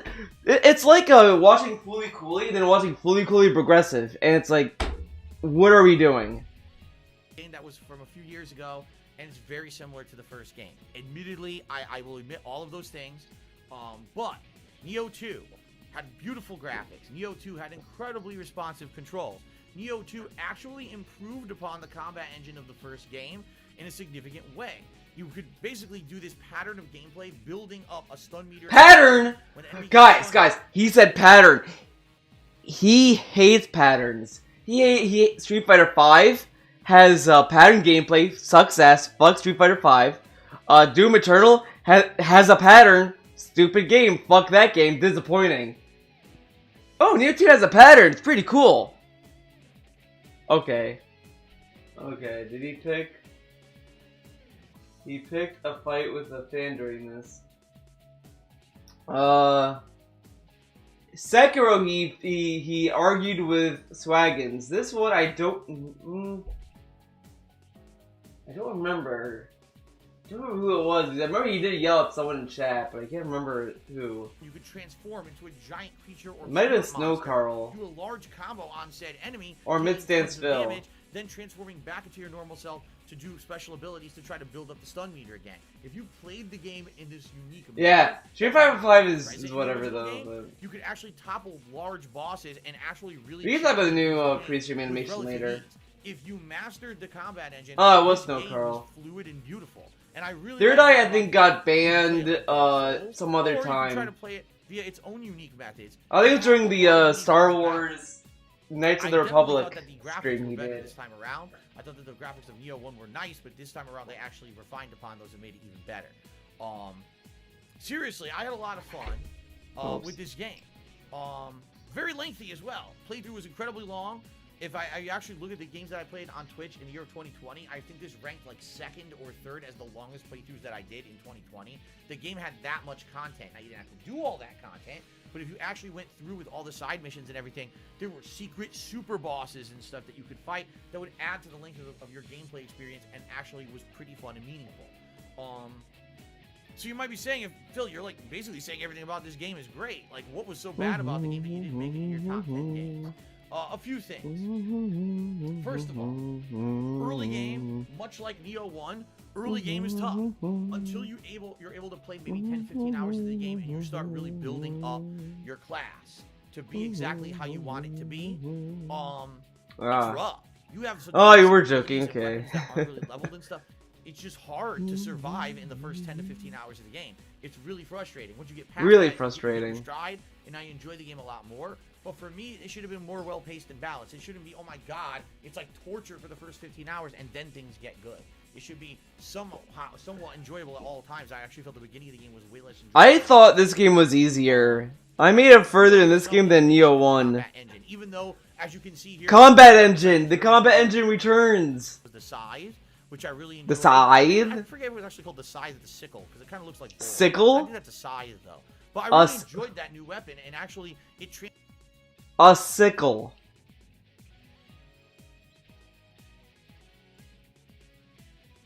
transforms. You can do combos where you're transforming that weapon into different things. That's really neat, kind of like Bloodborne. And I actually enjoyed the transformation of the weapons during the combat. But outside of the scythe and maybe like one or two other new weapons, it's almost identical to the first game. And like I said, the only other real new things they added to the combat was the spirit transformations, where it did this kind of this pattern where you build up the stun, spirit transformation, deal a lot of damage, build up your meter, do a magic attack or whatever. Oh, build it up again, spirit transformation. It was kind of like this pattern that you would do in order to progress. Oh no, the pattern sucks. But that was it. Like, He praised the pattern, now he hates the pattern. It really What? just felt like more, to me, the game felt like more like Neo 1.5 than Neo 2. Now, of course, there's a saying: if it ain't broke, don't fix it. Maybe if they had completely gone off the Oh my god, dude. This did something completely dude, if they did that, he would complain about that. They try to change it so much. They change it way too much. It's not like Neo at all. But now he wants it to not be like Neo. than the first game. Maybe a lot of people would have complained and not enjoyed it as much. But for me, I He probably didn't like Final Fantasy VII Remake because it wasn't like Final Fantasy VII. Now think about that. have enjoyed if they did things a little bit differently. It just felt a lot like the same game with a few examples and maybe, like I said, a new weapon or two. I think this isn't a remake though, so it's different. So all that being said, Neo 2 had great graphics, great combat, a lot of content, but little too similar to the first game for me to really make it my top 10 games of the year. But I still had a great time with it, and I hope you guys enjoyed the playthrough. All right. Ladies and gentlemen, we have one more honorable mention, and then we will get to the top. What the 10 fuck? games, I promise you. But first, we've got some shout-outs. So, first of all, Local Nomad, subscribe to the channel for 3 months. Yes, in a row. it's like 5 pointless Local to Nomad do for that. sub and ongoing support. I appreciate that. I don't believe he never Total Scorn, played subscribe for 2 7 months, and what will I get? or The be Xbox past XNS. Midgar. Seems like it's not as popular as He went to the PS5, Shinra but Corporation, still, dude. even though it's He not said so in the popular, Project 7 they're video. constantly in the scalper steal them once they're readily available later in the year. And once Yeah, I did. Yeah, that's a good point, David Shout out Cruz. to Benzuko Lives, who tipped me $5, and that is the biggest tip of the night. So let's get. You Benzuko said a lot of on content board sucks. and add that to the Wow. overall tally. But I guess the pacing was good. That's why. Thank you, Benzuko, for the contribution. Let's see here. Death of a Vest Street cheers. Can I do mixed bag games of 2020? That's the list he's doing now. No, I'm not doing mixed bag games of 2020. Stop derailing my countdown. But this is what this is. If you combine the disappointing games and the best games of 2020 and you put them together, you get a mixed bag countdown. You got your mixed bag countdown, dude. It's this. You're watching it. Deadly Feet has done a 100-bit cheer. Thank you to Deadly Feet for the 100-bit cheer. I appreciate that. That is the biggest cheer of the night. So let's get Deadly Feet up on the leaderboard. What a name. Deadly Feet. Watch these feet, bitch. Dudetron tipped me $1. It says, is this enough for the vest? Indeed it is not, but I still appreciate the $1 tip, so thank you for the $1 tip, Dudetron. Jiden did 100-bit cheers, and me and my boyfriend are big fans. Me and my We've been doing boyfriend. YouTube content for years. Can we get a shout out? Sure. Shout out Jiden and your boyfriend. Thanks for the support. Welcome to the stream. Okay. I got another tip, but I'm not sure if it's legit or not. So what I'll do is while my PayPal loads and I can verify the tip, we will do the final honorable mention game. How does that sound? How does that sound? All right. Back to the countdown. I'm so glad the ball Ladies and crunch is gentlemen, the over. final Oh my honorable god, that was mention game of awful. 2020 It was is like, Immortals Phoenix. oh, fuck off. Fuck this. I This is actually really trash. like this game. Garbage. Game sucks. Look how bad it At the very looks. end of the year, that first week of December, And the gameplay you chose Cyberpunk sucks. 2077 came out. And because He's of the standing timing still. of the release of What this great game, gameplay. Look at this sadly, a lot of gameplay. people didn't hear about it and never Oh, played he it. moved, guys. I currently just started playing the game, and I really. I know, enjoy it. David Cruz. I don't know if I'd agree with that. And I've only been playing it on and off. Just recently, I started doing it as main game. Because at least like with the This no, game it's like is you can growing make on me fun. the more I play You it. can make The fun game of has the combat face. with a lot of abilities The and a lot of ball things crunch is combat just that are more interesting obnoxious. than just button mashing. The game has interesting traversal mechanics with the flight, the wings of Icarus that allow you to hover around. The As you can wings see of right from this Icarus, video, dude. Very interesting puzzles and things that are very fun and allow you to earn upgrades. There's a lot of variety of enemies in the game that get progressively harder. Oh my god, look at this. Oh my god. This dude sucks. Look at this. Better the further He you get can't into do the game. There's a puzzles. flying enemy. This is the There's no easiest easy puzzle. I already. puzzles, Dude, this ability, puzzle's you easy. zip line up and you air combos on them. Wow, Then you have the ability to actually I pull think he them out of the fucked it sky, up. Slam them to the ground. Really cool. Holy Big boss shit. fights. It's got This puzzles similar to Breath of the Wild, and I really like that because we Oh haven't my had a game with God. a lot of puzzles in a long time. He likes puzzles? He likes puzzles now. This motherfucker refused to play Catherine full body because of the puzzles. I don't like Catherine because it's a puzzle game. I don't really like puzzles. Oh, but Immortals Phoenix Rising. Oh, what a great game. It's puzzles. I love puzzles. And I'm gonna be honest, the puzzles in Catherine are way better than fucking this game. This game is for babies. It's like for like little toddlers to flex their little baby brains. Catherine, those puzzles, dude, you solve them, you feel like a fucking genius. You feel like you're like a fucking smart guy. And some of the puzzles are tough. There were only 2 puzzles I had to look up a guide for. The final boss I able to solve on my own by myself. The final puzzle I did on my own. I'm a big boy, guys. I did it all by myself. And then I did a lot of these other puzzles that were really good. I just like Catherine. It's just a lot of fun puzzles, and the music is so good. I loved Catherine, and I thought I was gonna hate it. I thought literally I was gonna regret buying the game. Like, I was like, oh, I think I'm gonna hate this game. I don't think I'm gonna like it. And then I played him, like, I fucking love this game. This game fucking rules. I was going through each level. I was stuck on, even the level I had to look up a guide for. I love that level. I love trying all this stuff, and I was like, oh man, this is a pain, and I loved it. Oh, it was so good. The boss levels were fun. I loved it a lot, man. I would love it if they did a sequel to it, but I don't think they're going to. And I definitely think this game does a good variety of puzzles. Some of them are simple slide puzzles like this. Some of them are puzzles where you have to figure out, I gotta put a block on a switch. The other good puzzle game I like was The Pathless. That's a really good game too. That one does a good job balancing the difficulty. Or do a gliding challenge, get from here to there flying around in a certain amount of time to get upgrade things. Pretty good. Also, the writing of the game is funny. Unlike all these other games that recently tried to be so serious and overdramatic, I haven't. I skipped it because it was a gameplay. I'll have to try it. Around constantly. The writing is a bunch of funny stuff. It's so funny that in there that are a little bit cringeworthy. Outside of that, I feel that the game this comes for babies. The game also is very lengthy. For those who don't know, I've already played, I believe. Oh no, lengthy games are good now. Remember when it used to be a bad thing? So it seems like if you do all this stuff. Oh my god, this puzzle is so easy, and he fucked it up. What the fuck? Yes, it is chock full of overworld exploration. You can argue maybe the game takes too long to beat. Why? So much content, just like a oh my god, he solved this the longest way possible. Holy shit. But I'm actually disappointed, and here's why I'm disappointed.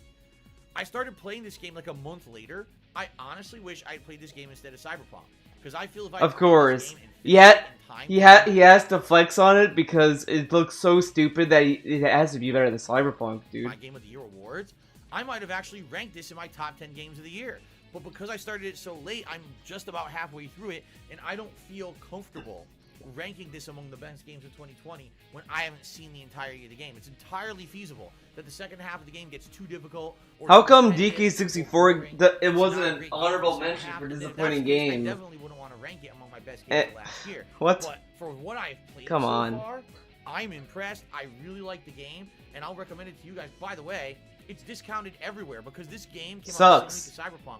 So few people bought it. They had to discount the game within a month to try to buy yes, it. that I got it for $40 digitally. that's why it's discounted. Physically online, go for it. It's worth it. I'm telling you, especially if you like the game with a lot of traversal, puzzles, combat. You're really gonna like this game. No, play the Pathless instead. The Pathless is really good. I really like the Pathless. That's a fun game. The music is good. The characters are cool. You get a hawk dude. Or eagle. Is it an eagle or a hawk? I feel like it might be an eagle. Okay. But the Pathless rules. Great Finally, game. we've gotten through the honorable mentions, and we can get to the real top 10 games of 2020. It only took a half an hour, but I knew it was going to take that long. Now, how come? Now, let's Oh, wait do some till he more starts shout-outs. number Like I said, 10. I was actually going to verify a tip here and didn't get a chance to. When he starts number 10, I'll say what I was gonna say. All right, I received a tip from Duplicis, who took me $20. And Duplicis says, I've been a fan since your Bioshock days. I mainly catch up with your content through YouTube, says I can't catch the streams as much. Keep proving the haters wrong, excuse me. And continue doing what you love for a living. Duplicis, thank you very much for the tip, just so you know. Yeah, he used to do that. He didn't do it. He doesn't do it anymore, dude. Because I see that you are a supporter, and I appreciate your tip. You're the biggest tipper of the night. Let's get that up on the leaderboard. I'm a huge fan. I loved you since the day of the Civil We War. are going to continue to contribute in the future. Please follow through with that verification of your PayPal account so that I know that your contributions are legit. Okay, and thank you very much. There we go. $27 tips so far tonight, my friends. All right. Also, Remember when he said he's not our friend? I'm not. You're not my friends. My friends. Says, gee, what time will you announce Bug Snacks as #1? Well, if you can't be here for the stream to see it live, watch it on demand on YouTube. Did I just spoil? Did I spoil? Say that out loud, did I? What? All right, thank you for the cheer. You didn't answer though. Well, if you can't be here for the stream to see it live, watch it on demand on YouTube. Did I just spoil? Did I spoil? You just said watch it live on YouTube. All right, thank you for the cheer. How do you? But what? yeah, if you can't watch this live, of course you can watch it on demand on DSP. Great joke. Whenever you get a chance. Makes no sense. Okay? OGX Focal did a 245-bit cheer, which is the biggest cheer of the night. And he says, I want maximum positivity from everyone. It's awards night, damn it. Damn straight. People should be happy that it's awards night and some fun stuff is going on here on the stream. It's not just raw gameplay for a damn change. Thank you for the cheer, OGX Focal. I appreciate that. All right. Are you guys ready to continue on with the countdown? I hope so. Okay, now we're going to get to the actual top 10 games of the year. Ready? Are you ready, guys? All right. Ladies and gentlemen, as I Wake up. You're going to see some carryover between my most disappointing games and my best games of the year. Of course we would. My number 10 You're lazy. best game of 2020 is The Last of Us 2. Now, how come a game he hates so much, DK64, was able to break the rules, to bend the rules to be on the countdown, but Fire Emblem Three Houses wasn't so good that he would bend the rules to include it? Man, it's almost like this dude loves being fucking negative and making a point by being negative. So that's the one point I was gonna make. The second point, I feel like these games should have been honorable mentions, but the games that he actually liked that were more consistent, that were not on the disappointing games list, were honorable mentions. But the games that were disappointing are on the best games countdown. Think about that. These games that I was disappointed with are better than the games that I wasn't disappointed with at all and are pretty good, but they're honorable mentions. So DSP is telling us that he thinks games that were disappointing are better than the games that were not disappointing. Wow. No, this is the No, this is DSP's list. Cat, I feel probably has more of a backbone with her opinions than DSP. No, this was but he did this specifically for Super Blind Man, so Super Blind Man can love him. Okay. Now, you all know my very, very, very strong criticisms of this game. All right, but I'm gonna go over them my again. very strong criticisms of this game are primarily the story.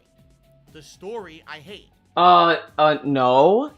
Neil Druckmann is not part of the story, DSP. Neil Druckmann was a person outside of the story, okay? Wow.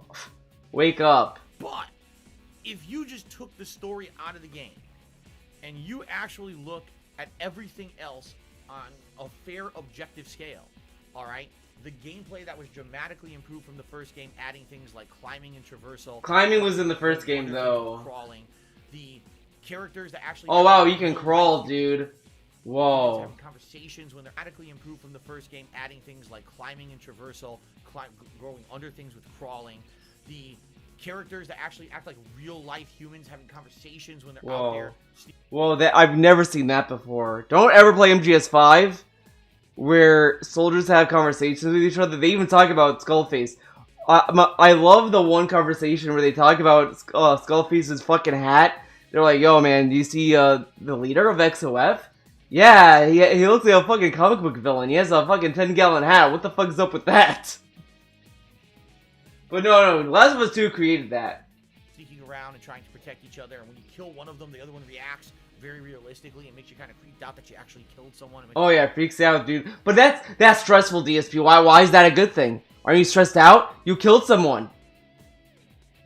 But I saw that in MGS5 too. In Ground Zero is when you shoot someone and they're on the ground, another soldier will run up to them and like check on them, and then like that guy knows he's gonna die, and he does like he does the thing where he's like, oh,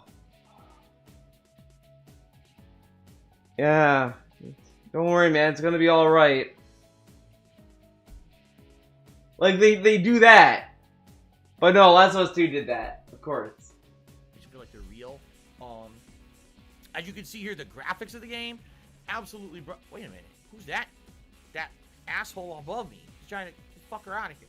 Anyway, the graphics of the game, gorgeous, especially because this is PS4, not PS5. For the PlayStation 4, looks absolutely breathtaking in this game. Kind of think, I kind of think Red Dead looks a little bit better.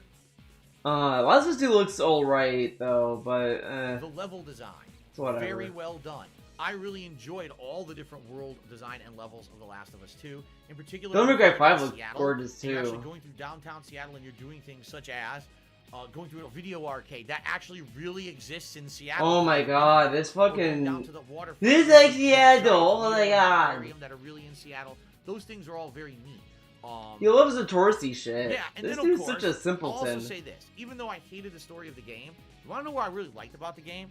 Segments like we're looking at right now. This. Because a segment like this didn't have to be in the game. The boring This is segment. a throwback to the relationship of Ellie and Joel. The thing that made the first game good. And actually getting more of that in the game, even though you knew that wasn't the focus of the game. Wait.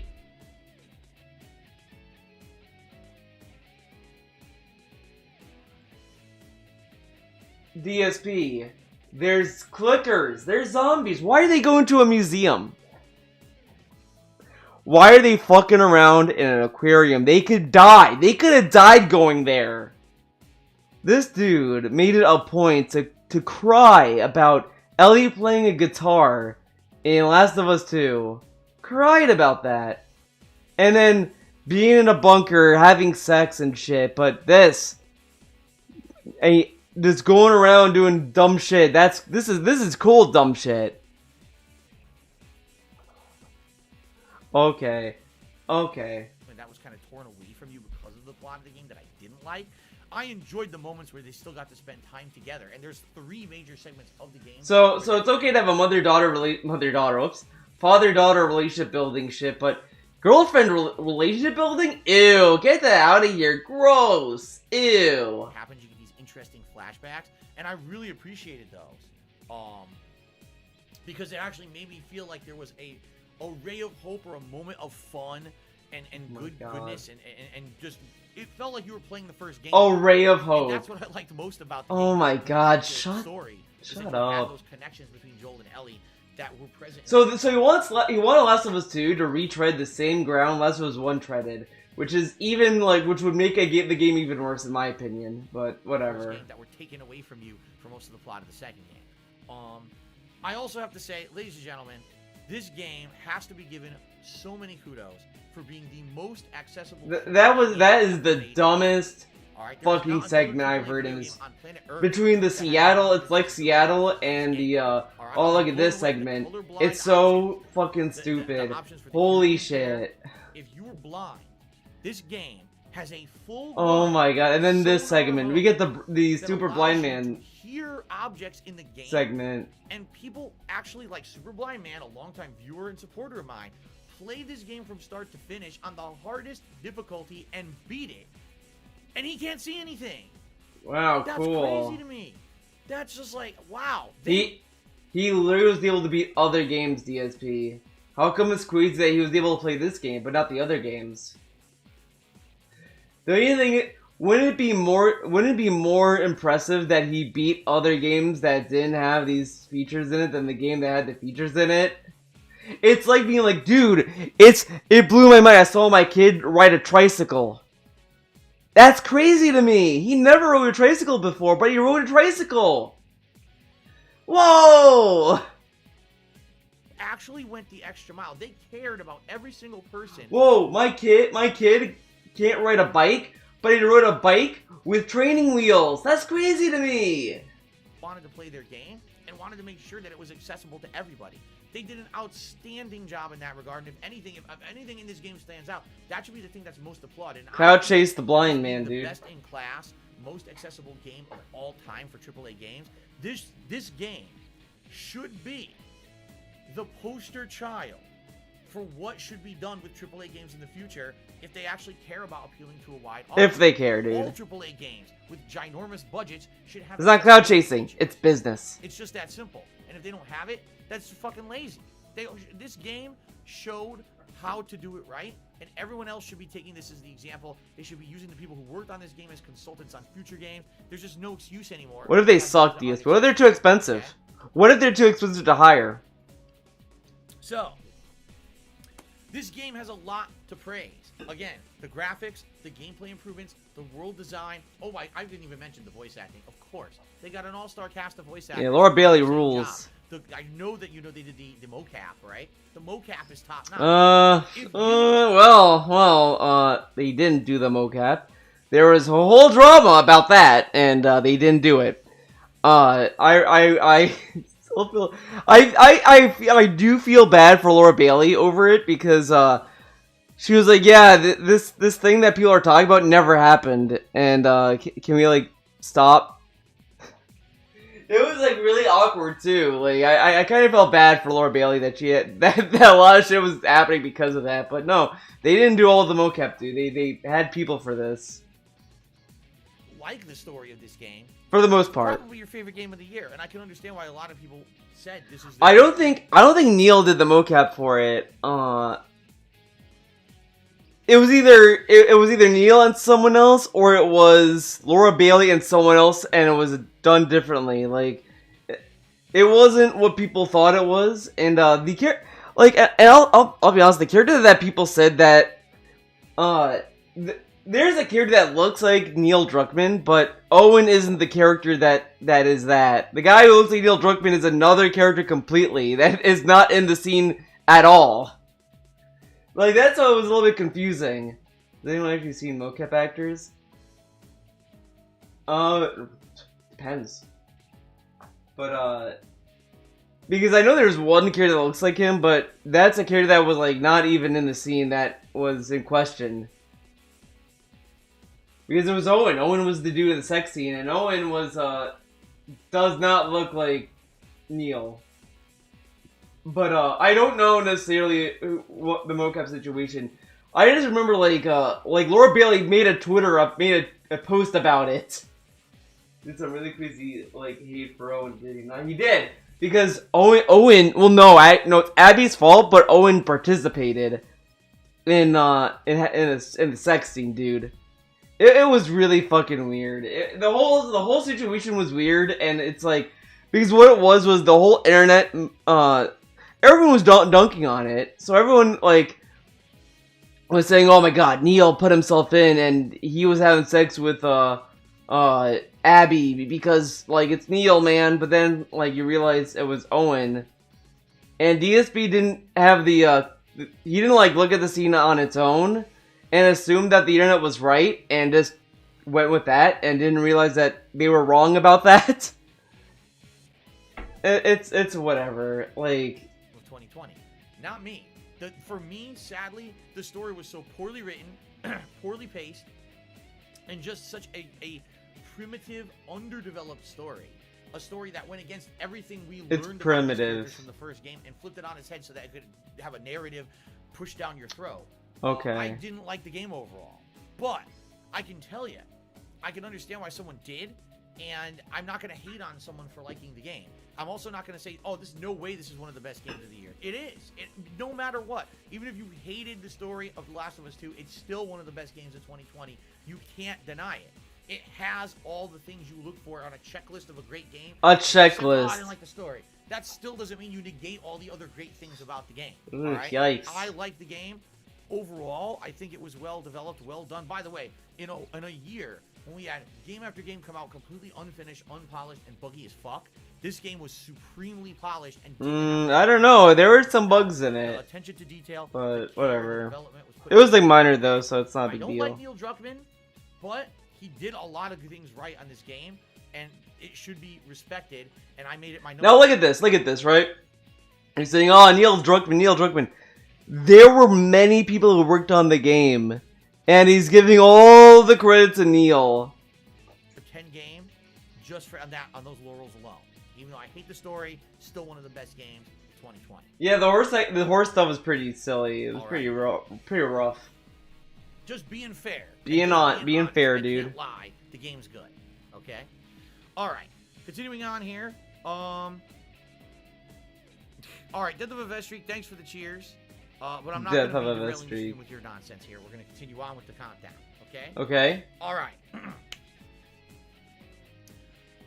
The number 9 pick for the best game of 2020 is the Final Fantasy VII Remake. All right. I didn't love this game. This dude was struggling for games, man. He was struggling so hard to fill this list.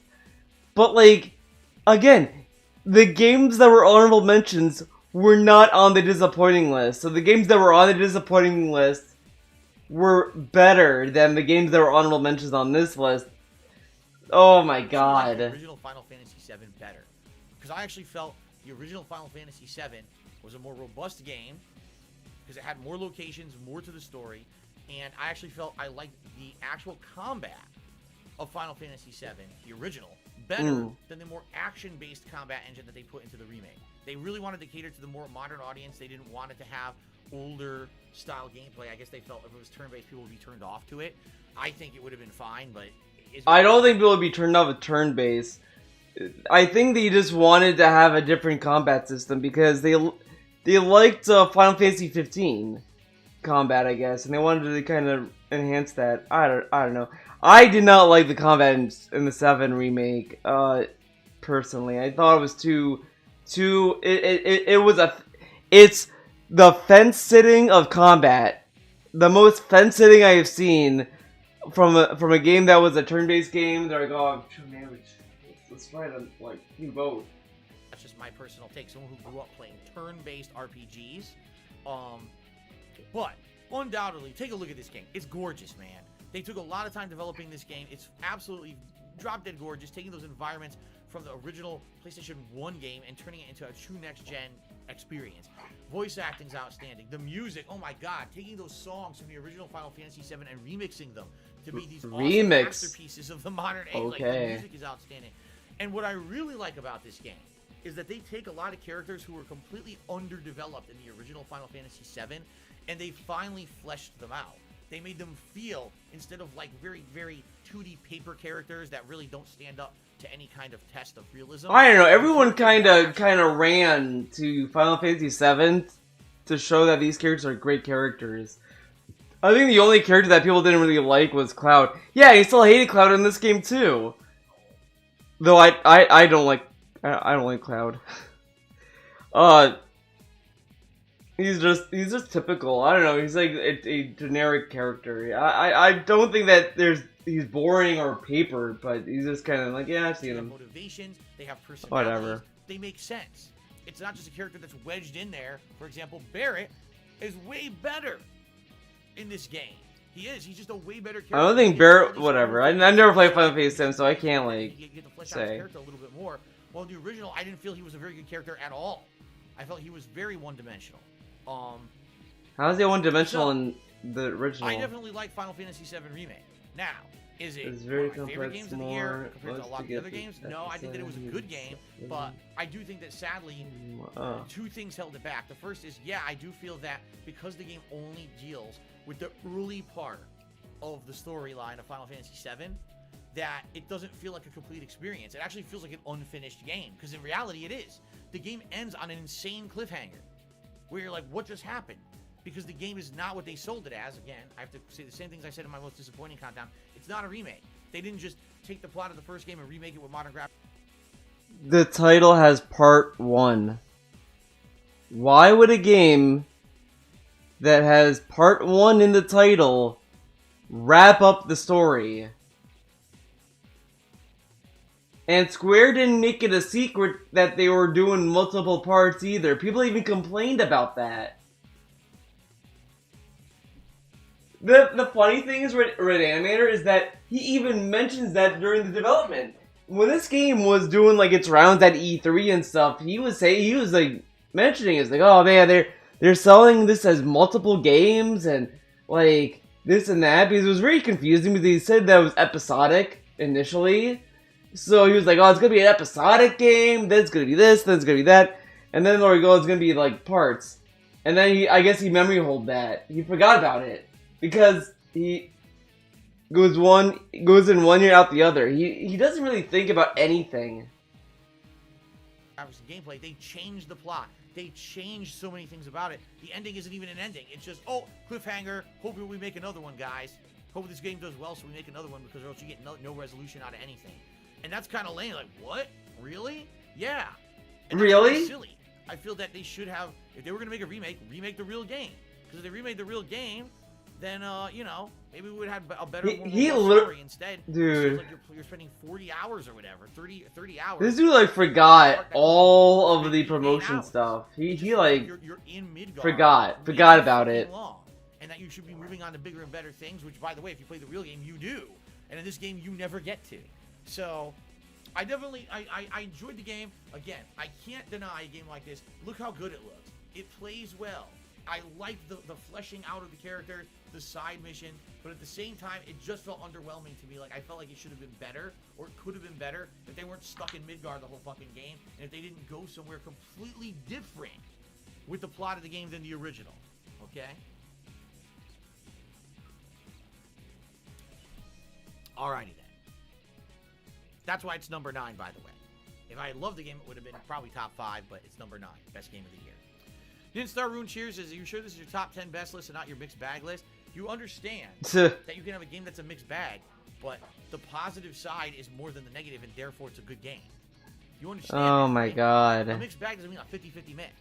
Again, why do people think things are so fucking simple and black and white? It's not. The world is not black and white. It's not. But you're... Okay, he says the world's not black and white, but he puts it in a list that's black and white. If it's not black and white, then do away with best and worst. Excuse me. Best and disappointing. And just say, here are my, the top games of 2020. And just do that instead. Moving on. My number 8 best game of 2020 is... You know what? This dude says, oh, you know, you can have a game that's disappointing and that's good, whatever. But then, then he complains when a game gets a 10 out of 10, gets perfect scores, but doesn't get Game of the Year. And he's like, how can a game they get 10 out of 10 and not be Game of the Year? It makes no sense. Or that, like, when games get 10 out of 10, they also have, like, flaws. And it's like, oh, dude, it's not black and white, okay? Just because the game's a 10 out of 10 doesn't mean that it doesn't have flaws. Oh, wake up. Call of Duty Black Ops Cold War. Yes, it actually ranked in my top games of the year. I'm shocked as much as you that I like this game so much, because I have not played a competitive first-person shooter at any length for like 5+ years. I think the last one that I actually liked a ton was like Battlefield 4, and before then maybe like an older Black Ops game, right? Like, it's been a long time since I actually played a Call of Duty. But now he hates this I game, wanted though. to continuously play and get better at, and just The game keep playing sucks now, come on. on the gameplay. Black Ops Cold War is that game. I don't, it's probably because a few things. Number one, they finally got Blackout. operator Oh, this is a I'm lot. getting A special lot. class of character that has some special magic ability. Oh, I have a magic wall that I pull out of my ass. I put it down, and now it's this radiation bullshit that shouldn't be Radiation shooter. bullshit. Now you can't get through this doorway. Like, what is this? Oh, I just pull out a fucking grenade launcher and just kill everyone in the room just because I have. What is this bullshit? What is right? it? Like, This is I always bullshit. hated that. But what they But this game has streaks too. You can call in an airplane, a helicopter, a nuke. You can call in shit too, dude.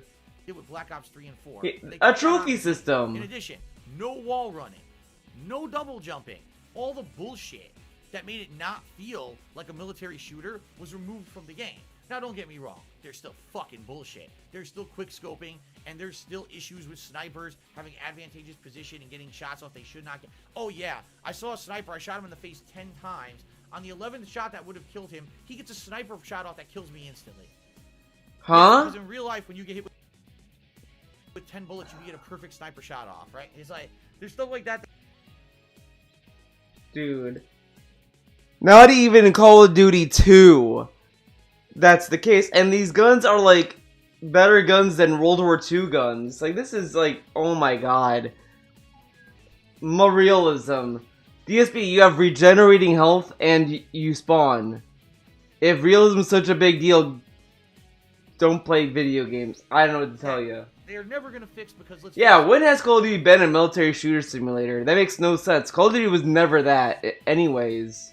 They have taken Call of Duty, and they took it from a franchise that originally, if you were there from the beginning of Call of Duty like I was, they were military shooters. Call of Duty 1 and 2 were meant to be actual military shooters. Yes, they were a little bit arcadey, but they were meant to emulate. This is how we train our troops, dude. World War II, etc. Then when they went to They play Modern Call of Warfare, Duty, dude. they That's added- in MGS2 when Raiden is like, oh, I did some VR shit. Snake is like, oh, you play Call of Duty? Oh, you're the worst soldier ever. Oh my god, I told them what I was doing, dude. It's bullshit. Stop calling me. modern guns, UAVs, and all of that. And it became way and way more complex, okay? But, at least at that point, it was kind of realistic, alright? If these things really existed, a lot of the things in that game did really exist at the time, it was kind of realistic, alright? When they started getting into, like, the later Black Ops, and then, oh my god, Advanced Warfare, Infinite Warfare, it just got so ridiculous with the shit they put in it, and you could tell what they were doing is they were trying to cater more to kids. What they wanted to do is they wanted content creators or viral... He says this, but now he's been saying that this game has kids in it too now. first-person shooter players to stream this game and get kids to watch it, and now kids run out and buy the game. That's what they went for, alright? I feel with this one, that shit was scaled way back. Not all the way back. I wish it was scaled all the way back. But they took out all the fucking cartoony bullshit nonsense. It really feels more like a straightforward first-person military shooter again. For the first time in a long time. Okay? I'm happy about that. I'm able to play this game at length and have fun with it, alright? And in truth, even though I do believe there's bullshit with the quick scoping and all that, and I rage at it, the campaign was good. The campaign? The best campaign I've ever played in a first-person shooter? No, but it was interesting. It had an ongoing mystery narrative. It had side content you could do, and it had a really cool, interesting twist ending. The game itself has many different modes. Whether you're playing standard multiplayer, whether you're playing Warzone. I love the footage he picked. Did you see that? Last year's, but it's still in there. Or if you're playing the zombies mode, which I hear is great. Yeah, I you saw that. Zombies mode, so I can't even attest to the fact if it's good or not. I love the footage he picked for this. Pretty much exactly the same as last year's, but it's still in there. Or if you're playing the zombies mode, which I hear has many different modes. Whether you're playing standard multiplayer, whether you're playing Warzone, which is of course the battle royale mode. He was doing a dance, dude. Last year's, but it's still in there. Or if you're playing the zombies mode, which I hear is great. I haven't even played the zombies mode, so I can't even attest to the fact if it's good or not. But I can tell you, if you're looking for value, bang for your buck, holy crap, this game has it. And by the way, I didn't spend any extra money on the game, and I got a bunch of new maps already for free within a couple months of the release of the game, which is really sweet. Now, the one thing that I will say is bullshit, and if you want me to be very honest with you, the one reason this game is actually not higher on my best games of 2020 countdown, it's because the skill-based matchmaking screws. What the fuck? Very honest with you, the one reason this game is actually not higher on my best games of 2020 countdown, it's because the skill-based matchmaking screws up the game. All right. When Treyarch Oh made my this game, god, we were going to have skill-based dude. matchmaking in it, and on paper it sounds good. Play a few matches, the game will see how you do, and based on how you do, it'll then put you into a lobby where you're supposed to be playing people of your equivalent skill. All right? Instead of just playing noobs all day, you get to actually play with people who are pretty decent. Makes it a more challenging experience. Makes sense, right? But here's the problem. That's not actually what happens. What happens is you play 2 matches, you dominate, you kick ass. Oh my god, look at the score streak, I got chopper gunner. Then they throw you into a lobby. Sure, the people are ranked higher, but the people all have bad connections to you. He goes into a match that has more people in it that's ranked him or above, and then the lag starts happening. I wonder if there's a connection. Like what? How does he think that the skill-based matchmaking leads to this? So all the pro players don't have good internet? What? Okay, I got it. The scrubs have like 5G, fiber, futuristic internet, and the pro players, they're like, nah, we're sticking with dial-up over here. What? Because the game doesn't have a centralized server, it's still peer-to-peer bullshit. So when you go to play, how does he know it's peer-to-peer though? It forces you to play with because skill-based matchmaking, the connection dramatically declines, and now you'll have people you're shooting them 100 times, they won't go down. Your bullets are completely ineffective. Grenades explode and no one takes any damage. The game becomes a joke. And then all the pros play on McDonald's Wi-Fi. And then after you lose 2 matches like that, the skill-based matchmaking kicks you back down to a general lobby where the connections are better again, and now you dominate again. So it's pinballing back and forth between good connection, bad connection, good connection, bad connection. And you can't consistently play this game at length without getting pissed off because the connections keep sinking into the fucking toilet. That's a major flaw, all right? That's a major flaw. They should not have it doing that, all right? They should have it so that you have a consistently good connection no matter what. And he rage quits in the clip. That's fine. Very nice. But match it up with people who have a good connection and are higher rank, not just one or the other. You see what I'm saying? Like, you see what I'm saying? That actually ruins the you know what I mean? Experience for me. So, in my opinion, the game is outstanding with the improvements they've made to it, and they removed the gimmicky crap. But the fact that the skill-based matchmaking screws it up makes it that I can only say it's about, number 8 on my countdown of best games of the year. It would probably, I'm not even kidding, would have made top 5 or higher if, I don't know how you get higher than top 5, if it had better matchmaking and better online connections, but they're just not consistent enough, and I have to be honest. Okay? Very good.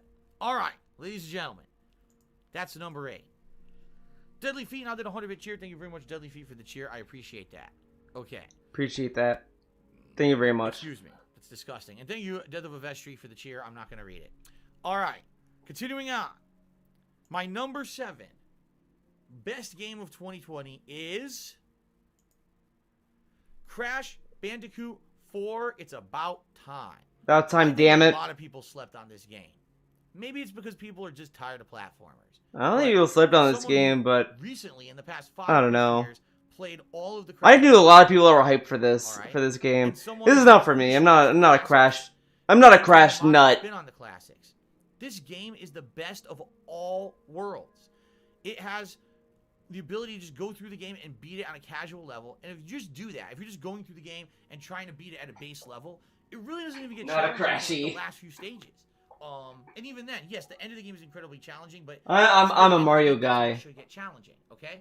But I'm a Mario. if you're someone who used to be a completionist Mario-y. in the old school Crash Bandicoot games, and you used to go back and try to get every single he died in fruit, this game more than every any single other. gem challenge and all Yeah, of because it's that. really hard, dude. This Game's rough. difficult. Difficult, This game dude. is incredibly challenging. It's got innovative puzzles. It's got innovative combat and platforming. It's got so many new mechanics in this game that were never present in previous Crash Bandicoot games, but feel like they very much fit into the Crash Bandicoot universe.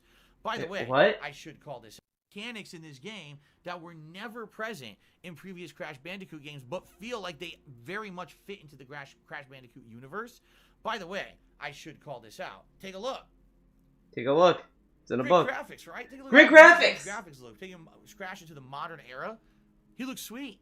They did a really good job with that.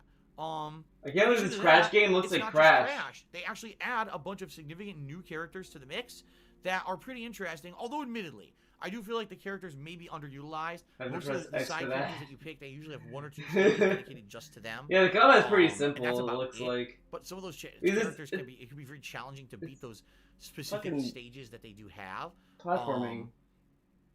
So I liked that they were in there. It was just added content. The game is full of content. If you're looking for, you know, a full-on challenge and doing all the content in the game, this game is incredibly lengthy. Now, I didn't do that. I basically did the base story, did the side character missions. Oh yeah, you did say Segboy was a ripoff. At first, I was trying to. And that was $60. Completionist run, but when I realized this game was way more difficult to do a completionist run than some of the other Crashes. And they wouldn't even play that game. I That game got personally decided banned. I wasn't going to go for that. It was going to be way too tough. Crash with the Go level I just combat. basically tried to enjoy the game for what it was. God of Even War then, was the great, game dude. came That out combat's great. all right? Amazing But game for someone who's a combat, fan of man. original games, Axe I think throw, the axe reason throw, why- axe throw, axe throw. If So anything, good. I think they said the game did not sell very well. And I think the reason being is a few things. Number one, you know, people are not looking really for this style of game in 2020 anymore. You know what I mean? Like, this is a game. I don't know. I kind of feel I kind of feel like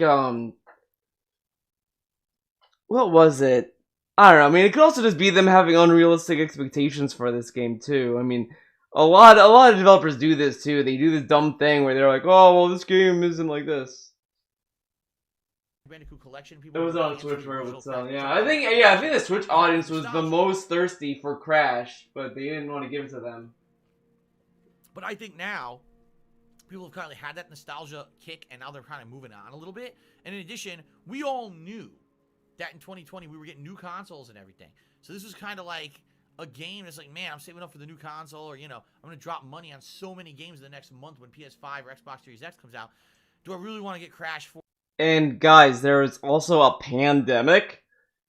Like, it's like the same weird shit where, like, some movies did very well during the pandemic because of streams and all this stuff, but, like, not a lot of people are going to the movies, not a lot of people are watching movies, not a lot of people are buying video games because they're saving money, dude. Come on. There was a pandemic. For now, or just wait. I feel a lot of people had, like, this wait-and-see attitude, and because of that, the game didn't actually sell that well. Oh, I think it was outstanding. You laughed Look at about this. that. The I don't graphics know are why. great.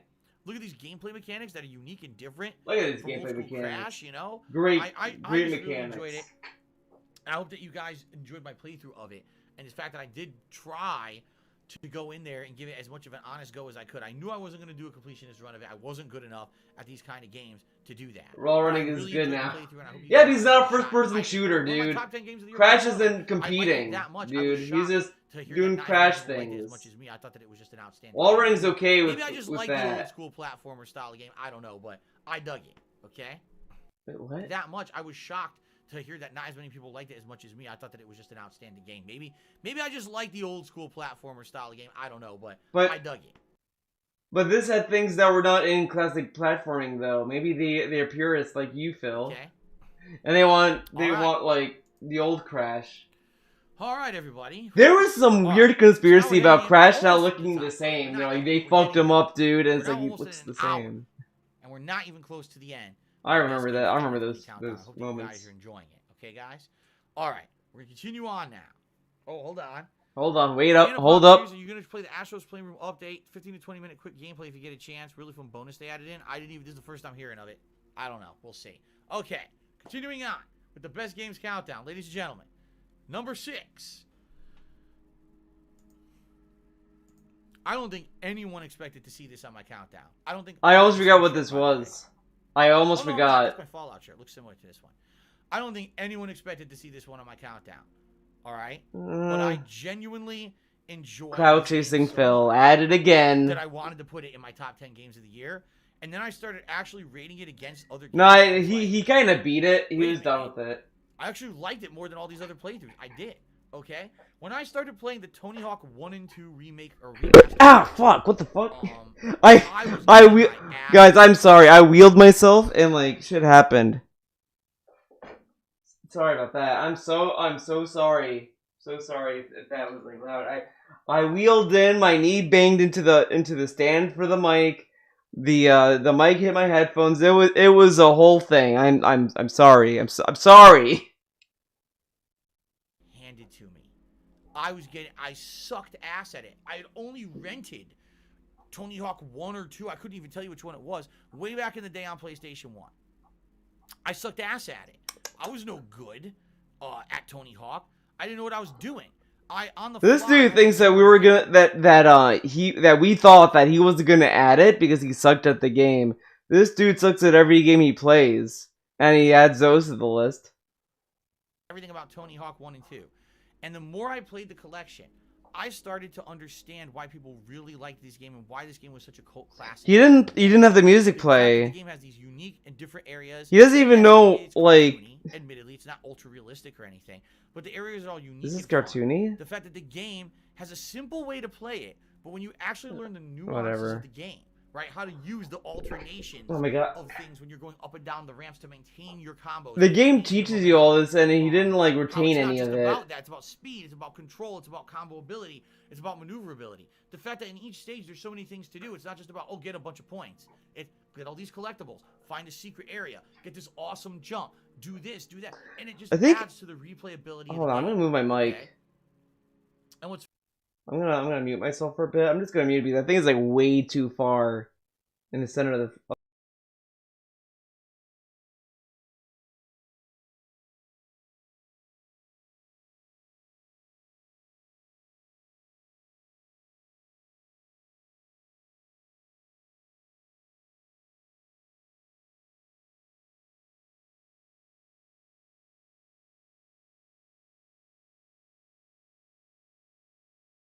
Doom wasn't an honorable mention because it has patterns and it sucks and the story's stupid. Okay. What's funny is I know I sucked at it for like the first 80% of the time that I was playing this playthrough. I was terrible at it, but because I stuck with it, all right. By the end of the playthrough, I was able to beat every stage, including the hidden stage at the end of the game, and I was getting incredibly high scores. I got the trophies for the beating the high score challenges and stuff because I stuck with it. Okay, so that's the thing, and that's, I think, if anything, that's one of the things about Tony Hawk that stands out. If you dedicate yourself to kind of learning it, it's all kind of explanatory. You can figure out exactly what you need to do to succeed at Tony Hawk, and they did a great job with this collection. Look at the graphics. This is a PS1 game running on PS4, and they updated it to look pretty damn modern. It doesn't look like a crappy HD remix upgrade. It actually looks like an original game, you know? Did they add I don't think there was content to it? I'm confused with this. Like, was it a remake? Because like, for the price I don't think the game looked in this good collection. though. In fact, wasn't the collection even cheaper than the price of the new game? I don't think it was $60. I think it was like 50 or something like that, right? Yeah, because And it had all the stages from they're the short first and the games. second game, which was outstanding. Why would they charge full price for short games? Oh, it was a remake. Okay. And I want to give credit where credit is due. That's what I thought. I actually really enjoyed experiencing a game franchise that a lot of people over the years told me about. Said, Phil, I can't believe you missed out on Tony Hawk. You know, you're a content creator. We watched you for 10 years and you never played Tony Hawk. I'm like, no. And then I finally got to play it. I was like, dude, nah. this is so fucking good. But you just told that you rented the game, though. Now, the worst part about this being in this Whatever. situation, guys, the makers of this game is called Vicarious Visions. Oh my god, time to be like... I'm really angry. I'm really angry. Of course, they're owned by Activision Blizzard now, and they decided to tell everyone at Vicarious Visions, you no longer are going to work on games anymore, original games. You're just basically going to work on our own existing projects. Original so it's very games. possible people Yes, Tony Hawk, an original game, who dude. worked on this collection and worked hard and made an outstanding collection went ahead and now are doing a level design for fucking World of Warcraft, or they're tweaking some background piece of shit in fucking Overwatch. And these people Oh my god, are they're not working on gonna, Overwatch? Oh you my know, god. be putting out meaningful games anymore. They're just gonna basically be like supplemental talent to other projects that Activision works on. And that's not fair, in my opinion. They did a... But this was a remake. This took a pre-existing game and remade it. Wow, what a huge what huge talent. really good job with this collection. This is outstanding what they did, bringing these PS1 games to a modern audience. Hey, Again, Overwatch 2 like me, sucks. but We never don't talk really about that played until the games game on comes PS1. out. I was exposed to the game so much that I basically... He's gonna buy Overwatch 2. He says all this stuff about Overwatch, but he's gonna buy 2. Games of my year because of that, because I understood how good it was. I don't know why the hell Activision did what they did, because that was a dickhead fucking move. And I'm really angry that Activision will not have these guys go on to make other games, and instead they just got to finish up the work of other dev teams. That's bullshit in my opinion. But anyway, if you've never played Tony Hawk before, don't... He acts as if that Activision bought these people and is like, all right, we're just gonna lock you in a room and you're just gonna finish games now, okay? You're gonna have no body, nothing. I don't think that's what's gonna happen, because these people are gonna be part of a company. They're probably gonna work on other games. Like, there's probably more to this story that we probably don't know about because we're not Activision CEOs. Hawk 1 and 2 collection, it's outstanding. I would say, oh, maybe wait for 3. There's no point. They're not going to make a 3. They're not even making games anymore. So enjoy the Tony Hawk 1 and 2 collection. It's a really well done collection. I enjoyed it, even not knowing anything about Tony Hawk. I went on to kind of, do really well in it. You can too, and I think you'll have a You blast. can It's too. a really well done game. That's like a weird ad. Alrighty, ladies and gentlemen. Finally, Yeah, I think they just got top five absorbed. before we do. Bug Snacks numero uno. Cheers. This is like the previews of the movies, waiting for Bug Snacks at 1. Someone really wants Bug Snacks to be number 1 on my Game of the Year list. I guess we'll see what happens. We're getting into the top 5 now, everybody. Yeah, I never saw. That's the true set Kula, story. Never saw. has resubscribed to It's the channel for Gonzo. 2 months in a row. 29 total. Thank I you for believe. long-standing support. Kula, I really appreciate that. Kula Fula. Okay, Dude. ladies and gentlemen, Thumbs moving up. on to the top 5 games of the year. Are you ready? My number 5 best game of 2020 is Demon's Souls for the PlayStation 5. Oh wait, This game... guys, I fucked up. What's this? Oh wait. Oh, that's the arena version of it. I don't know how you do that one. What's this? Daredevil. Fuck it. We're just gonna replay this. Almost forgot the song you even played. Game was really well done. These guys, what are they, Blue Point Games? They took a game that looked like liquid shit. Liquid shit, on PlayStation dude. 3. That Looked game like you duty. knew didn't look good. All right, I'm being honest here. It looked rough. It played unique, and that's really where it got its big, push for being a great game. But when you compare it to other great games on PS3, Demon's Souls did not look good. Okay, but because of its unique gameplay elements, this game stood the test of time, and then it spawned a whole new series of games in Dark Souls, and of course, From Software went on to do other games like Bloodborne and Sekiro.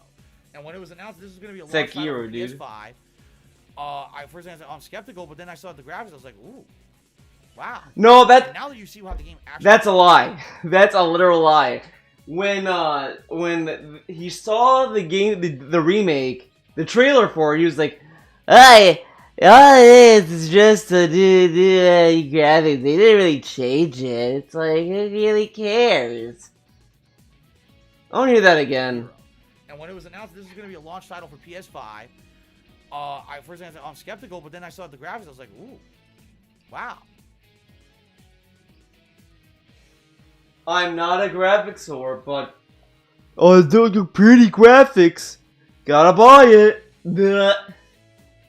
This dude tells us he's not a graphics whore, but the graphics sold him to buy this game. Holy shit! But he didn't even like it. He was like, "Oh man, it's just gonna be a remake." Who cares? It's gonna look the same as it did before. And then, like, he only liked it because he played it because that was the only game he could play that's a PS5 exclusive. Get out of here. And now that you see how the game actually looks, they did a great job, man. And the thing is, they retained the feel of the original game, which is a nice thing. But they Not a added graphics sword, by the touches way. that made it feel like a new release. The little flourishes and animation and the attacks that you do now are unique. The fact that they added 8-way roll, which absolutely that was a modern thing to do, and it's very glad they did that because only a 4-way roll is so outdated. Having the 8-way roll makes it feel like a more modern game. It was just really well done. And again, if you like Demon Souls, if you like Dark Souls, if you like anything from Software, you're probably going to say this is probably one of the best games for PS5 right now. And I kind of agree there. At the same time, Maybe there's really nothing else. Isn't higher on my list is because they did not go the extra mile to fix the glaring issues that were part of Demon Souls. Notably, the online connectivity is absolutely terrible still. They did not improve it at all. Now, listen, I'm not stupid. I know why they did that. Because they wanted to cater to the fanboys. The people who play this fucking game day in, day out. They stream this from Software. Yes, they plan to make bad internet speed runs, connections. challenge runs. They do every. It was a strategized movement. Naked Fists run or whatever. You know what I'm saying? Like Naked Fist run. I understand why they kept it identical to the original. For me, I wanted more. I wanted them to go the extra mile and improve upon it in a better way than just 8-way roll and graphics. I wish that they had fixed the online connectivity and all of that too. However, they just didn't. So, I wish... He's going off the logic that the PvP boss in this is the same netcode they use for the PvP. That's the logic he's using. Experience with this game, I probably would have said top 3 of the year. But because of that, I gotta be honest, alright? But undoubtedly, I loved playing it. You guys know I like From Software games. I loved playing it, even though it's really difficult. We all know Demon Souls is probably arguably the most difficult From Software game ever made. I still enjoyed replaying it, and I hope that you guys enjoyed the playthrough. Demon Souls, outstanding launch title for PS5. Just incredibly well done. Okay. Okay. Very nice. Very nice. Ladies and gentlemen, we're almost done. We're heading into the top 4 now. We're heading into the top 4. What made the top 4? I know you guys are all speculating on what it could be. What are my top 4 games of the year? Alright? And I know you guys are going to have a tough time figuring this out. I am too. I did. When I had to do that, it's hard to go through all these games, figure out what are the best games of the year. Alright? You guys ready? For the number 4. It's Bugsnax. Look at that face. I don't know I honestly don't. I'll be honest, the second I saw that face, I think it's... I don't think so. I knew it was Bugsnax. Look at this meme. Aw, damn it. Fuck. The Dark Pictures Anthology. It's this shit. Little... I forgot. I knew it was either 3 or 4. This game is my number 4 favorite game of 2020. No shit, I didn't though. think a single person would predict this one. I knew it was gonna be on his list, but I didn't know what number it would be. But it's a walking sim. You walk around. It's bullshit. He loves that. He loves that shit. Ladies and gentlemen, if you know anything about me, you know why this is so high on my list. I am a fan of horror movies. I used to watch like every horror movie used to watch. when I was younger. I love playing. I have used to watch. And Ooga Booga. I have used to watch the horror movie film on my old TV. Like Amnesia Rebirth and all of that. Nah. But Amnesia Rebirth. This game is like Seems synonymous better than with Doom an Eternal. interactive It's such an horror. objectively Alright? bullshit list. Great writing, unique and interesting. No, dude, it's all subjective. Change depending on what you Come play, on. right? I loved that about it. The atmosphere was spooky as hell. You had an ongoing mystery. There's no pattern, just forced walking and what was going on in this bullshit. game until the very end. You got the whole time manipulation mechanic where you're seeing people from the past as Puritan characters from the past, yet you're somehow talking with them and your things you say to them interacts with their own plot. It's really unique. Look at the graphics. Very photorealistic. They did a great job with graphics. the characters Graphics again. believable, and they don't Oh seem my God. obnoxious. I'd What? say it, but in choose your own adventure games, a lot of the times you get characters that are just unrealistic and obnoxious as shit. And in this game, I would say the characters were actually more realistic than other games that I've played like this. Okay. The game itself. That dude we saw that close up looked real realistic, dude. He's like, So realistic. They aren't lesbians smoking weed. That's in characters. Short, you can beat it in about 5 hours. You can go back and replay the game multiple times. You can try to get all the characters to survive. You can look for alternate ways to develop the characters and make them say and do different things, which is neat. I really had a blast with this game, and again, I'm the kind of guy, I like this kind of game. Here's why. Stream-wise, this is right up my alley. I can pick my own spin on things. I can speculate about what's going on in a mystery game like this, and I can let you know my own hypothesis of what's going on in the horror plot, right? When there's scares and quick time events. Yeah, look how this kid looks so realistic. Or be, suspenseful part of the game where I'm gonna His eyebrows look like they're stuck like this. Like I really like this kind of game, and this is like, for me, out of all the horror games I've played, you must go in. The best writing, the best characters, the best mocap, the best everything. Like everything. The best okay, great. Wow. And I know a lot of people did not like this game, and that's okay if you don't. Maybe you don't like the style of the game. Maybe you just didn't like particularly the plot of the game. Well, if you have the right to like the plot of The Last of Us 2, well, I have the right to like fucking Little Hope. It's one of my favorite games of the year. All right, I just like it that damn much. And I don't think there was nearly no controversy for him liking the story, so that comparison is really dumb. There was no controversy. No one was like, Phil, how can you like Little Hope and hate Last of Us 2? Yeah. No one did that. No one fucking did that to him, and he's acting like as if people did. Not the playthrough yet. You didn't give it a look because so many people hated on it, or maybe you just weren't thinking that it was going to be a great playthrough. I'm telling you, it was one of the best things I did and played in 2020. I did 2 runs of it. The first run, it was just cold. Oh, she has the same issue. Her eyebrows are also stuck like this. Everyone has their eyebrows stuck like this almost. The best decision to keep everyone alive. I really like this game. If you like my playthroughs of Until Dawn, or Heavy Rain, or Fahrenheit.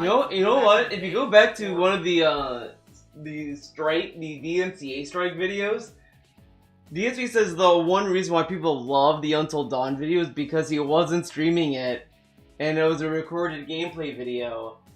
People loved it because of that. They didn't love it because of the game or whatever. They liked it because he wasn't streaming it. Think about that. What was the last one that they made? Man of Medan. You're gonna love this. Man of Medan looked boring. All those playthroughs, I honestly feel this is my favorite playthrough of all of them. That's how much I like this game, and that's why it's ranked number 4 in my favorite games of 2020. Wait, did he say David Cage? I honestly, Heavy Rain, they're knowing what happened the first time. Height from way back in the day. Or what was the last one that they made? Man of Medan. You're gonna love this. I actually feel out of all. Oh my god! He thought this was a David Cage game. And that's why oh my god! Number 4. Maybe not. Maybe you know what? No, I don't think he does. No, I think he was saying like the last game that this developer made. I think. On Earth that said that was one of their favorite. Whatever. I don't know. I'm just being honest with you guys. It was that. It's hard to know with DSP. Insomniac Meat. It's hard to know. $5. So I love your best series every year, Phil. Keep up the great work. Thank you, Insomniac Meat, for the tip. I appreciate that. Let's get that up on the leaderboard. Thank you. Up to $32 a tip so far. All right. Also, Ninstar Root again. He said, why do you say Little Hope is long? Because it has replay value, but Hitman 3, which is built on that, is too short. Because just doing the one run through Little Hope, the pacing feels good. Like, I feel that if Little Hope were longer, much like a horror movie that's way too long, it would have felt like it overstayed its welcome.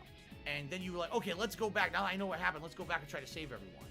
In Hitman, it's like, you just want more stages. It doesn't even feel like you did enough in the game for it to be called a game. I'll be honest, I just don't. I feel like there should have been more substance to Hitman 3. But that's my personal opinion and my personal feeling. Okay? Okay. Mark... Oh my god, how do I say this? Mark? The Solar Master. No, Mark the Solar Master. Resubscribe for 2 months. He said, I watched 2 months. He tries this. To this day, you're my favorite streamer. Fuck Ninja. Well, I don't know about fucking Ninja, but thank you for the compliment and thank you for the resub. I appreciate that. Thank you for fucking Ninja, dude. All right. Ladies and gentlemen,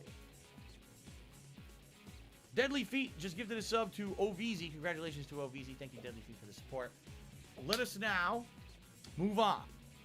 My number 3 best game of 2020. I have to use the bathroom, but I wanna. Is. But man. The Last of Us 2, because everyone says it's the best game. It deserves multiple spots on this countdown. So The Last of Us 2, no, I'm just kidding. It's not The Last of Us 2. But you may be just as shocked at what I picked for number 3. It is. I gotta use the bathroom, guys. I'll be right back. Sally, I'm gonna have to leave you with So let's see if he's getting any money. Does he have the tip? Does he have the tipper? The top tipper? Oh my god. Shut up. Shut up, bitch. God damn. Talking about fucking Godiva, dude. What's the spring plan? He got the glasses. He got the glasses, guys. Get back here. Alright, I'll be back. Stop! Not a step closer! Where the hell is she? There's nowhere left to go. Please, don't hurt me! Why are you here alone? I remain with my family. The withering has taken them, but I do not wish to abandon them. The withering. A disease that often goes unnoticed until it is too late. The whole village had it. It destroys the mind and heightens aggression in an individual. And ultimately, the poor soul is rendered catatonic. Leave here, child. Your family will soon go, and this village has nothing for you. But, Papa! Mama! They will find peace in death. Live for them. They would want that. Right. I cannot hold on any longer to what is already lost. I will go. Here, a key, if you want to check on the sick yourself. If I'm to leave, I can't face them again. This town leaves behind a bitter legacy. Huh. Such is the way of this world. Abandoned village door key? This illness rots the mind of the afflicted. This is often, he's angry very often now.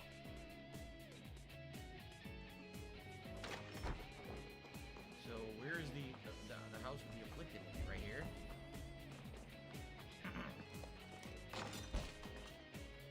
They're already dead. Swim. No! A demon. Oh my god. They've endured much, it seems.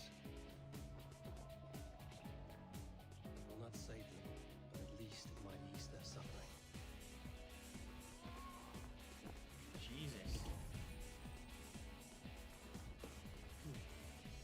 Torn list? Names, ages, all killed by a plague. Withering. Wow. Damn. Well, oops, might as well put them out of their misery, right? Alright. Enjoy. Damn! That's one way to do it. These are the houses I ran through. Is there anything else here? I don't know. I don't see anything else. Setting someone on fire isn't putting them out of their misery. It's not. I guarantee you, if you set on fire, you're not worried about being sick anymore. It's like that movie I saw. What was it called? Major Pain. It's starring, who was it? Damon Wayans, and he plays a drill sergeant. And wait, who the fuck is that? There's someone out there. He plays a drill sergeant, and there's a kid. I guess he like hurt his leg bad. His leg's all fucked up. And he's like, "Oh, my leg!" And he goes, "Your leg?" He goes, "Let me see your hand." And he grabs his hand and he breaks his finger. And he goes, "Oh, my finger!" He goes, "Yeah, you're not thinking about your leg anymore, are you?" What is this? Who are this group of people here?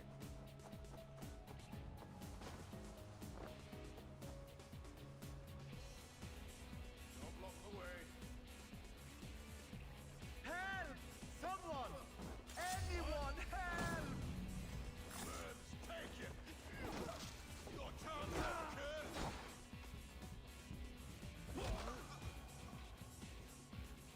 Alrighty then. You have my thanks, Ravenbearer. I don't know what that was. Some kind of a random world event.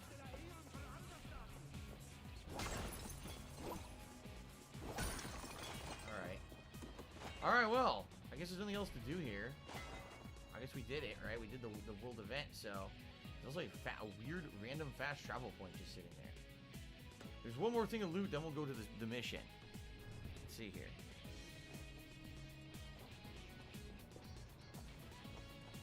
Let's see what this loot is. Looks like there's another building over here. Past all this stuff. A random good deed.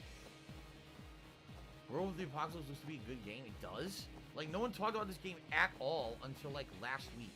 When all of a sudden people realized it was coming out and there's no other games coming out for a while besides Mario. So now all of a sudden people are like, oh yeah, Werewolf. Maybe it's good. It's like, dude, no one talked about or mentioned that game at all. It just came out of nowhere. Now people all of a sudden are mentioning it because nothing else is happening with games. Hello, Rezuvius. I'm back, everyone. From the new trilogy, what's my favorite game? I don't know. I would say this and Odyssey are both good. By the way, I did bring cake. Sadly, it's not enough for you guys, but you guys can pretend to have this cake. It's still remnants of my birthday cake, so you know, gotta eat that. Gotta eat it, dude. Bug snacks. Found mode, dude. Bug snacks. Goddamn motherfucking Bug Snacks is number 3 favorite game of 2020. Can you believe it? I can't believe it. But I'm serious, this is a fucking insanely good game. Alright? When we heard Bug Snacks was going to be a launch title for PlayStation 5 and we saw that very first cartoony trailer, we all cringed. We said, what is this? Are you kidding me? This is supposed to be a game we're looking forward to for PS5 where you catch food creatures? He was the only one who was doing all that. He was the only one that was like, this is so stupid. And he wanted to play this on the PS5 to make fun of it. He didn't want to play it, like seriously, he was gonna play this game just to fuck around. I guarantee it. And then, like, when he played it, he actually kind of liked it. And he says, oh man, this is gonna be a PS5 game. This game came on the PS4 as well, so you know. And when you eat them, your body transforms into the food. This is some silly, stupid, cutesy game for little kids. And man, but then all of a sudden, at the very end of that trailer, something ominous happens. The camera darkens and you see some kind of a weird, monstrous creature coming through the forest at you, and just a jump scare, and then it kind of ends, and you're like, what the hell was that? Like, that was completely out of place for the trailer. I don't even understand what I just saw. And at that moment, and you can quote me, go watch the announcement trailer for PS5 and all the games, and the first time they showed the Bug Snack stuff, I said in that video, I feel this game is going to have some kind of a survival horror twist to it. It's not going to be apparent from the start, but I feel this game is not what it seems, and it's going to be completely different, and it's going to shock everybody. I said it. I said it. And all it was, guys, food are parasites. Whoa, man. By the way, I'm going to talk about this one show I'm starting to watch on Netflix. It's an anime. From what I understand, there's 2 animes. Animus, whatever you want to call them. Of this, there's 2 versions of it. The show is called Cells at Work. There's the normal version, which I think is a little more like for family. It's like it's an infotainment anime. It's sort of like, hey, we're just gonna like just have an anime set in the human body, yippity doo dah. They have a more mature version of it. I think it's called like Cells That Work Code Black. That was on Netflix yet. I don't know. We gotta wait whenever that happens. But Cells That Work, for the most part, it's actually pretty good. I actually am liking it. It's kind of goofy and silly. But it is informative. It is pretty interesting. Code Black. Oh my god. But the one thing I do like about Cells That Work, the one thing that I get a kick out of it is the white blood cells. It's really family per se. Yeah, Cells That Work, not really family. Oh, maybe I need to watch more of it because a lot of it is like, I thought it was because they don't do anything egregious, because a lot of it's like, you know, there's blood, I guess. I mean, I guess the blood kind of takes it away from being a kid, but you can, a parent could tell a kid about blood. I don't know, but because a lot of it is just like, oh, the virus, we gotta kill you. I mean, it isn't more like it is and isn't. It's yeah, maybe that's. I guess I'm like clumping teens into kids. I'm like putting them in the kids bracket almost.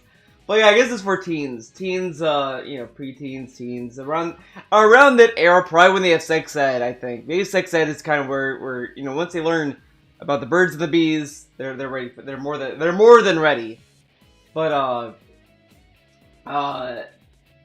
I just get a kick. Oh, the white blood cells. Their design, their way that they talk, the dialogue are all really good. I just love, like, they're just walking around and it's like, oh, look, there's a bacteria. We're gonna kill you. Oh, I'm here to kill, slice and dice. Ah! It's like, what the fuck? Like, it's goofy to me. I like that.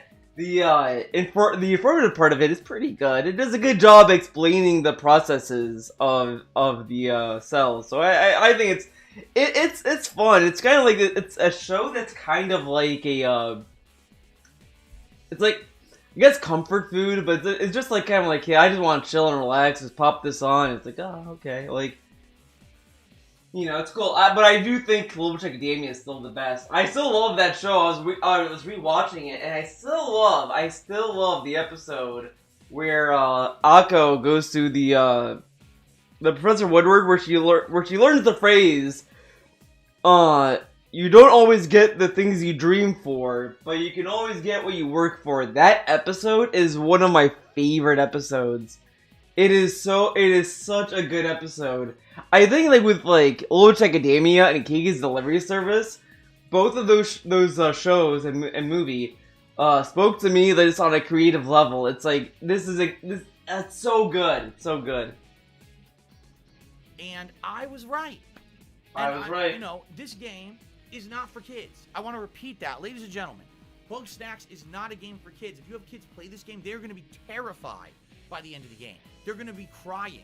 They're going to have nightmares. They're going to have post-traumatic stress disorder from playing Bug Snacks. This game has adult themes like romantic relationships, like depression, crying. They're going to have nightmares. They're going to have post-traumatic stress disorder from playing Bug Snacks. This game has adult themes like romantic relationships. Kids don't have romance. Kids don't make friends and all this stuff. Like, I mean, I was the most romantic kid. I wasn't aware of anything. But man, when I was in elementary school, almost every girl kept coming to me. And I was like, oh my god, Theo, can I call you Teddy? Can I call you Ted? I was like, yeah, okay. Oh my god, they kept talking to me. And I was like, oh cool. I go to middle school. This one girl, I don't know what's going on with this girl. Teddy, oh my god, oh no. But this one girl in middle school, every day, I'd be walking down the hall, just minding my business, and this girl would just run up to me and says, Theo, do you know who I am? Do you remember me? I'm like, yeah, you're this person. I would say your name. I'm not gonna say her name here, but I said her name. You're like, yeah, it's me. I'm like, yeah. How are you? Good. How are you? Good. I'm gonna go to class. Okay. See you later. And that would be it. The next day would come. Do you remember me? Remember me? I'm like, yeah, I remember you. I to this day, that, and there was this one person that called me, and I couldn't understand a word she was saying. This is what I heard. I'm like, and I was like, what? Like, what? And even then, I don't know if this is what she said. I think she said, I'm trying to ask you out. And then she hung up on me. It was either that or she was asking what was the homework. I don't know. And it kept bothering me. It still kind of bothers me. I don't know what the fuck she was telling me. She was asking me, and I was like, I don't know what that was. So those two things in my school life, I don't know what they were about. I don't know why. I don't know why this girl kept asking me if I knew who she was. I don't know.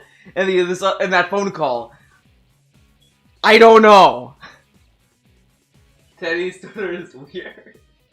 Like depression, like other mental disorders. And kids don't handle depression, I guess.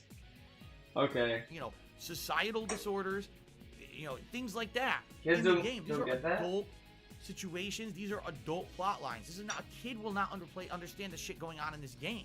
They just won't. They won't understand that there's someone who claims to be a spiritual guru who is actually a hypocrite and is eating all the bug snacks on the island. They won't understand what that means. What? You know what I mean? They just won't. They won't understand that there's someone who claims to be a spiritual guru who is actually a hypocrite and is eating all the bug snacks on the island. They won't. But what's the context of that? He just gave a plot twist, but doesn't like have any lead up, so it doesn't really mean anything. He just told us shit that meant nothing. But like, oh my god, it's like blowing my mind because like there were kids that watch Kiki's Delivery Service and watch like My Neighbor Totoro and all this stuff, and they're saying like, whoa man, those movies dealt with some heavy shit, and it's like, yeah, like it's so insane. Ignoring the fact that kids today play COD, for God's sake. Hey, COD's not an emotionally deep thing, but kids can handle these concepts if they're told correctly. I mean, like, Batman the Animated Series had a lot of, like, serious plot lines, too, and he brags about that show all the time. Like, remember when he complained about, like, other streamers and how they're, like, Looney Tunes and how you know, Looney Tunes talks down to kids and all this stuff, but he loved, when he was a kid, but he loved Batman the Animated Series because he talked to him like he was an adult and gave him a serious plot line and all this stuff, but kids don't understand that, I guess. Won't understand what that means. You know what I mean? It's just Spider-Verse isn't for kids because there is that that. writing. Every character in this Guys, do kids understand Bambi? I just realized Bambi, the mom dies. Do kids understand that? Do they understand loss and depression and like the sadness of losing a loved one? What about dude, you know, Lady and the Tramp? That one deals with like class issues. Like, you know, you have the lady that's like from a rich family and she's like, you know like with the 1%er, and then the tramp, the boyfriend is like a bum. And two classes. And then like they want to like get together and have a family, but like they're from two different walks of life. Dude, that's like heavy shit. And it has romance. I don't think kids are gonna understand that. And Toy Story, oh my god.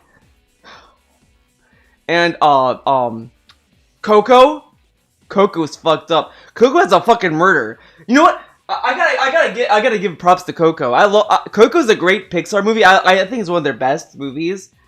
Coco deals with fucking murder. A dude murdered someone in that movie, straight up. Like, it was just, I'm gonna fucking murder you, bitch. Bam. And I was like, what the, whoa. Like, because this dude got like really famous, and the guy's like, I'm gonna murder you and steal your music. And it was like, whoa, they do that. Because murder and Land of the Dead people. Yeah, dude, it's fucked up.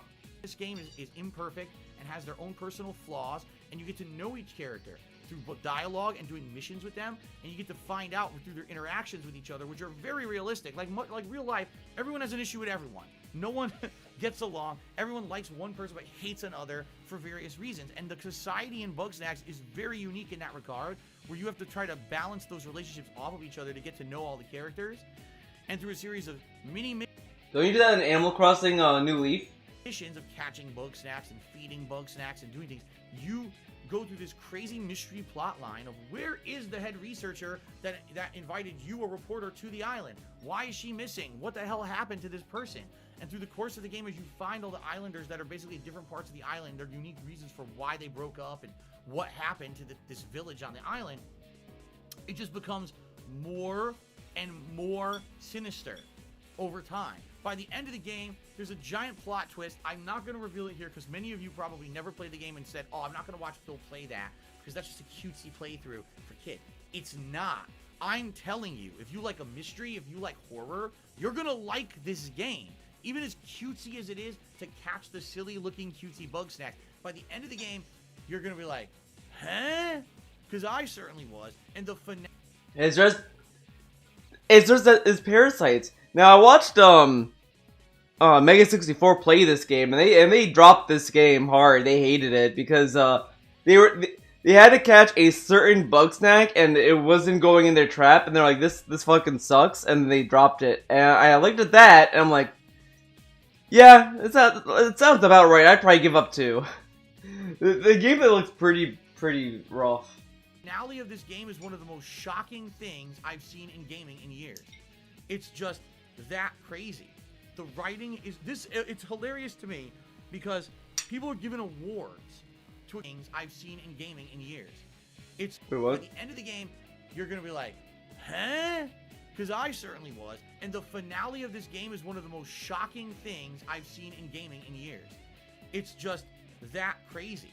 The writing is it's hilarious to me because that crazy, dude. Imagine this dude watched a Clockwork. I rewatched a Clockwork Orange. I finally did it, guys. I watched a Clockwork Orange again. I am so torn on that movie. I think, to me, what I like about it is I like the fact that it exists. I like that Stanley Kubrick made this movie because I can't imagine like anyone going to a studio saying, yeah, I want to make a movie about this guy who is a criminal. He rapes and he murders, and like everyone in this movie are despicable people. The police suck. The guy who commits the murder and rape sucks. The dude who like you see in the movie like a few times sucks. Everyone in this movie is a fucking asshole. And there's no hero. Everyone sucks. The main character's best friends turn on him, become cops, and they start abusing their power, abusing him. And then, like, other people trying to use him to clout chase. All this fucked up shit. And I'm like, dude, they had to convince Warner Brothers to put their name behind this movie. And I don't think the message is very clear in this movie. I get the idea that, like, you know, that it's trying to show this dark side of all these things, but it is so like it's like way too much. It's like, you know, there's no like nothing. You don't feel anything for anyone. Like, you just like everyone just sucks. You're like, it's like, what the fuck is this movie? Like on one hand you think, okay, maybe it's about the correction system being bad or being wrong or corrupted. Yeah, it gives you a feeling of dread, and it's like way too much. But I appreciate that the movie exists. It's just like it's a hard movie for me to even like have a full thought on. It's like there's so much that was put into it. I don't. Like, as a Kubrick film, I don't think it's one. I don't think it's one of his best. I think I really liked Doctor Strangelove, but man, DSP saying bug snacks is fucking fucked up. He should watch fucking Clockwork Orange. I tell you. To a game like the wait, no, I take that back. He should play this game. This is a more fucked up game. I'm gonna be honest. Go to YouTube, dude. Why are we chilling here?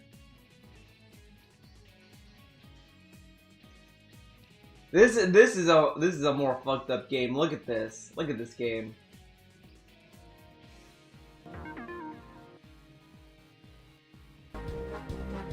Look at this. Look at this game, dude. This game is fucked up. Look at it.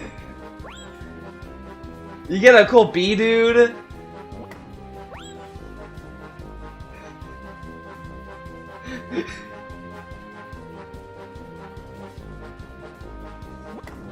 You know, why would he need bug snacks? Bugdom is where it's at.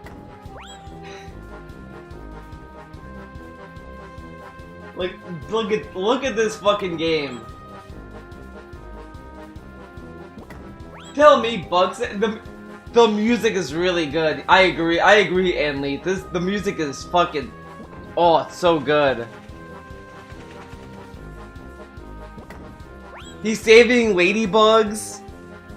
He's like mad at the world. This bug is like, I'm gonna rip and tear these assholes. The face of a killer. Bug dumb dude.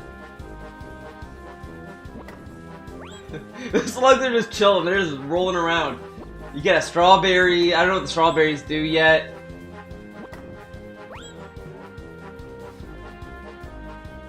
Oh my god, that's invincibility, dude.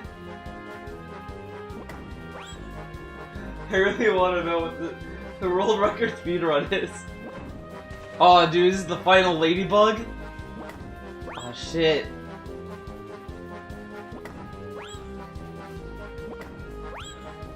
Got another life.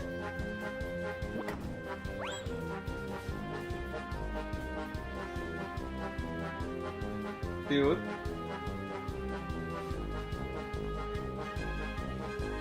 The music is so triumphant. What the fuck is this music? For how small we are to the world around us. Yeah. And everything can kill him. Ants want to kill him. Slugs want to kill him.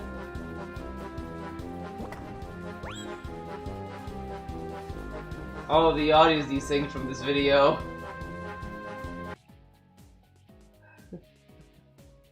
He just seems to think like this game is good because it subverts expectations. Yeah, pretty much. Saying best writing of the year, best writing of the decade.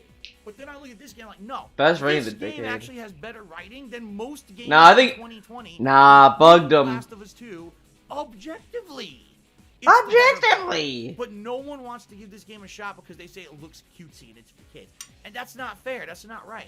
I'm serious. Like, people should be giving. It's an indie game. Not they don't give it a chance. Okay, whatever. More opportunity to games, regardless of how they look. All right, and I feel this dude says this. Phil, why won't you play Code Vein? It's a waifu game. Why would I do that? It's just a misquote. Code Vein sucks. I don't play anime. But man, people should give this a chance. Okay. I don't know what happened. Why the clip is paused here? There must be just something with the clip. I don't know. See the thing. I think I have the ability to fast forward into the clip. Oh look, I'm updating the leader. You guys can't see it. I had to update the leaderboard. Like a contribution came in or something. That's contribution came in. Update the leaderboard. I'm like doing a ton of updates to the leaderboard. Anyway. Ton of updates. I really feel this game is the most overlooked and slept on game of 2020. And if more people would play it, they'd be like, holy. Dude, this dude watched his own fucking content and thought the clip stopped. And he wonders why people don't like his gameplay anymore. Shit. I want to now give more opportunity to other games that aren't necessarily mainstream AAA games because this game shocked me so much because it's so good. Okay. I'm telling you, you're gonna have a good time with this game. So remember that when the next indie game comes out, it's the same shit he did with A Plague Tale. Guys, give A Plague Tale a chance. I'm so tired of people skipping indie games because they're indie, they're not AAA releases. Hades comes out. Hey Phil, are you gonna check out Hades? I don't know what that is. I mean, indie game. Indie games don't really get a lot of attention, so I'm not gonna play it. Okay. Okay. But guys, why don't people give any attention to indie games? If you like mysteries, you like twist endings, you like horror, you like psychological things going on in a game, that's Bugsnax. Even though it's hidden behind the guise of a cutesy kids game that looks like a combination of Pokemon and something else, you know. Pokemon. It's not. I'm telling you. Yeah, it has those elements in it, absolutely. If you want to get like me, I platinum the game. You got to go. Probably. Well, no. You can absolutely do that. Got to catch them all. I think he knows it's a roguelike game. He knows that's the gameplay of it. But I don't know. I think think he's scared of Aphrodite. He knows Aphrodite's in the game. And, we know what Aphrodite looks like.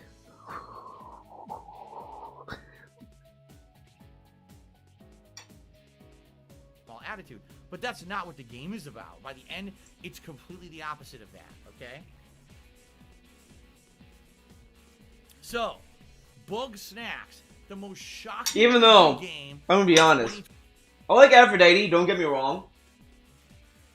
I love her power-ups, I love the character, all of that. I think the true waifu is Nyx. I like Nyx, she's rad. Nyx and Meg. I like both. I like those two. Those two are cool. I'm cool with them. I mean, Nyx got that cool ass hair thing going on. It's like a galaxy hair, whatever. It's like really cool. It's like a bird. Really love Nyx's design. Nyx is just so cool. And then Meg got that like you know, fucking Meg, dude. Come on. 20 for me, like literally jaw-droppingly shocking me. Okay, and he's going to go to that game with God of War reference into my countdown at such a higher rank that you guys will actually give it a look if you didn't give it a chance. Even if you don't like it, I think you have to at least respect it's something different they went for, and I hope that you guys will. I don't respect shit, bitch. Bug Snacks. Respect the pathless. Next kill right. Dork. Ladies and gentlemen, we don't are about to delve. Spoil We are about to Hades. I haven't gone that far. I'm still stuck on Elysium. Now, what Damn I'm it. gonna do, I'm gonna talk about both games in chronological order in the order they were released. So the order is not going to determine what I've chosen for Game of the Year. But I want to tell you why each of these games, in my mind, could very clearly be chosen for Game of the Year 2020. And then I'm going to make my choice for you live on stream. Sound good? Okay. But before we do that, shout out to 99 Hits who subscribed to the channel. Thank you for the sub, 99 Hits. Oh, I mean, Uno, who cheered and said, fuck that, Phil. You know Bugstacks was really number one. Don't let the bullies and trolls change our minds. Hey, admittedly, as good as Bugstacks was, I do think the following two games are better. All right, to be honest. All right, so let's talk about, in chronological order, the games that are in contention for my pick for Game of the Year. All right, first game in chronological order, Ghost of Tsushima. Oh, all right, gross. Game. Story of Jin Sakai. Great gameplay you picked. Someone running into a wall. Was on track to become Jin Sakai. A Japanese, oh my god. Warlord, whatever you want to say. Look, the game was so good, an amazing game. Couldn't even remember what the fuck Jin was. Jin was a samurai. He was gonna go to the warlord. He was gonna become a warlord. What? Man who was on track to become a Japanese, a Japanese warlord. A Japanese warlord. That's not a thing that people strive to be. DSP warlords are bad. Warlords mean you love war and shit. Jin Sakai, if I remember correctly, the game was really fucking boring. I think he was on his way to be like the head of Japan. Like he was gonna be like the what do they fucking call it? A shogun? I don't fucking like. He was royalty. He was like gonna become king. You know that shit. Whatever you want to say. War breaks out in his country when the Mongols invade. Everything gets flipped on its head. All hell breaks loose. And he's trying to live the code of the samurai. But he finds out it doesn't work. Because this code of the samurai is honorable. The Mongols are not honorable. And trying to fight them with honor doesn't work. You have to resort to underhanded tactics in order to succeed and save your homeland. And the game is gorgeous. Let me tell you. Gorgeous, on PS4, dude. one of the best looking games on PS4 I've ever So seen. Just look at the beautiful. graphics. Look at the amount of detail in the grass, in the trees, the wind. The only game I've ever seen with a unique wind mechanic, where the wind is actually your GPS that tells you where to go. The wind mechanic, I've never dude. seen that in a game in my life. Whoa. Look at that, unique man. combat styles. You can play this straightforward like a samurai. Head up, challenge everyone, and try to do parries and dodges and combos. Or Goddamn Mongolians. Completely stealthily. You Stealthily? could decide that you just want to play like Assassin's Creed, and you could go around trying to backstab everyone and do stealth kills with poison and daggers and stuff like that. Now, admittedly, a lot of But man, let me tell you, fuck Horizon Zero Dawn for stealing other gameplay mechanics, and fuck Doom for doing that, and fuck Cyberpunk for doing that. But Ghost of Sushi doing it, oh, man, so cool. Oh man. people said the game is too similar to Assassin's Creed. You know what I say? This game is what Assassin's Creed should have been. Today, when we're looking at Assassin's Creed Valhalla, and it's a game that's 100% action combat, stab them with a spear, and do this and do that, and there's almost no assassinations left to be spoken of. I'm pretty sure you could do stealth kills in that game too. I haven't played Valhalla, but I played Odyssey a little bit until I got bored with it, and that has stealth kills. This game is actually what I think That happened with the beer. Assassin's Creed should have become. And Assassin's Creed, at some point along the line, decided they wanted to be Witcher 3. So they veered from that formula of being Assassin's Creed to become Witcher 3. And a game like Ghost of Tsushima stood up and said, well, we're just going to one-up what you guys have been doing all along and show you how it's done. The game's locations are unique and gorgeous. You've got Well, match him stabbing with the spear. Big vistas, awesome gorges and canyons, beautiful seaside, really decrepit places that have been burnt down by the invading Mongols that look terrible. There's a whole northern area of the game that's all snow. But Phil, isn't that stressful? You have a lot of stress in your life, Phil. Doesn't that make you stressed out and feel miserable? You just see these things? And stuff. Really unique, really well done in that regard. The story, it's outstanding.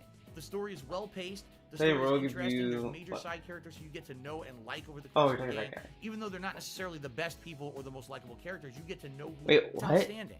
The story is well paced. The story is interesting. There's major side characters who you get to know and like over the course of the game. Even though they're not necessarily the best people or the most likable characters, you get to know who they are.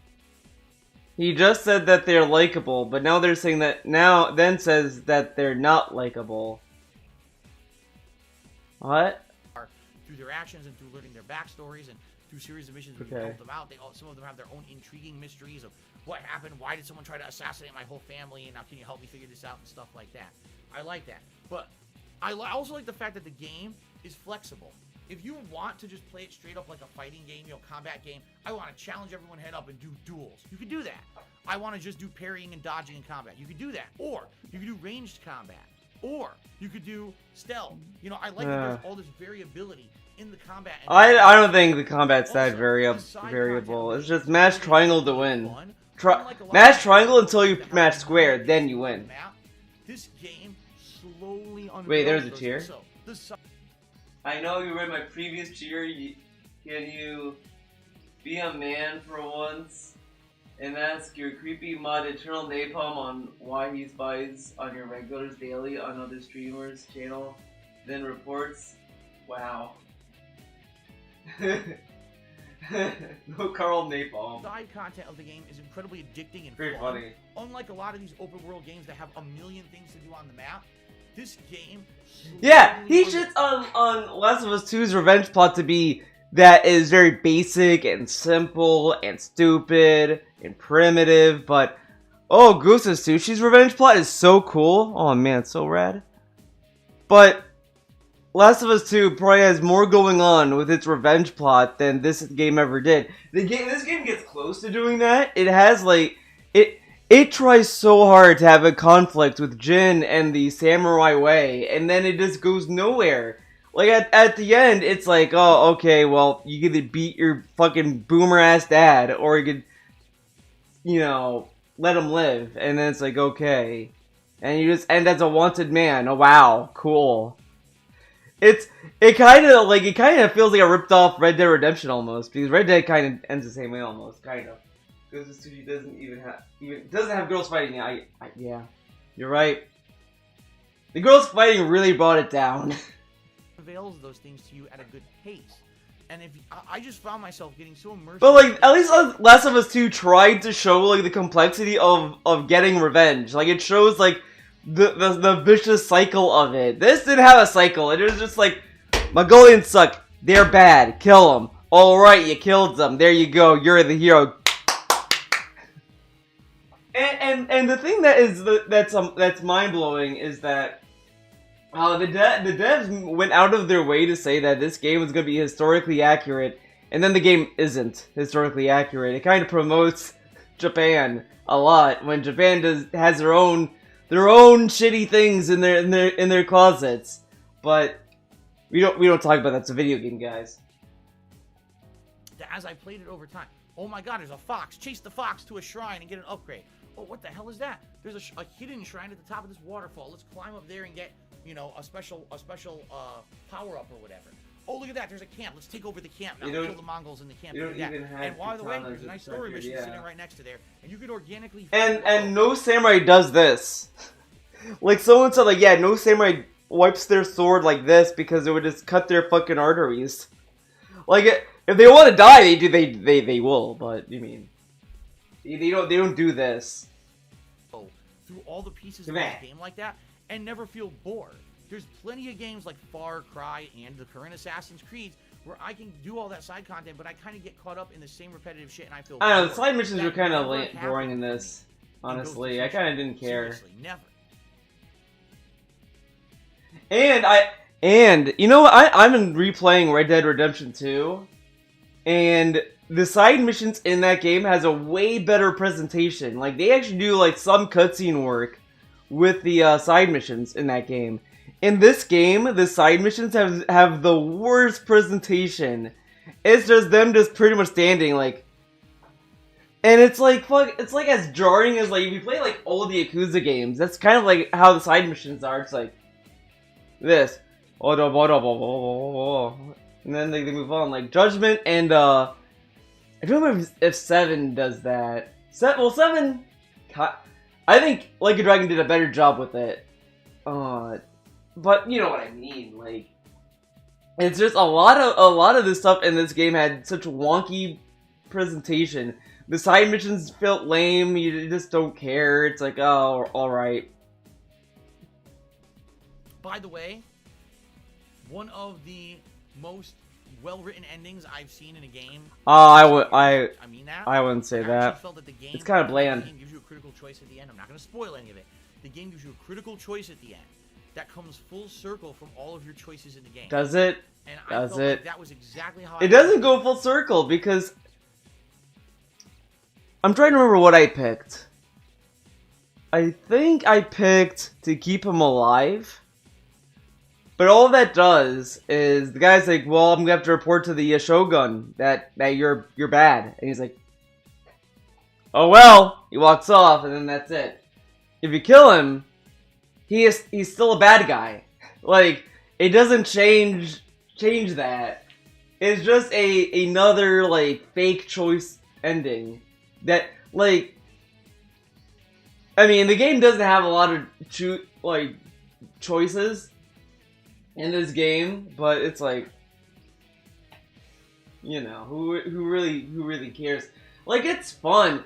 I like the multiplayer a lot more than the base game. I'll say that. Like, the multiplayer is actually kind of fun. I like the multiplayer. The single player is like, it's all right, but I kind of felt like it wasn't worth 60. Like, maybe for the visuals, but game to end, and it was like a perfect ending and leaves it open-ended for a sequel. So for me.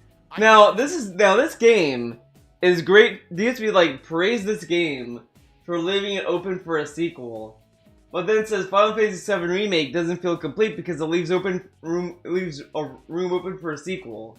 Okay. It was one of the best written games I've played in a very long time, with very few criticisms. Like, honestly, when I'm thinking, I'm trying to think in my head, like what was the real shortcoming of the game? You know, the story, the characters. It's hard for me to even put my finger on combat. Anything major. I mean, Jin kind of sucks. I kind of didn't care for him than anything else. The major criticisms I had of this, that I've heard of this game, I should say, people say it's boring and repetitive. It's too much of the same thing over. Yeah.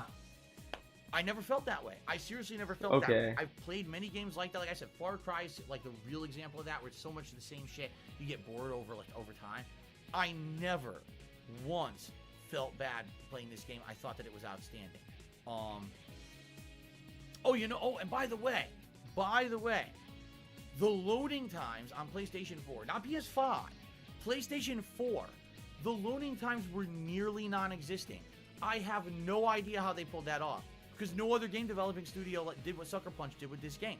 Every other game takes forever. A lot of loading was put on the game over. Like, if you get a game, and the other thing is that the game has artificial loading.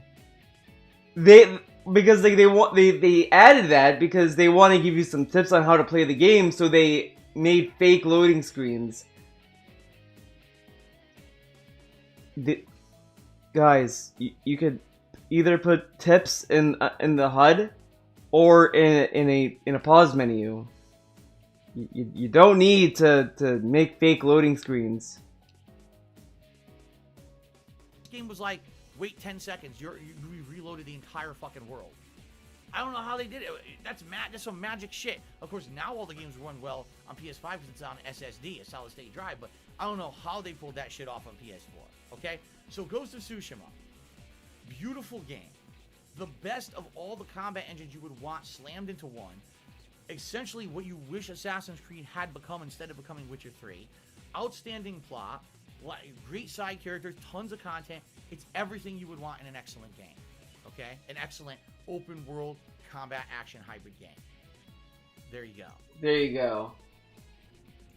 So then, what other game in 2020 could even stand up or compare? I just kissed Ghost of Tsushima's butt, right? Well, ladies and gentlemen, there's another game that I feel is just as good as Ghost of Tsushima, and that game is called Yakuza 7.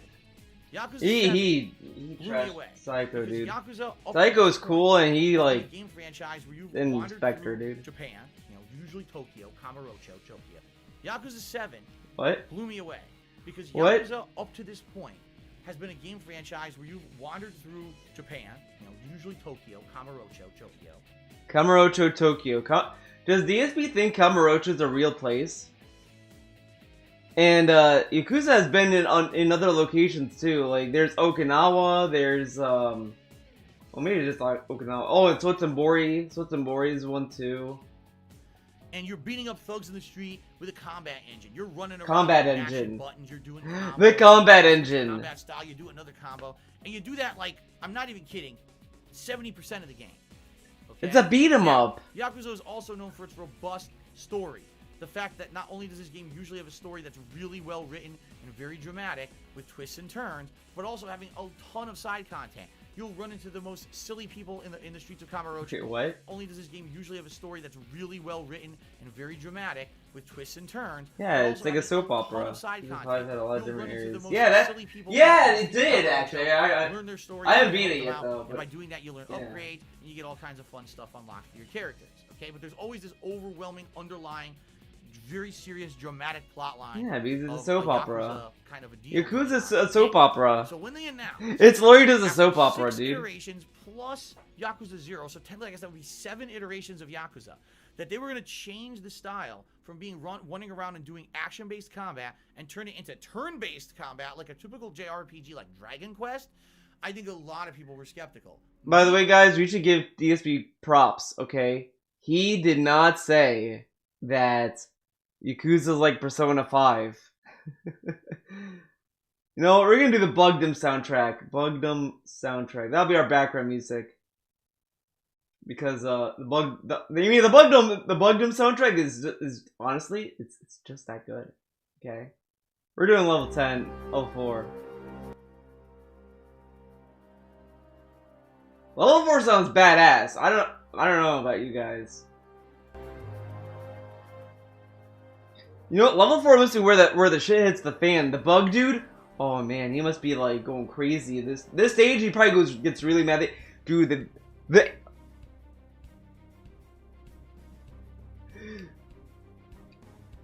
dude, what the fuck? What is the soundtrack? Now I know what level 4 is. This sounds awesome.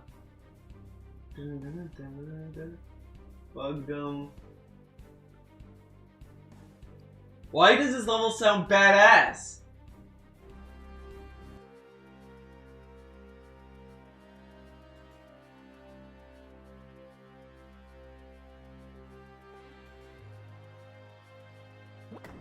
Dude, is Bug Dude in hell? Dude, I think he's in hell. Holy shit. Oh my god, there's people?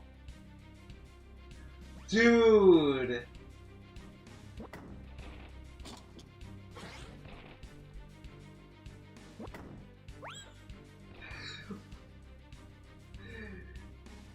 Dude, this level looks fucking damn, he got stepped on. This must be Tarantino's favorite level. This one's just me. Yeah, dude, I would feel the same way. Oh my god, dude, this. Oh god, that caterpillar would fuck me up too. Holy shit, that caterpillar looked fucking creepy. Dude, this is like some horror shit. Holy shit, this level fucking rules.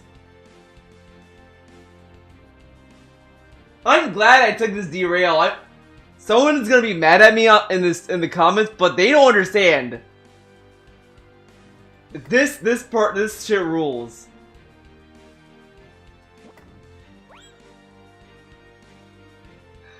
Oh my god.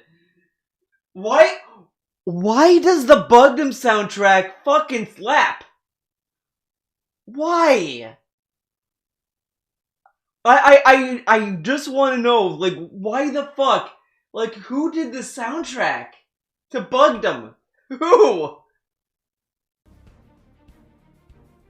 Why does the Bugdom soundtrack rule? I reserved judgment and said, I'm gonna see what they can do with this. I love JRPGs, alright? I love turn-based combat. Oh my god, I think Bugdom is a sleeper, dude. Change for the Yakuza franchise. I'm very happy to say it was. They basically took game engines from games like, oh wow, I actually died in this clip. One of the rare times I actually died in the playthrough, I picked for the clip for the Game of the Year award. I got my ass beat by a giant piece of meat. It happens. Yeah, I think they're gonna be so confused. It's gonna be like, they took Bugdom from great JRPG franchises such as Dragon Quest. Wait. A piece of meat. It happens. All right. So they took elements from great JRPG franchises. Franchises. What's a franchise? Such as Dragon Quest and Final Fantasy. And we're talking, you know, the old school ones. We're not talking the more modernized ones where it's a lot of action-based, but the turn-based combat. And they use things like the job or classes from those games, being able to change the kind of class that you are on the fly and learn new abilities and stuff. And they made it a robust combat system that absolutely 100% worked. The best way I can describe it, you remember South Park: The Stick of Truth? Oh my god, fucking South Park, dude. Kids basically LARPing. Dude, South Park: Stick of Truth is like fun, but it's like a very shallow game. Throwing tinfoil at you, right? Oh, the fire is really he's blowing a match at you, or oh, it's not really like claws. He's actually got like knives he stole from his mom. Shut up. And he's swiping the knives at you, right? Stuff like that. Oh, it's not really ice magic. He has a bucket full of ice and he throws at your legs and freezes your toes. You know, they tried to make it realistic. Dude, this music makes Yakuza look more dramatic. Combat can work in the real life. And that's dude, this makes look how ridiculous some of these characters so dramatic. And the names are like tongue-in-cheek references to characters from other like RPG. Bugzooka. And it's hilarious. Yakuza like a bug. To see those references in this game. It's so dramatic. Cast of characters. I thought at first it was only going to be the 4 core characters. No, there's other characters, some of which are unlocked naturally through the story, and others that are unlocked as optional characters dependent on side missions. Yeah, Yakuza has always been ridiculous. He acts as if this is a new thing. Of the combat of the game, which is really neat. The game has just as much side content, if not more, than the previous Yakuza games, and this game has multiple locations, all of which are pulled from previous Yakuza games. Whoa, totally guys, Yakuza visits Yakuza locations. Whoa. In the town of Ijincho. So you have Kamurocho plus other locations from Yakuza plus Ijincho, which is really neat. And without spoiling, yes, this game does actually have some ties to the previous Yakuza games. Even though it was advertised as it's going to be a totally new, robust cast of characters, there are actual ties to the previous Yeah, it's games. in the Without franchise. It's in the when timeline. they have it, you're like, wow, if you've played the previous games, this is awesome. But if you haven't, this game is the perfect opportunity for you to jump into the Yakuza series because you don't need to understand any of those references to get the plot of this. I kind of expected the other Yakuza characters like Majima and Saejima. Like I expected those characters to show up. I was like, okay, you know, because it's Yakuza, they had no reason to leave the, you know, the fucking franchise. There's like only one character I didn't expect to be in the game. And I thought all it was this gonna be like a tongue-in-cheek reference, like, oh, is this gonna be in the background? There he is, and that's it. But I mean, it's good. I like it. It's pretty rad. It didn't connect at all. They wouldn't have called it 7 like they would. Well, in I guess in Japan they called it Yakuza 7. Here it's only Yakuza Like a Dragon. So it's like Yakuza Dead Souls has that same implication, I guess, because they got rid of the because they don't have the 7 in the title anymore. Really cool. Basically, it's the best of all worlds. Great, robust JRPG combat with a class-based system that has variety because you can switch up those jobs and classes. A unique cast of characters, an amazing amount of oh my god, content, what the and fuck really is this awesome music, overworld dude? art. Why does Bugdom have good music? An amazingly written dramatic storyline, but an incredible amount of fun and meaningful side content as well. This game is absolutely outstanding. Okay, what's meaningful about the side mission where you're handing chili to people? Like you're giving people like this chili, whatever the fuck, and it just ends with, I don't know what it ends with. Single minute of the 80 hours that I played. I guess you get an item out of it though. So to the point where I beat the game and I'm still playing it. I'm still playing it because I like it so much. I'm doing all the post-game content. It's that damn good of a game in my opinion. So Yakuza 7. You know what? He didn't do the post game of Persona 3. I want him to play Yakuza 3. The answer's so bad. I want him to play it.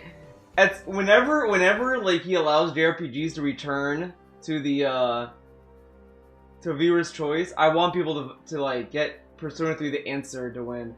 And the thing is, it's a short game, so there's no excuse. He can't sit there and tell us, oh, it's gonna last forever. Because there's no social links. You are forced to progress in that game. Really makes it. Juicy J used Bugdom on his album. Juicy J. Who's Juicy J? I never heard of that. Who is that? Would I know him? Outstanding game, incredibly well done. It was definitely a gamble for them to take a franchise that was well known and turn it into a JRPG, but I think that they succeeded on all levels. It's an insanely good game. By the way, it sold incredibly well in Japan to the point where it now looks like Yakuza is going to go crazy. Like they're probably going to have action-based games, RPG-based games. Like I think they're going to go crazy and go to town because this is go crazy, go to town. For Sega, pretty much is their most profitable franchise at this point, and they're just going to go to town with it. Their most profitable franchise. Yeah, Sega's going to run it to the ground. Isn't that great? Isn't it great when companies run franchises into the ground? But Sega has been going crazy with Yakuza for years. They even released. He even complained about that. He complained about how Kiwami came out when 6 was around the corner, and then Kiwami 2 came out, and then all these Yakuza games came out. Like, and he's like praising this. Yakuza just got promoted. He didn't get promoted. He didn't get demoted. He stepped down, I thought. So that's awesome. Okay, guys. So he got demoted because he said he wasn't gonna put Yakuza on the Switch because it's a kid's console. So they were like, get him out of here. Don't dunk on Switch, bitch. The Switch game got him. All that being said, I have a lot to consider. A lot to consider when I have to pick my game of the year for 2020. Alright? Hold on one second because Jay Hale is here to be $10. Jay Hale's here. Play Ninja Gaiden Black, by the way, brother. Actually, I started to play through that many years ago. When I did my most difficult games or most annoying rage-causing games marathon, I just never got around to playing it. But I thank you, J Hill, for the 10. Yeah, he's reminding you. He's reminding you to play it. How do I decide between two games that I feel were best in class in 2020? Definitely, Yakuza Like a Dragon was the best RPG, and people have actually asked me, out of all the Yakuza games I've played, what's my favorite one? Well, it's a tie between the first one I played, Yakuza 4, and Yakuza 7. I did not like Yakuza 4. Ghost of Tsushima, in my opinion, Didn't beat the it. best in Final class boss sucked open ass. world Fuck that. action-based combat game of 2020. So when you're looking at those two head-to-head, you know, it's incredibly hard to make a decision between the two because both of them have so many positive things and so few negatives. I like 7. I like a Dragon more than Ghost of Sushi, personally. How do you decide? How do you decide? Well, I'll tell you what you do. You don't. You say it's a tie and you leave it at that. No, I'm not going to do that. That's the ultimate cop-out. I would not do that. I have Yeah, to, like it's just have to pick I like the story of 4. I like the characters. I like all that. Don't get me wrong, but when I was playing the detective, I don't know how he was so under level, to be honest. But he was just kind of there, and then I was like, yeah, I'm not playing this. This is dumb. So, because I think you had to, I feel like if you died, you had to start the whole thing over again. I don't know. I just didn't want to do it. I was like, this is lame. I'm done. Between these two games, all right? And just so you know, no, it's not going to be, oh, I played Yakuza more recently, so that's the one that I'm going to pick right by default. I'm not doing that. I'm not doing that, but guess what he does? Tsushima, I remember how much I enjoyed the game, how fun that playthrough was. We were, hell, during the Ghost of Tsushima playthrough, we were making up haikus together. We were making haikus together. No. Only one person. I think it was Eternal Napalm. If I remember correctly, I think it was Eternal Napalm. He was the only person doing haikus in that gameplay. The only person. And he was like, we were making haikus together. No, he forced it in the whole playthrough. He kept doing it all the time, so, nah. Live on the stream. We were making haikus together. I do like the detective David Cruz. I do like the detective. It's just that boss fight just kind of was like, yeah, I don't need to play this game anymore. I'm done.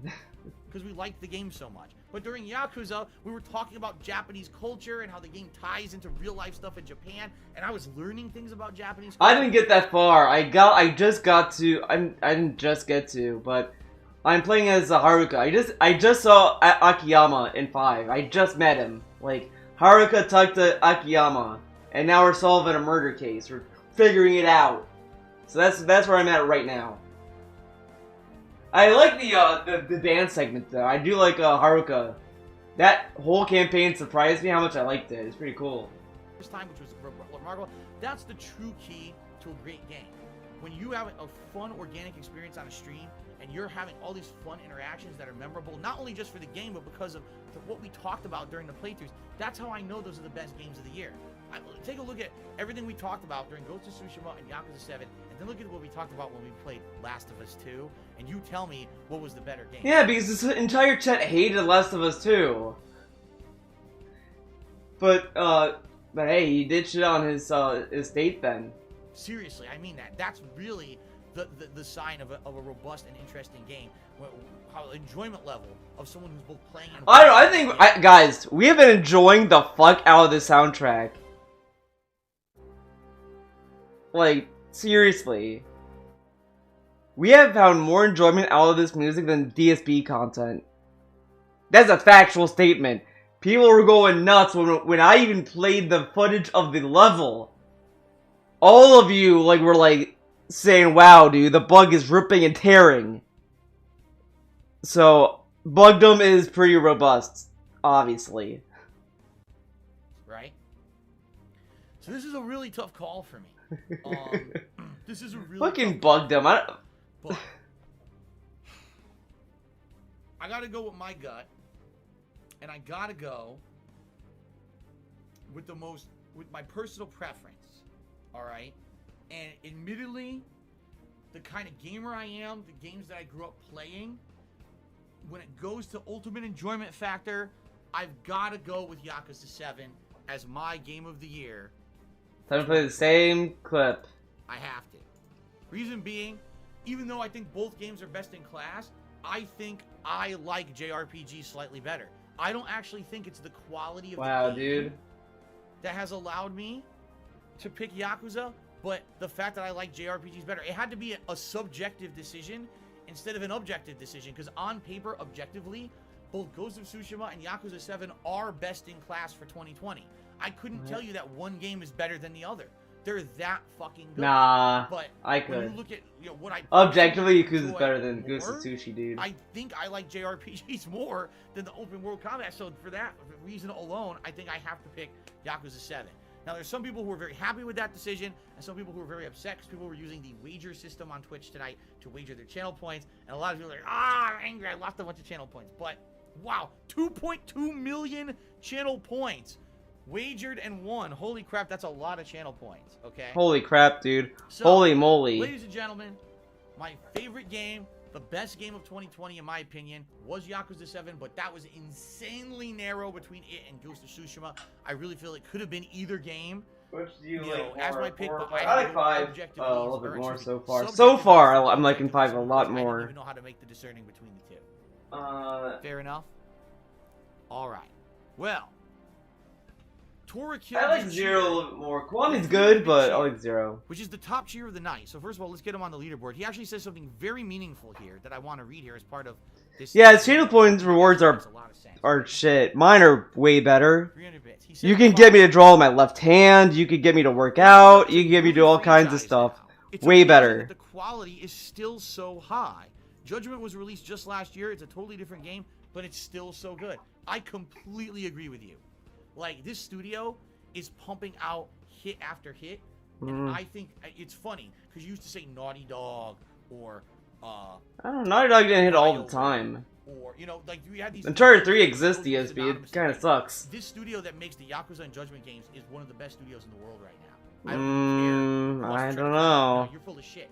They're Like, making a quality game year after But they're using the same assets. Like, they kind of like, I like a Dragon, I like Yakuza and all that stuff. I'm not gonna, you know, dunk on that, but, I mean, at the end of the day, you know, fans know that they use the same assets, and they use the same shit, the same setup all the time. So it's kind of, you know what I mean? year after year. They're the ones you know you can dip money in, and you're gonna get a quality game every single time that you play one of their games. They haven't. Like they a have Dragon not made a sucks, bad it does game. suck. So, Bullshit. that's pretty damn awesome. Sir Spartan King Judy says that decision cost me 250,000 penne points, and he used the rage face. Oh no, Alright, the Bug penne. Snacks numeral The one penne! shared No! is a haiku for memories. Bug Snacks Oh god, was the best. fucking. I know what you Nah, I Bugdom, know dude. that Bugdom's where it's at. The list is a fraud.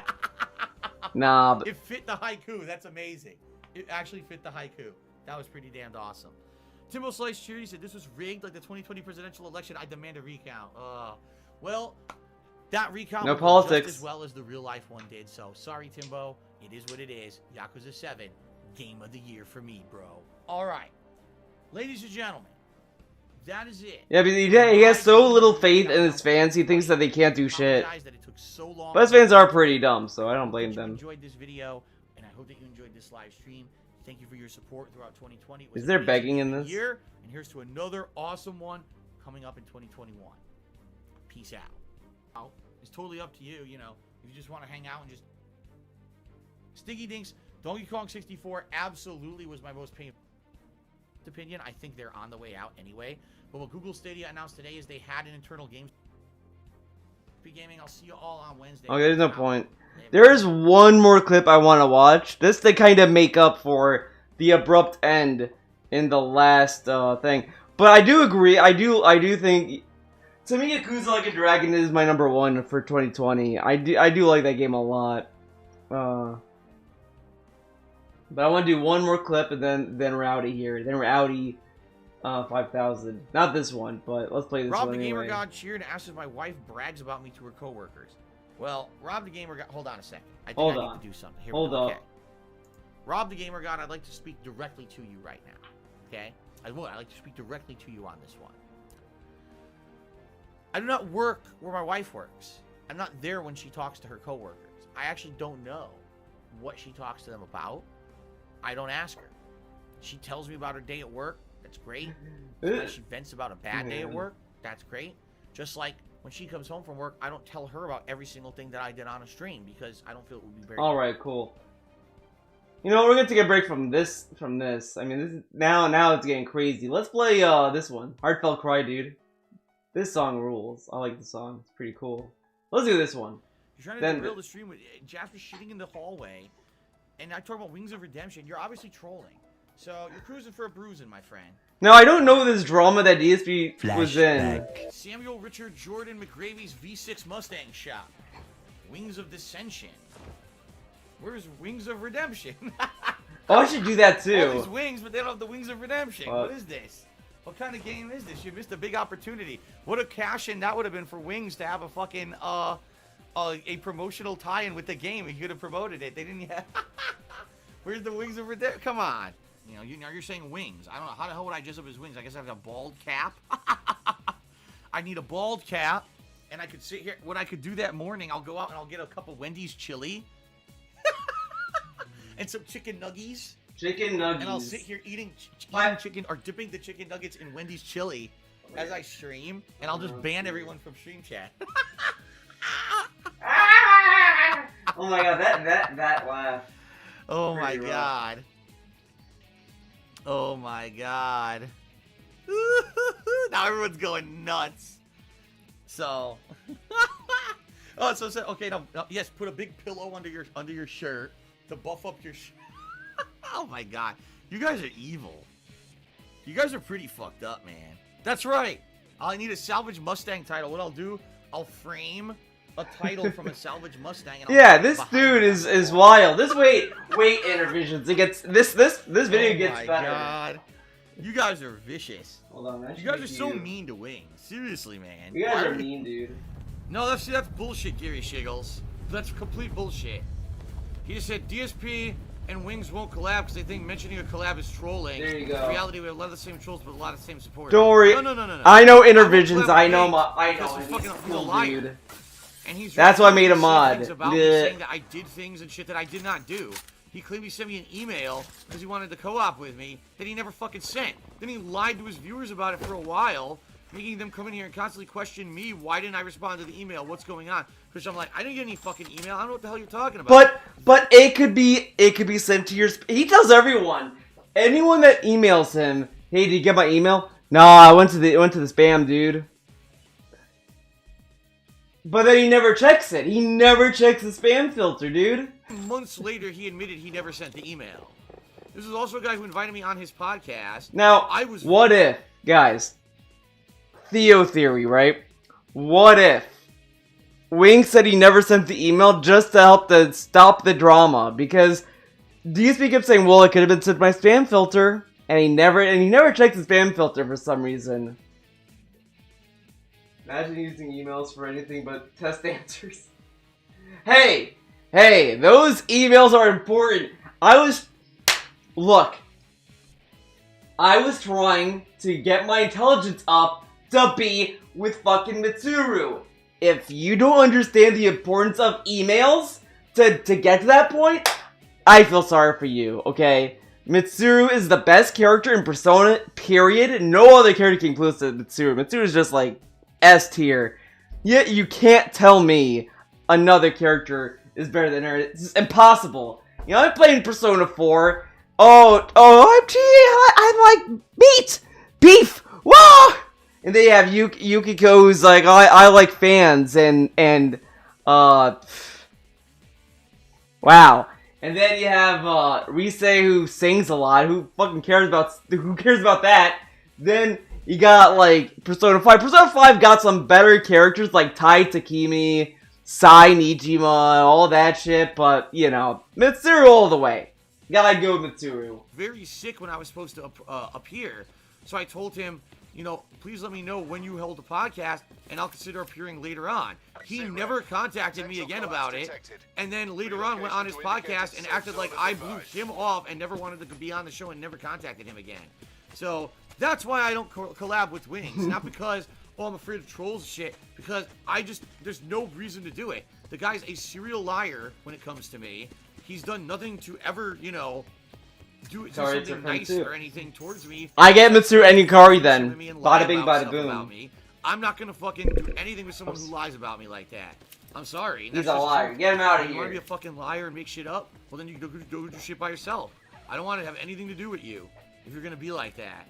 So he can do whatever the fuck he wants with his own shit and leave me the fuck out of it, dude. End of flashback. Alright, here's the thing. Here's the thing. I'm only going to say this once because I already talked about it, but I'll say it again because not everyone's here all the time. There is some really bullshit misinformation out there saying that I insulted Wings of Redemption. I don't know where this was, by the way. He mentions that some bullshit was going on. I don't know what happened. It's a mystery to me.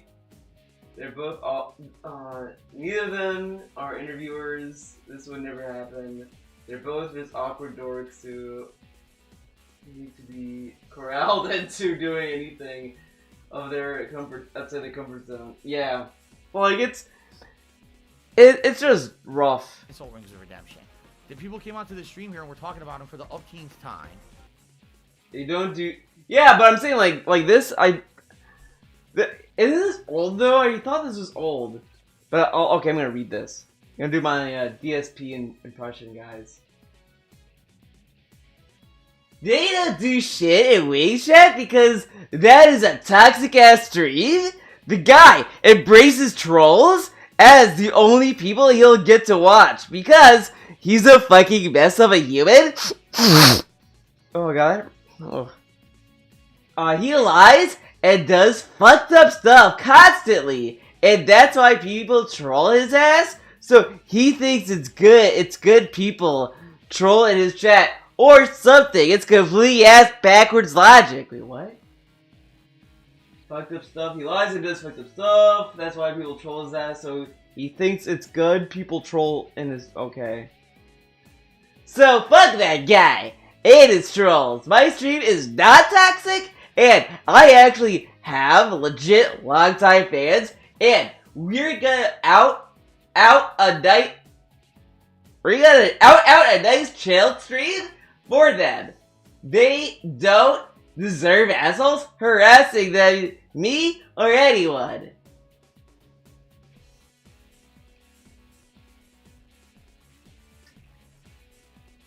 Man. Okay. I don't really understand. I like how he's calling his community toxic, but he gets mad if you call his community toxic, which it is.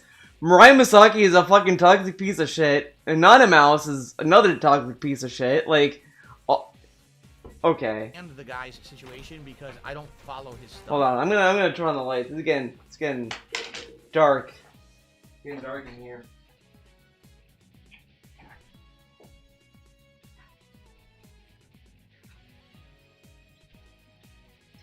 And you guys need to see me. I'm important.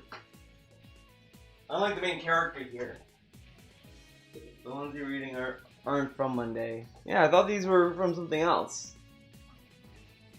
How do I stop the matchmaking? How do I stop the matchmaking? I don't want to do a match here. I can't stop the matchmaking. Look, it won't stop. Yeah, Derek does that. Everyone, What the fuck? his chat is wild. Only Iced Coffee, when he's there, he would interrogate you for how long you follow and shit. I wanted to change the game mode. Bullshit. There we go. This one, I don't think I can do Grindfall. It's too hard. I think we'll try Stockpile again. I was there, and Dr. Tony Huge, Only Iced Coffee, was like interrogating me. People were in here, as usual, talking about him, which I don't know anything about the guy. I don't pay attention to him. But people incessantly talk about this guy on my streams, okay? Finally, I said, alright, I just want to understand this guy's situation. Hold on. Actually, we're gonna play the Bugdom music.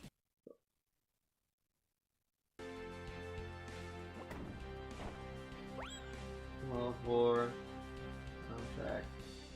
Because this is serious shit.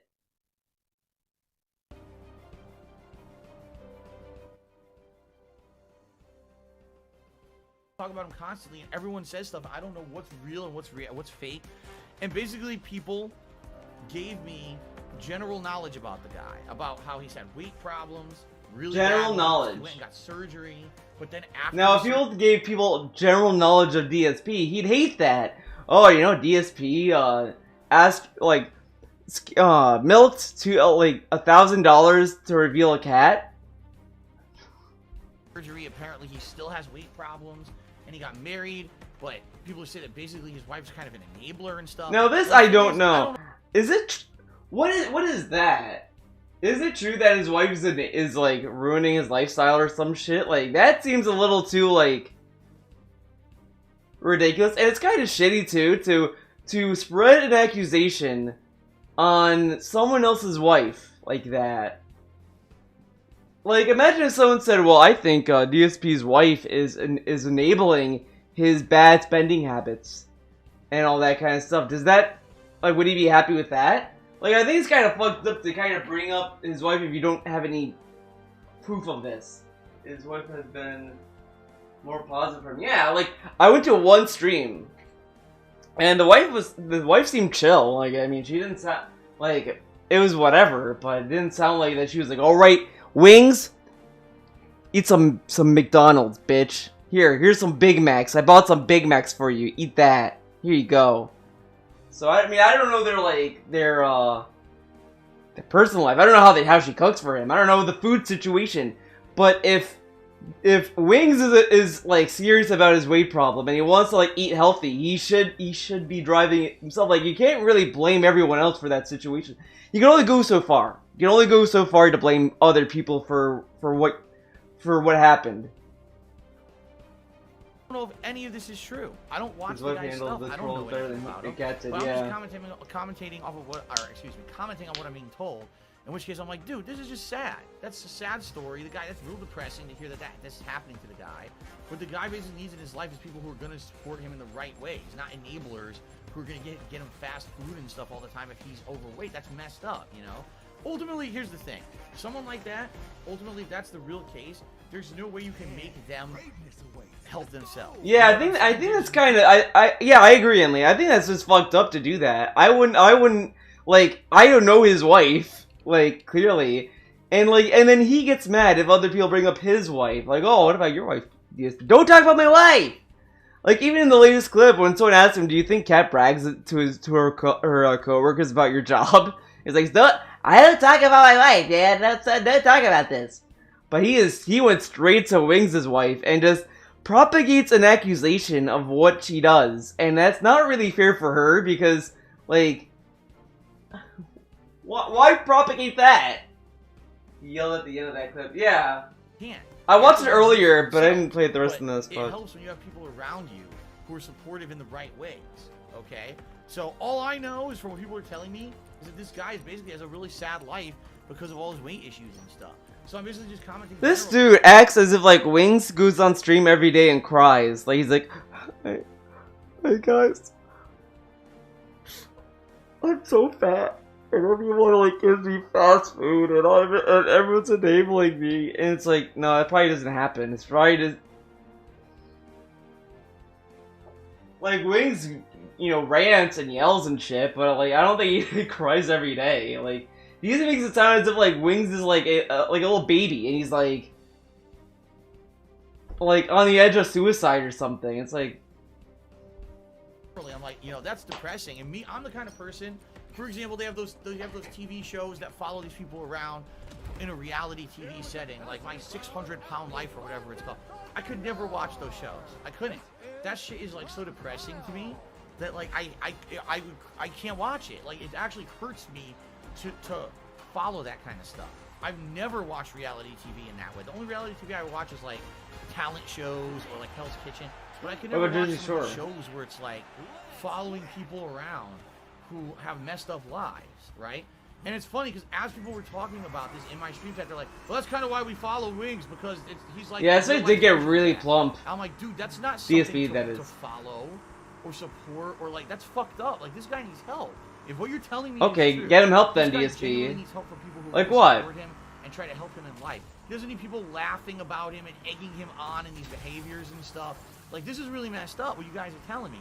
And if that's the case, like, but like, really bad. Wings has his own issues going on that people like call him out on. Like, Wings, like from what I remember, he was gonna do like some Call of Duty training stage bullshit, whatever the fuck. I don't know. This is old lore of Wings, and then he lied about that. Like, I mean, Wings has his own thing going on.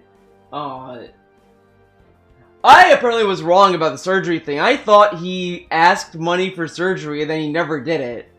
But he did get surgery apparently, so I was wrong on that. I took the L on that one. I deleted the wrong tweet, but the incorrect tweet, I should say. I deleted the one that was factually wrong. I thought he you know, he weaseled out of a surgery. I thought. I was wrong. But, I mean, this is... Why does he get involved? And this dude doesn't want to talk about other people's, like, drama, but he talks about Wings all the time. This is the guy's life, and that's just, you know... You gotta nurture this chat to do that, I can't too. participate in that kind of shit. To me, that, like, is too messed up and too depressing. Seriously. So... That's just my... He doesn't even know what's going on in Wings' life, and he's only judging off of his chat that gives them bullshit information. And he's like, oh, well, you guys told me this, so it must be true. Dude, like, what? Like, he gets mad when people listen to the chat when they talk about him, and he's like, what? These people, they listen to the chat about me, and it's bullshit. They should come by the channel and watch me. But then when they do it to Wings, oh yeah, I'm gonna read that and believe that. Okay. And I say this honestly. And by the way, you notice I didn't insult him. I didn't say anything negative about him or his content or his personality. I don't know nothing about that. I'm only commenting on fact. Now you are, but when later in this clip he yells at the chat for this, but he has made fun of Wings in the clip in this very video. We saw the clip. He did like a fat joke. He was like, I'm gonna get a bald cap and I'm gonna get a pillow. I'm gonna get chicken nuggies. Actually, Okay. about what people are telling me in my own. He's not toxic, guys. Somehow people switch that. Oh, you see, Phil hates Wings, and he really slammed him and insulted him the other day. No, I didn't. All I did was give you my factual reaction. Yeah, he says chat's toxic, and then he allows it, and it's pathetic. And if it was truthful, which I don't know if it is or not, it could be bullshit. Maybe people are making stuff up. But if it's true, then I have the right to have a fucking reaction to it like everybody else. But the saddest thing is that DSP has shat on Wings and Rich many times, and both Wings and Rich are like, oh man, poor DSP, he just doesn't know what he's doing. They talk to DSP like he's a little baby, and he's like throwing tantrums online. Dude, like he's like near 40 years old, and you're gonna let him just say dumb shit and be like, well, he doesn't know any better. He's 40 years old, he's like 40 years old, and you're talking to him like as if he doesn't know any better. An insult to say that. I didn't insult him once. He could be the nicest guy on the planet. But if what you told me is factually true about him, that guy needs fucking help. And he needs real support.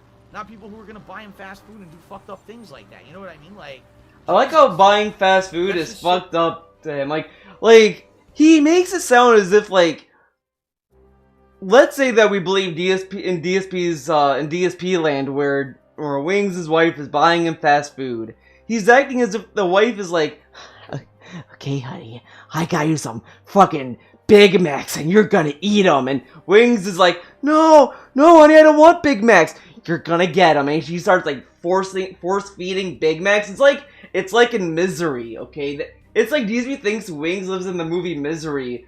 And like Wings is on a bed and she's just giving him Big Macs all day.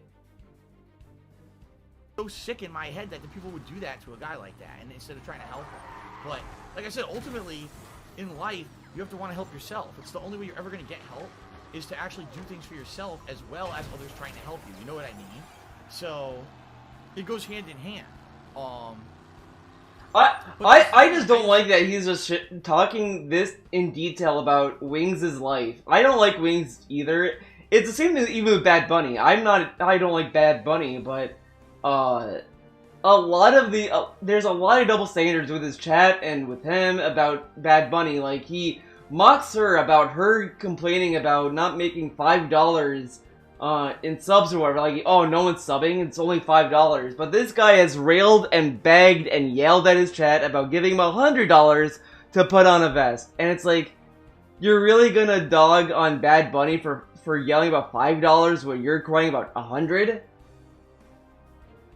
And it's the same shit with Wings. It's like it's just all this bullshit, and it's like, dude, it's like, this is why people make fun of him. Like, if he just shut up and just did his thing, no one would care. But he does all of this and then twist it by saying, oh well, see, I what I actually said was this, and it's like this isn't what happened. It's like the easiest example is the 11-year-old girl that 11-year-old child that he wanted to slap. He said he wanted to slap her. He's like, no, what I said was, I would slap her in the game if I could. Whatever. He said some bullshit that you never said in the game at all during the stream, and it's like, you said it though. Insulted absolutely no one. I'm just going off of what I'm being told in my chat, but because the facts apparently are so messed up. Yeah, I kept saying it was hypothetical. That's it. When did I say a single insult about the guy? Never. It wasn't hypothetical. Facts about the guy's life, right? Thank God. Facts about the guy's That's life. it. And they're messed up. It's depressing. Facts if it's true, but it's facts. I don't know if it's true, but it's facts. To hear that, if it's true.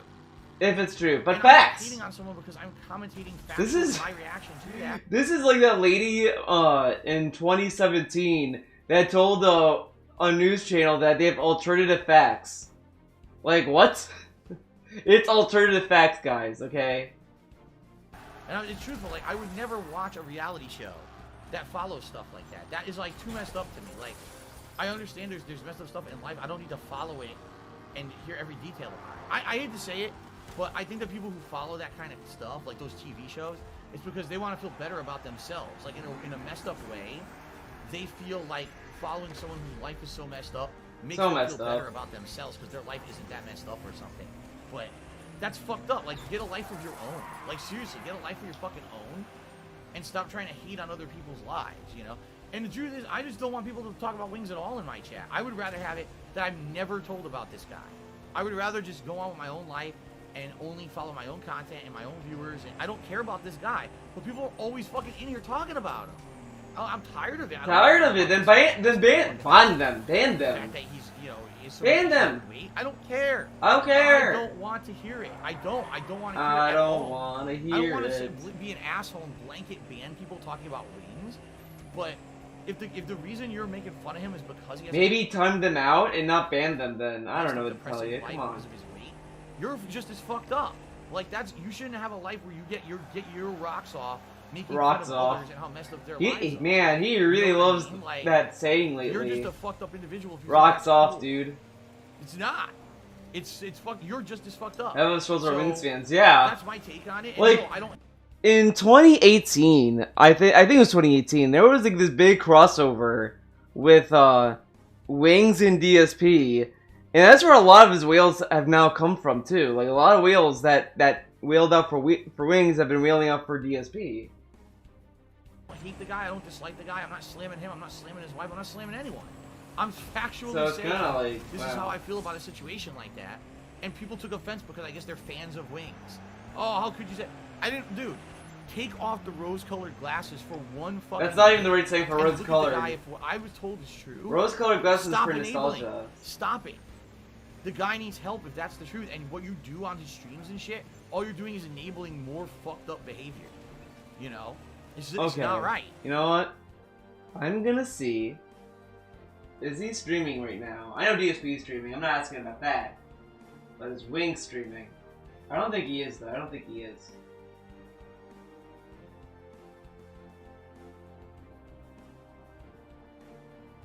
Yeah, he's not streaming.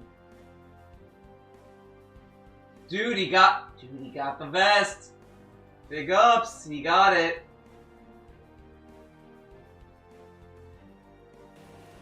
So that's all I have to say about it, and I'm tired of people trying to put words in my mouth. Did you hear me feel really well on a rant about Wings? No, I didn't. Not at all. Not in any way did that ever fucking happen. And I'm tired of people trying to make drama up, especially on my day off yesterday. I see stupid shit on Twitter. No, I'm like, dude, what the fuck up? None of that happened. Just stop trying to fucking defend stuff that doesn't need to be defended, that instead needs to be called out and say, no, this is fucked up what's happening right here. And, what? You know, this is something that should not be happening. Wait. So I have no idea what I'm doing. Again, I'm playing this mode, and I don't understand how. So he said like, oh man, he said a lot.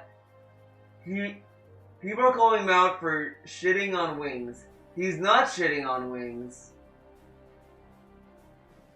Okay. How it works. We're calling people out. I have no idea. I have no idea how this works at all. Is the one called... Yeah! I says I have like one gear at Looked up says the one who called his What wife the fuck does for that one. mean? I have to go to B and drop it off? I did. I was over there. Didn't do anything. I'm very confused. I don't know what I'm doing as a new character.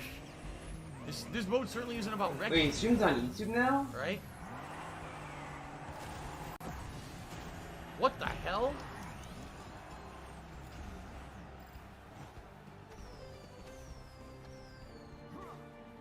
What the? Oh, it's a Dark Dave of Wings. I still don't understand it. It's Okay. definitely not capture the flag. It's not banking points. The I Dark don't Dave of understand. Wings. Look, it says stockpile. How do I stockpile?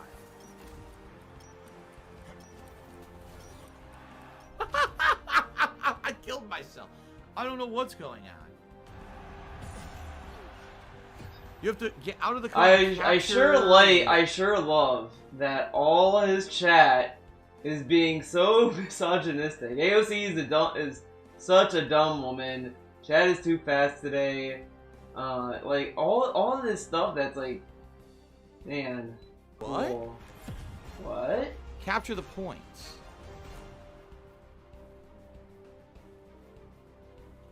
I kind of know what Alright, that's all about, but I'm not gonna I don't talk understand about that mode at all. No more Retro Gym politics. Cheer, I talked medicine, I can enough. tell you, you don't get to be 400 pounds without others being supportive of that lifestyle. Processed food is a drug that is abused in this country. That's 100% true. Not at all. What? Retro Gym Cheer, I work in medicine, I can tell you, you don't get to be 400 pounds without others being supportive of that lifestyle. Processed food is a drug that is abused in this country. That's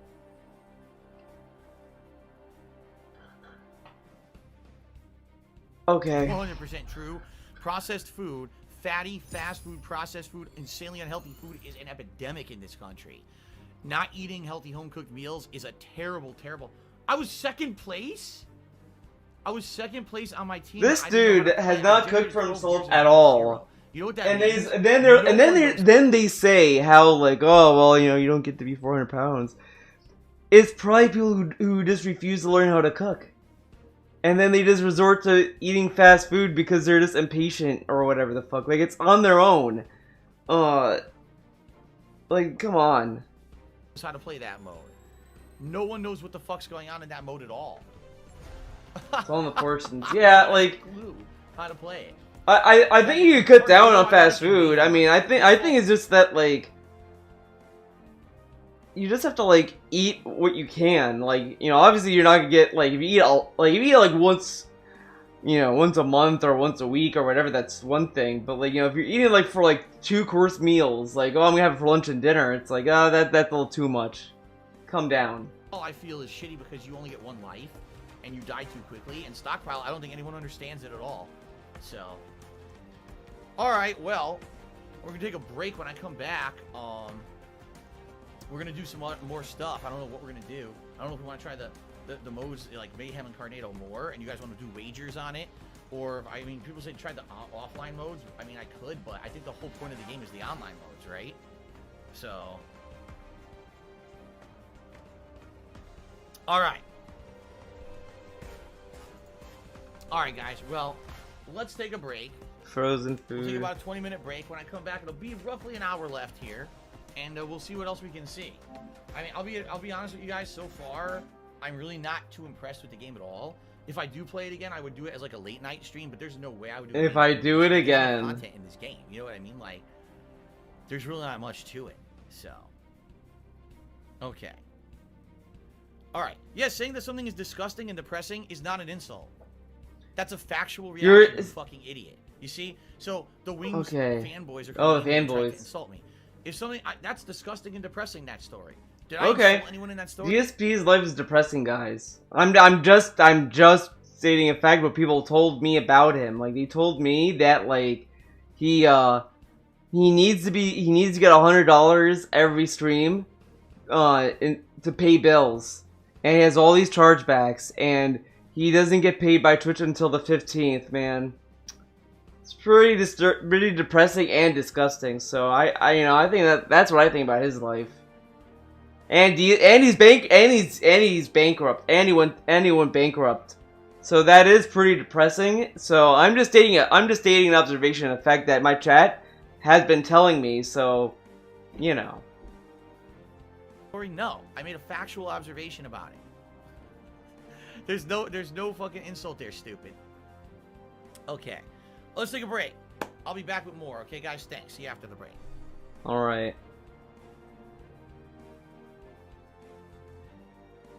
All right. Here we go. This is for Black Doom. Black Doom. Here you go. It's the same game as fucking false advertising, or at least like a uninformed opinion. $25 is pretty cheap. I like the $25 price. I think that's the best price I've seen. Yeah, this I was using my flip camera. The way I was recording this, oh my god. The way I was recording this. So, if I remember correctly, I think I was using QuickTime to record the screen. I was recording the YouTube video, and then I had a flip camera that was like, you know, up here that was filming me. And so I was trying to time the screen with what you were hearing. It was really fucking rough. Was $60. That's why there's like an audio, like, you can tell the delay. It's still like the same basic game. They just added new features to it, like Devil May Cry 4. But even then, Last of Us was remastered. That was like $30, $40, $50. I don't remember the exact price. I got it for $30 because it was on sale. The Borderlands Handsome Jack collection, 2 games for $30. But that was on sale. I got that on sale, but that was $60. It's still $60 on the PlayStation Store. It's like $40, $50 online. Yeah, I like pretty good in this. Is like $5 more than the Resident Evil remastered, and that was $20. So I don't know. Now I look like a loser now. I look like a bum. Cheap for, I'm just like the best price for a no. PS3 remastered or whatever game, and they added new content to it. So $25. I still think I look good. I have a positive outlook on me, dude. I think I look good. Was DMC. The collection that I bought years ago, Devil May Cry 1, 2, and 3 HD remastered, was $30. Yeah, because it came with 3 PS2 games. 3 remade games versus.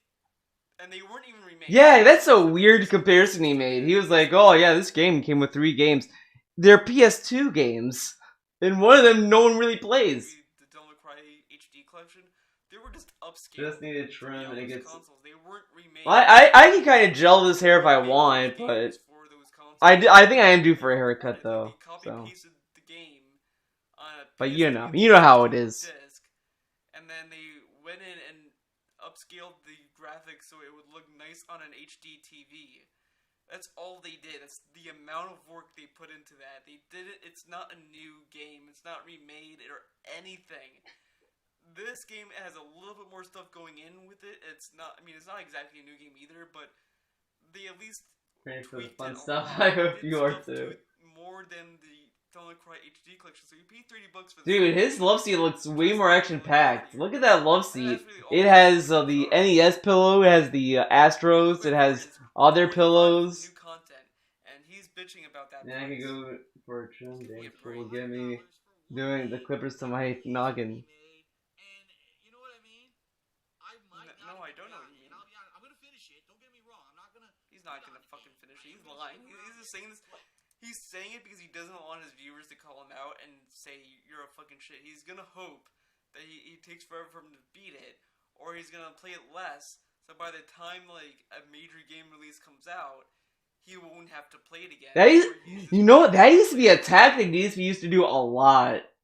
He used to drag games out for so long to either hope that people forget about it or that a new game release would come out. He used to do that a lot, and he stopped doing that.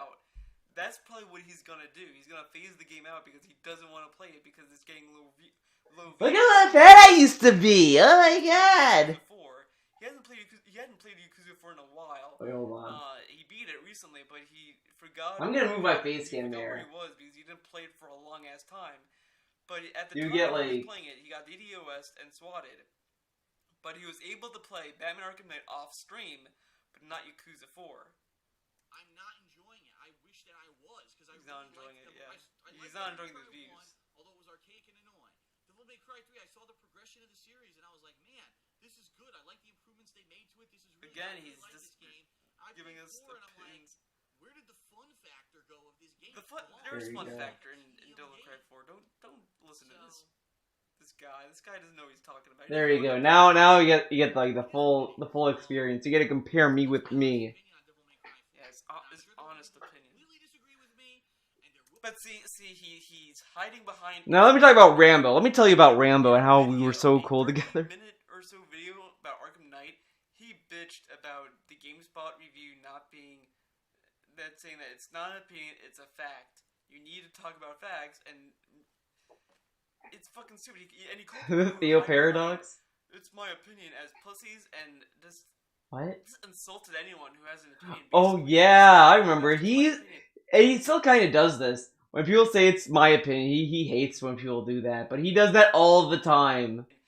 He thinks you're an idiot, and he thinks Young that you're Theo flexing that Mac. But here he is saying, "Oh, it's just my opinion. Hey, I don't want to film a crime." that's my Samsung TV I use for my Persona streams, dude. It's here.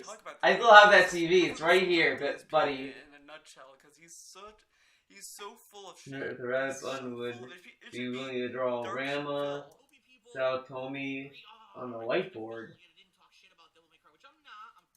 He's not talking about shit. Maybe. He's talking about shit saying Nero is not Dante, and the game is annoying and it's not fun. You gotta tip me, dude. Tip me $1, you get one character. His honest opinion. Again, Or super chat. This guy Me. shat on people for saying that oh, this is my opinion, but here he is saying this is my opinion. No, there's audio.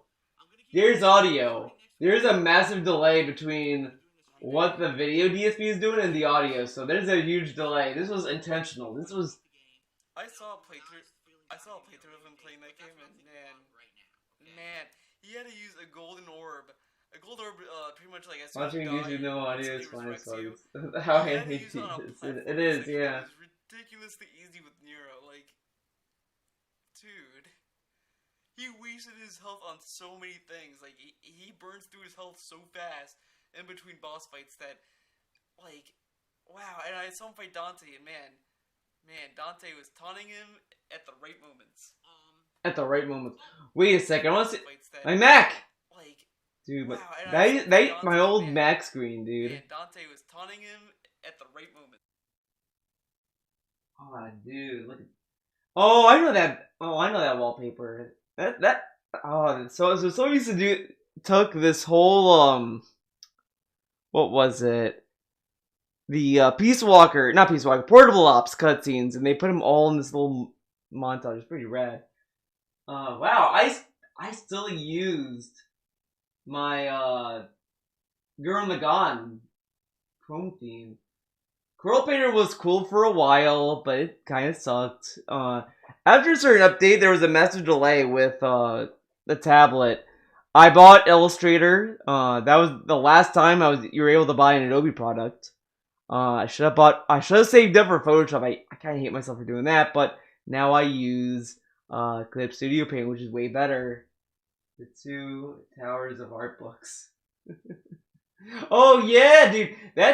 I still use that shelf, by the way. These shelves for art books. And now, oh my god, dude. I went through all these art books, and now, dude, I have so much space for more art books. Can you guys believe that? Can you believe I made more room for more art books to come? Baby, art books. I have art books up here now too. I have the Kanuku sketchbook, the Horizon Zero Dawn art book, the Last Airbender art book, the Kill la Kill stuff. I got Sushio the Idol, which is the art book from the guy from Studio Trigger. Death Stranding's up here. Street Fighter 5. I have 2 Blade Runner books, and then my recent acquisition, the most recent, is the Control art book, as you guys already know. This book is actually really good. It has nice behind the scenes with a lot of the stuff with control. I like it. I like it. Pretty rad. That was a mess. I had to go. I went through all that. Got rid of the fluff. Okay. I'm gonna stop here for this particular part, and maybe I'll do another one if I feel like it. Thanks for watching.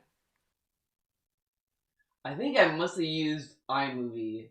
Usually wouldn't talk about him or bring him up, but I just want to talk about like at least one thing he said in his recent podcast. Why not? I might as well listen to what he has to say. Devil May Cry 1 and 3.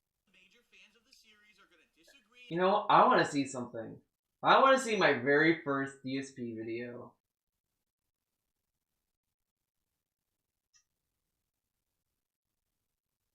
Oh, my first DSP impression. Oh my god. Let's see how this aged.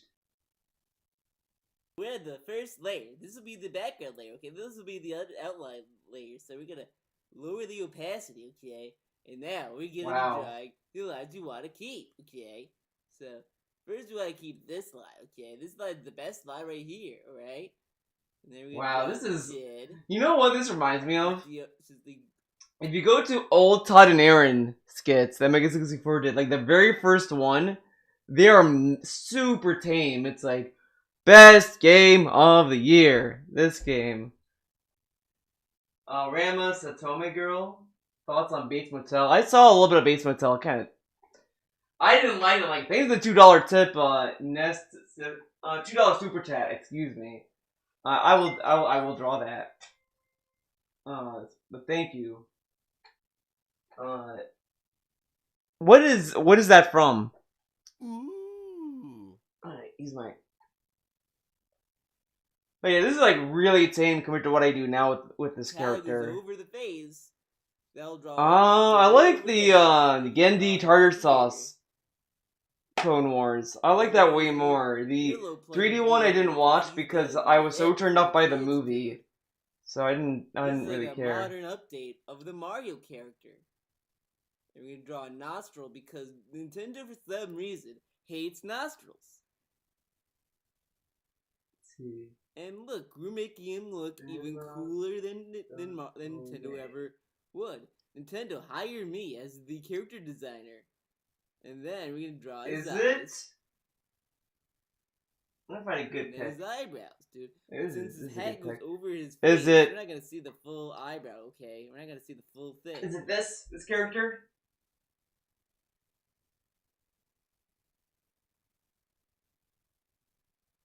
Then we're gonna color in the mustache, dude.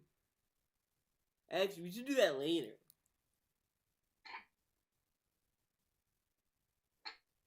Now, some people may be saying, what's my favorite Mario game? Well, my favorite Mario game of all time has got to be Mario Sunshine. Because, you know, like me, I like going to tropical places.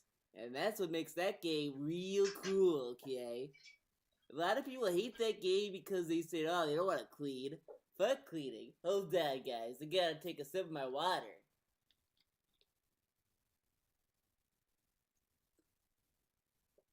Oh, I even did the gulps back then. But yeah, that's... Oh my god, that is so tame. I'm...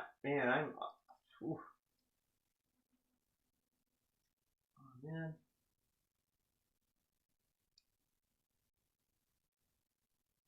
Yeah, we're doing Ranma. Create playlist. Is there a way to sort these? Okay, here we go. Wait.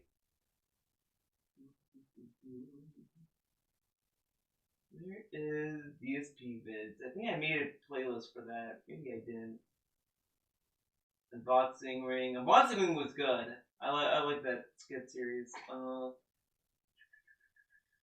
DSP vids. There we go. Full playlist. I think the first one.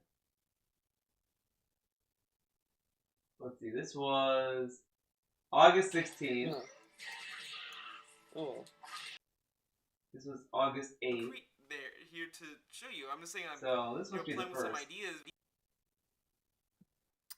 Hello, everyone. Welcome to another DSP video. We're gonna watch his weekend preview and kind of talk about it. So that's an old video. Oh. Okay, we'll watch this one. Screw it. Ow. Ouchies. The video got fucked up. I don't know what Bubble happened. does have crazy combos. She's a very hard character to learn. She's very complex in that, Very in complex. that regard. She's not an easy character What to Cleo is do that? forward around combos. There's too many Cleos. Jesus. There's the music on the stage. This is my stage.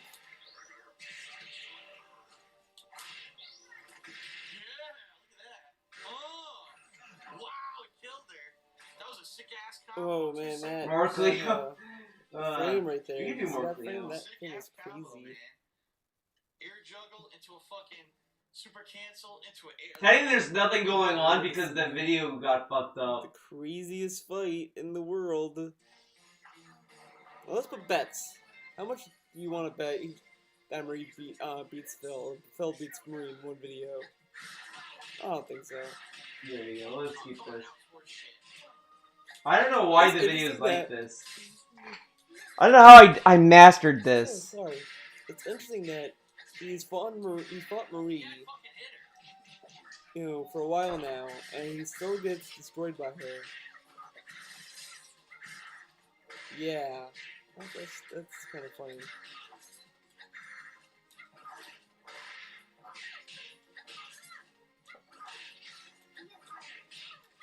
Be afraid.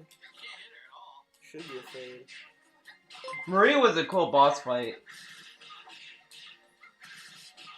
Thanks the $2 super chat. You want like, really? Ranma's I would have done Panda. so many other moves. Probably, please. The things that, like, Yeah, I can do that. Thank you. Thank you for the $2 super chat, He's dude. wasting time doing this. But you know, I wonder how you would handle if you ever gets encore, second encore. I hope he gets second encore at some point. Or decide to, Oh like, man, I wish you got second encore. He gets it. He does Fukua's story. I don't think he's gonna survive it because I had to play.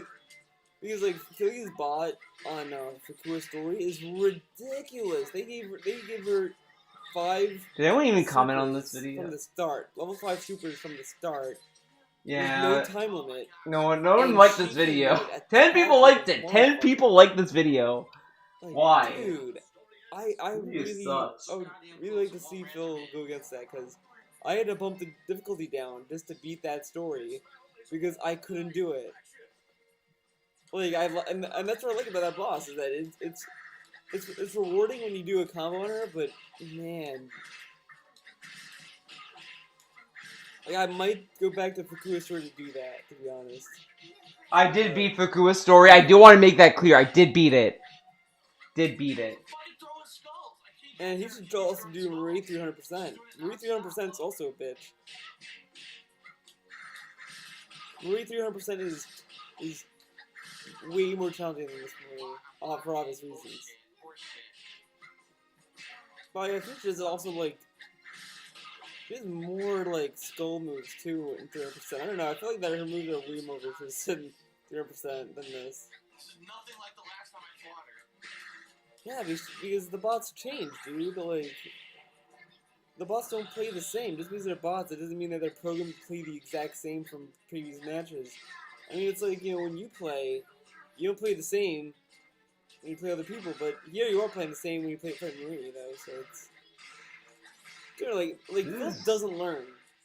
Like, look at this. He's doing the same moves. He's not learning or adapting to Marie.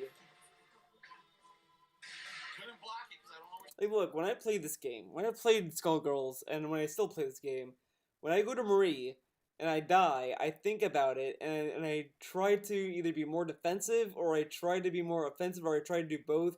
I try to do different things as possible to kind of see what happens. I don't want to rewatch. He does the same stuff, the same tactic.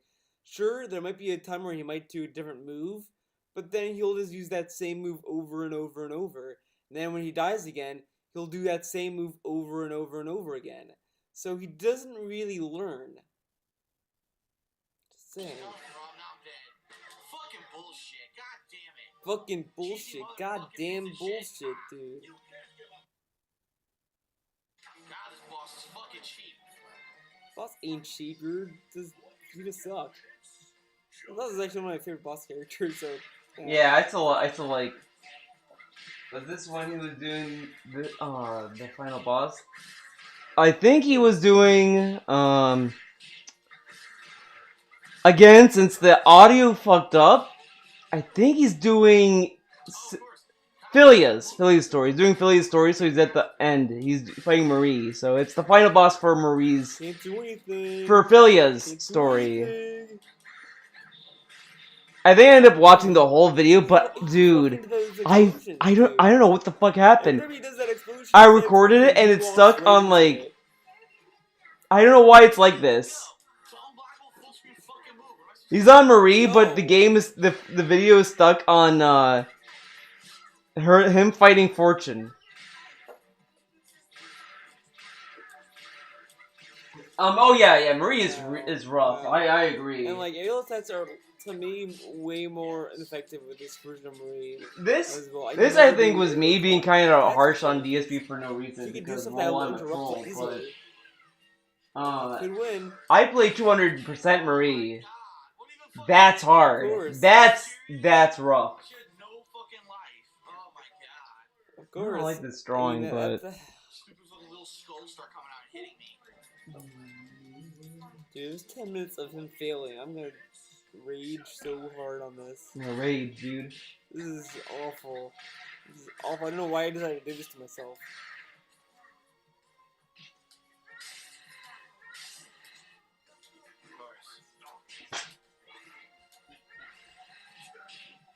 Can't do nothing. Look at little skull into unblockable fucking grab move. Yeah.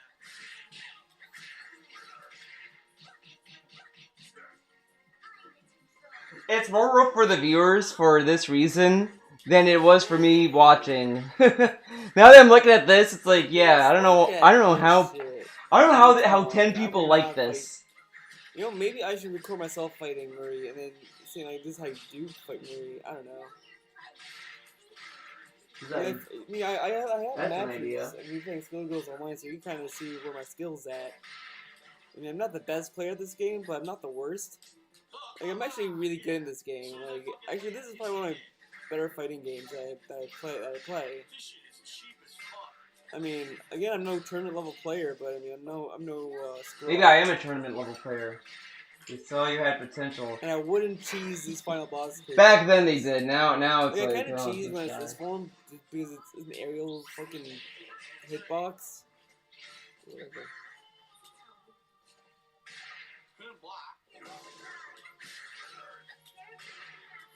Can he win? Can he win? I still die. Nope. Unreal. I'm about to get the final hit.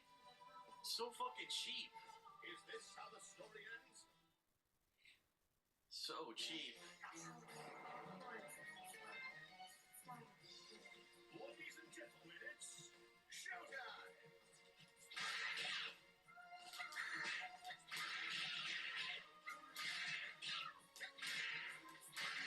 Look at this. You could have picked up the game and be at a pro level.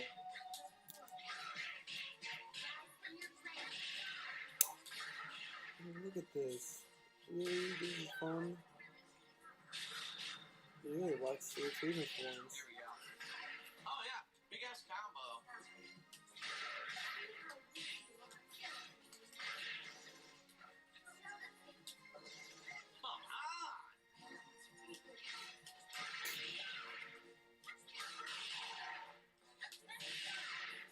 Oh, look at this, dude. Really?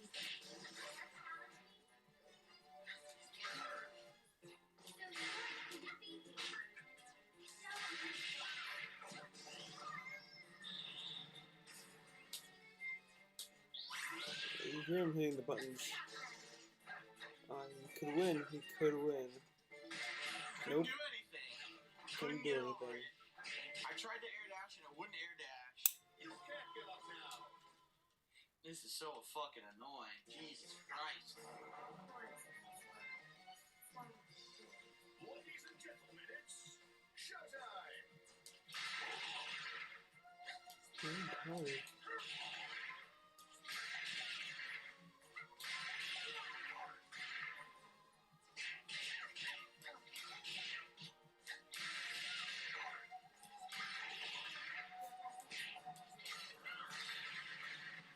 that's cool. I didn't know that instead of a hairball actually could kind of withstand some damage. That's cool. Wow, instant explosion. Let's see. Dude, so that I could do. There's just like she can do, and I have no defense against them. Well, moves, okay, dude. Yeah, see, these are some of them. Dude. The skeleton is invincible. There's nothing I can do. What am I gonna do with that skeleton? Look at my skeletons, bitch. Is it this thing? I hope you're still here, Nest, or if anyone can clarify. Is this the dude? Is this the dude? The rainless panda? Okay. I couldn't do anything. Just nonstop. It's the guy. Hi, Dad.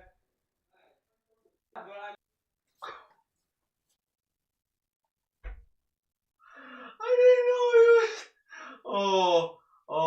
I'm gonna skip forward to that.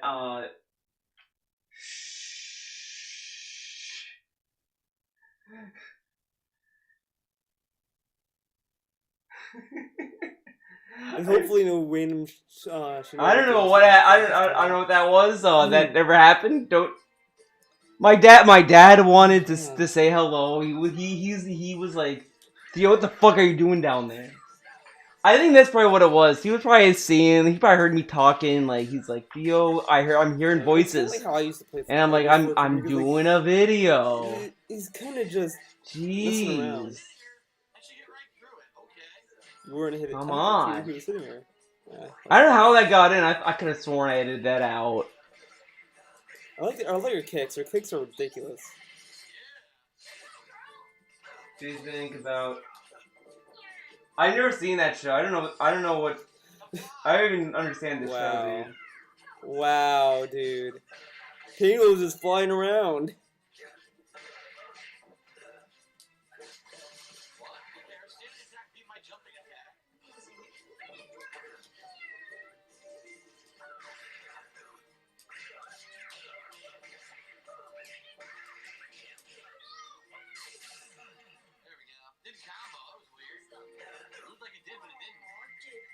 Sounded mad. I don't know what I did. I did nothing wrong. I like Misfortune's design. I used to not like her design. I used to hate it, but I like it a lot. Actually. I don't know why I say it like that.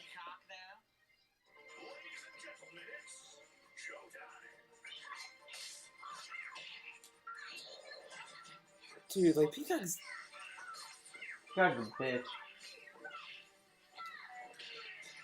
Dude, I feel like the Peacock bot in the original Skullgirls was different than the Encore one. Or whatever. I feel like the one in Encore spams a lot of zoning. But actually, no, no, never mind. Never mind.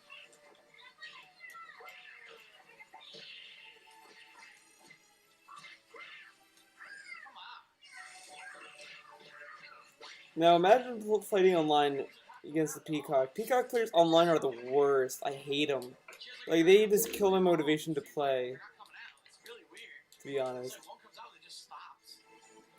Like, I like Peacock, but the online community made sure I hated it. Yeah, I don't like Peacock. The online, like, all they do is just fucking spam fucking bullshit.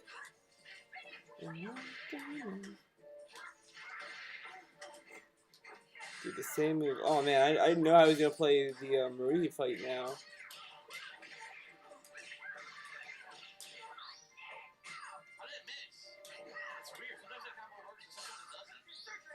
She was kind of out of the hit detection, to be honest. So whatever. Now it's personal.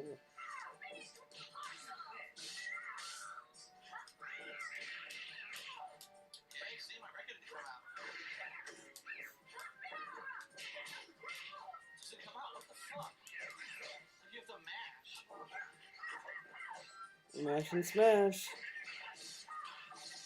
Alright. Sorry if I yawn, by the way. I know I've been yawning a lot in these vids, but... Man, come on! The game's bugged, dude. Grab. Look, I like how he's not using the head. Either, I don't know. It's kind of bullshit. The records don't seem to come out smoothly. Just fucking annoying. Why the hell does that happen? Why does it happen? I underestimated you, but I've seen all that. Oh wait, this is a story. We don't want story. You don't want it. Okay. I guess we're going to the cathedral again, like everyone else. Yeah, because everything ties to the skull girl. Listen. Man, I will say, I definitely see my improvement as a content creator, dude. This is like wild watching. This is like bad videos. Okay, I am low-key kinda debating like deleting that, this but video. Probably won't use it. It's like pretty rough. I should redo this video, and I should make it better. I wonder if you attack the head, if that counts as damage. I don't think so, but that'd be interesting. Do a redemption run. Hey, I'm not gonna delete it.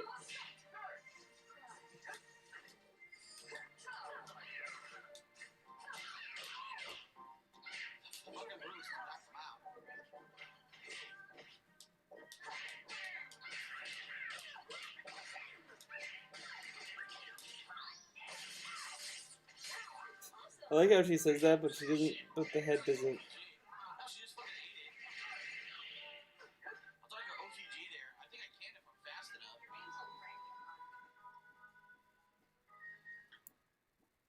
The only thing maybe what I should do, I should download it and just maybe I need to edit some of the stuff out. A redo of your first video is a great idea. I almost thought I saw Beowulf. Yeah. I was like, wait, Beowulf's not in this game.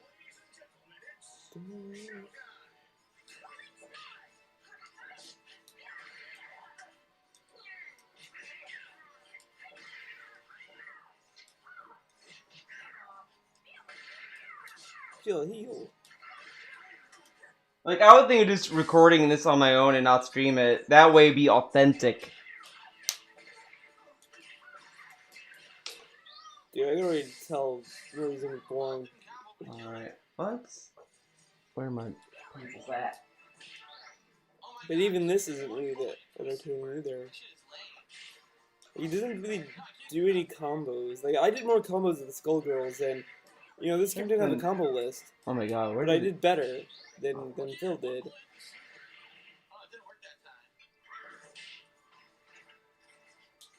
I mean, it kind of sucks I didn't have a combat list. I'm not going to say command list. I'm not saying that, you know. But, they added a command list in, I feel like I did better than Phil when I played this game.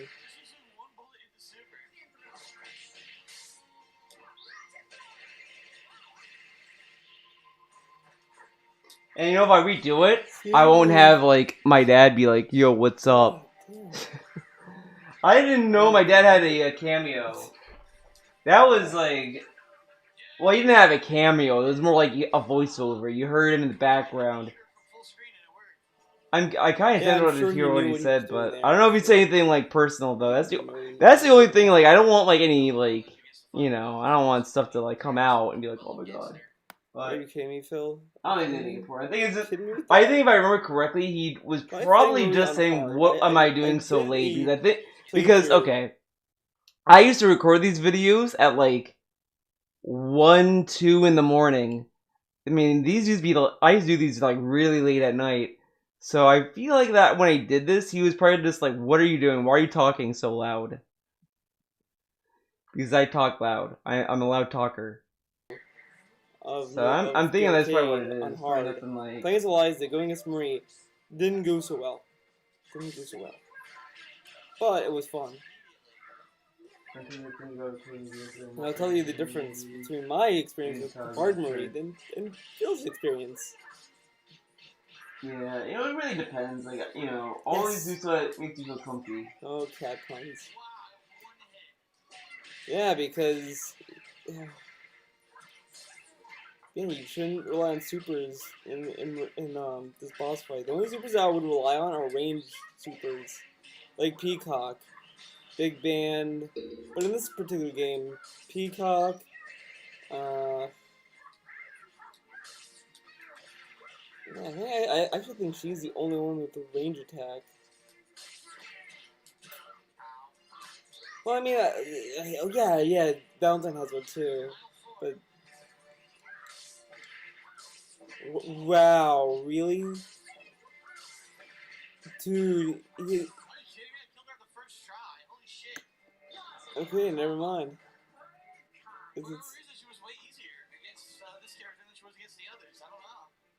Yeah, because it's really easy with I think you cheesed that fight. I wonder if they. You don't like palaces? The show. I'm just curious. Oh, new palette. That's cool. Too much waifus, dude. Onto Peacock. The best characters ever. Peacock is not No, weird. actually, Leave her fuck alone. this character. I like this character, but as I said, the online community really wanted me to hate this character. So, congrats, Skullgirls Online community. Congrats. You ruined this character for me. Because it's not that the character is annoying. It's just that every She's a Peacock zoner. player I don't like fought, zoners. every single one. I mean, there may have been like maybe 1 or 2 Peacock players. Alright. I might go back to this drawing. Like, I might touch it up and all that later on, but I think I'm gonna call it a stream. Thank you for watching this countdown video. This went way longer than I intended. I mean, if you were to tell me I was gonna do a 7-hour stream today, I wouldn't have believed you, but I did. Did it beyond all odds. I did a 7-hour stream. But it was a fun one. I mean, we had good discussions. We got derailed a lot. That's probably why it was 7 hours. But we got 2 characters. I'm gonna color his ears later on, but I am going to show you guys this up close. But I'll post stuff on the Discord if you haven't joined yet. I do have a Discord.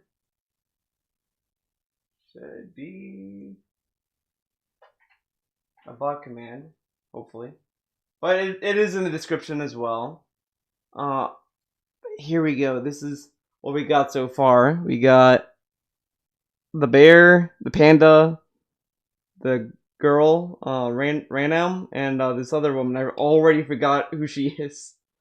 I think Ludo Girl Order picked her. I think. Oh, Dad, what's going out of his mind? It's the reference I found, dude. He's ready. He's happy. Having a chill time. But I poked my eye, dude. All right, everyone. That'll be it for today's stream. Thank you for the support. Thank you for the super chats, Ludo Girl Order and Nest Cifuentes. Thank you for the support. And thank you guys for coming by. It was a fun stream. It was a good one. I hope to see you in the next video or stream. I'm probably going to stream on Twitch tomorrow. I'm probably going to stream Persona 3, The Answer. We have to beat it. We have to. I'm very excited to beat that game. So I'll see you there. I'm either thinking, honestly, either doing that or doing art, but I'm leaning towards Persona, so we'll do that. Alright, I'll see you when I see you. Bye-bye.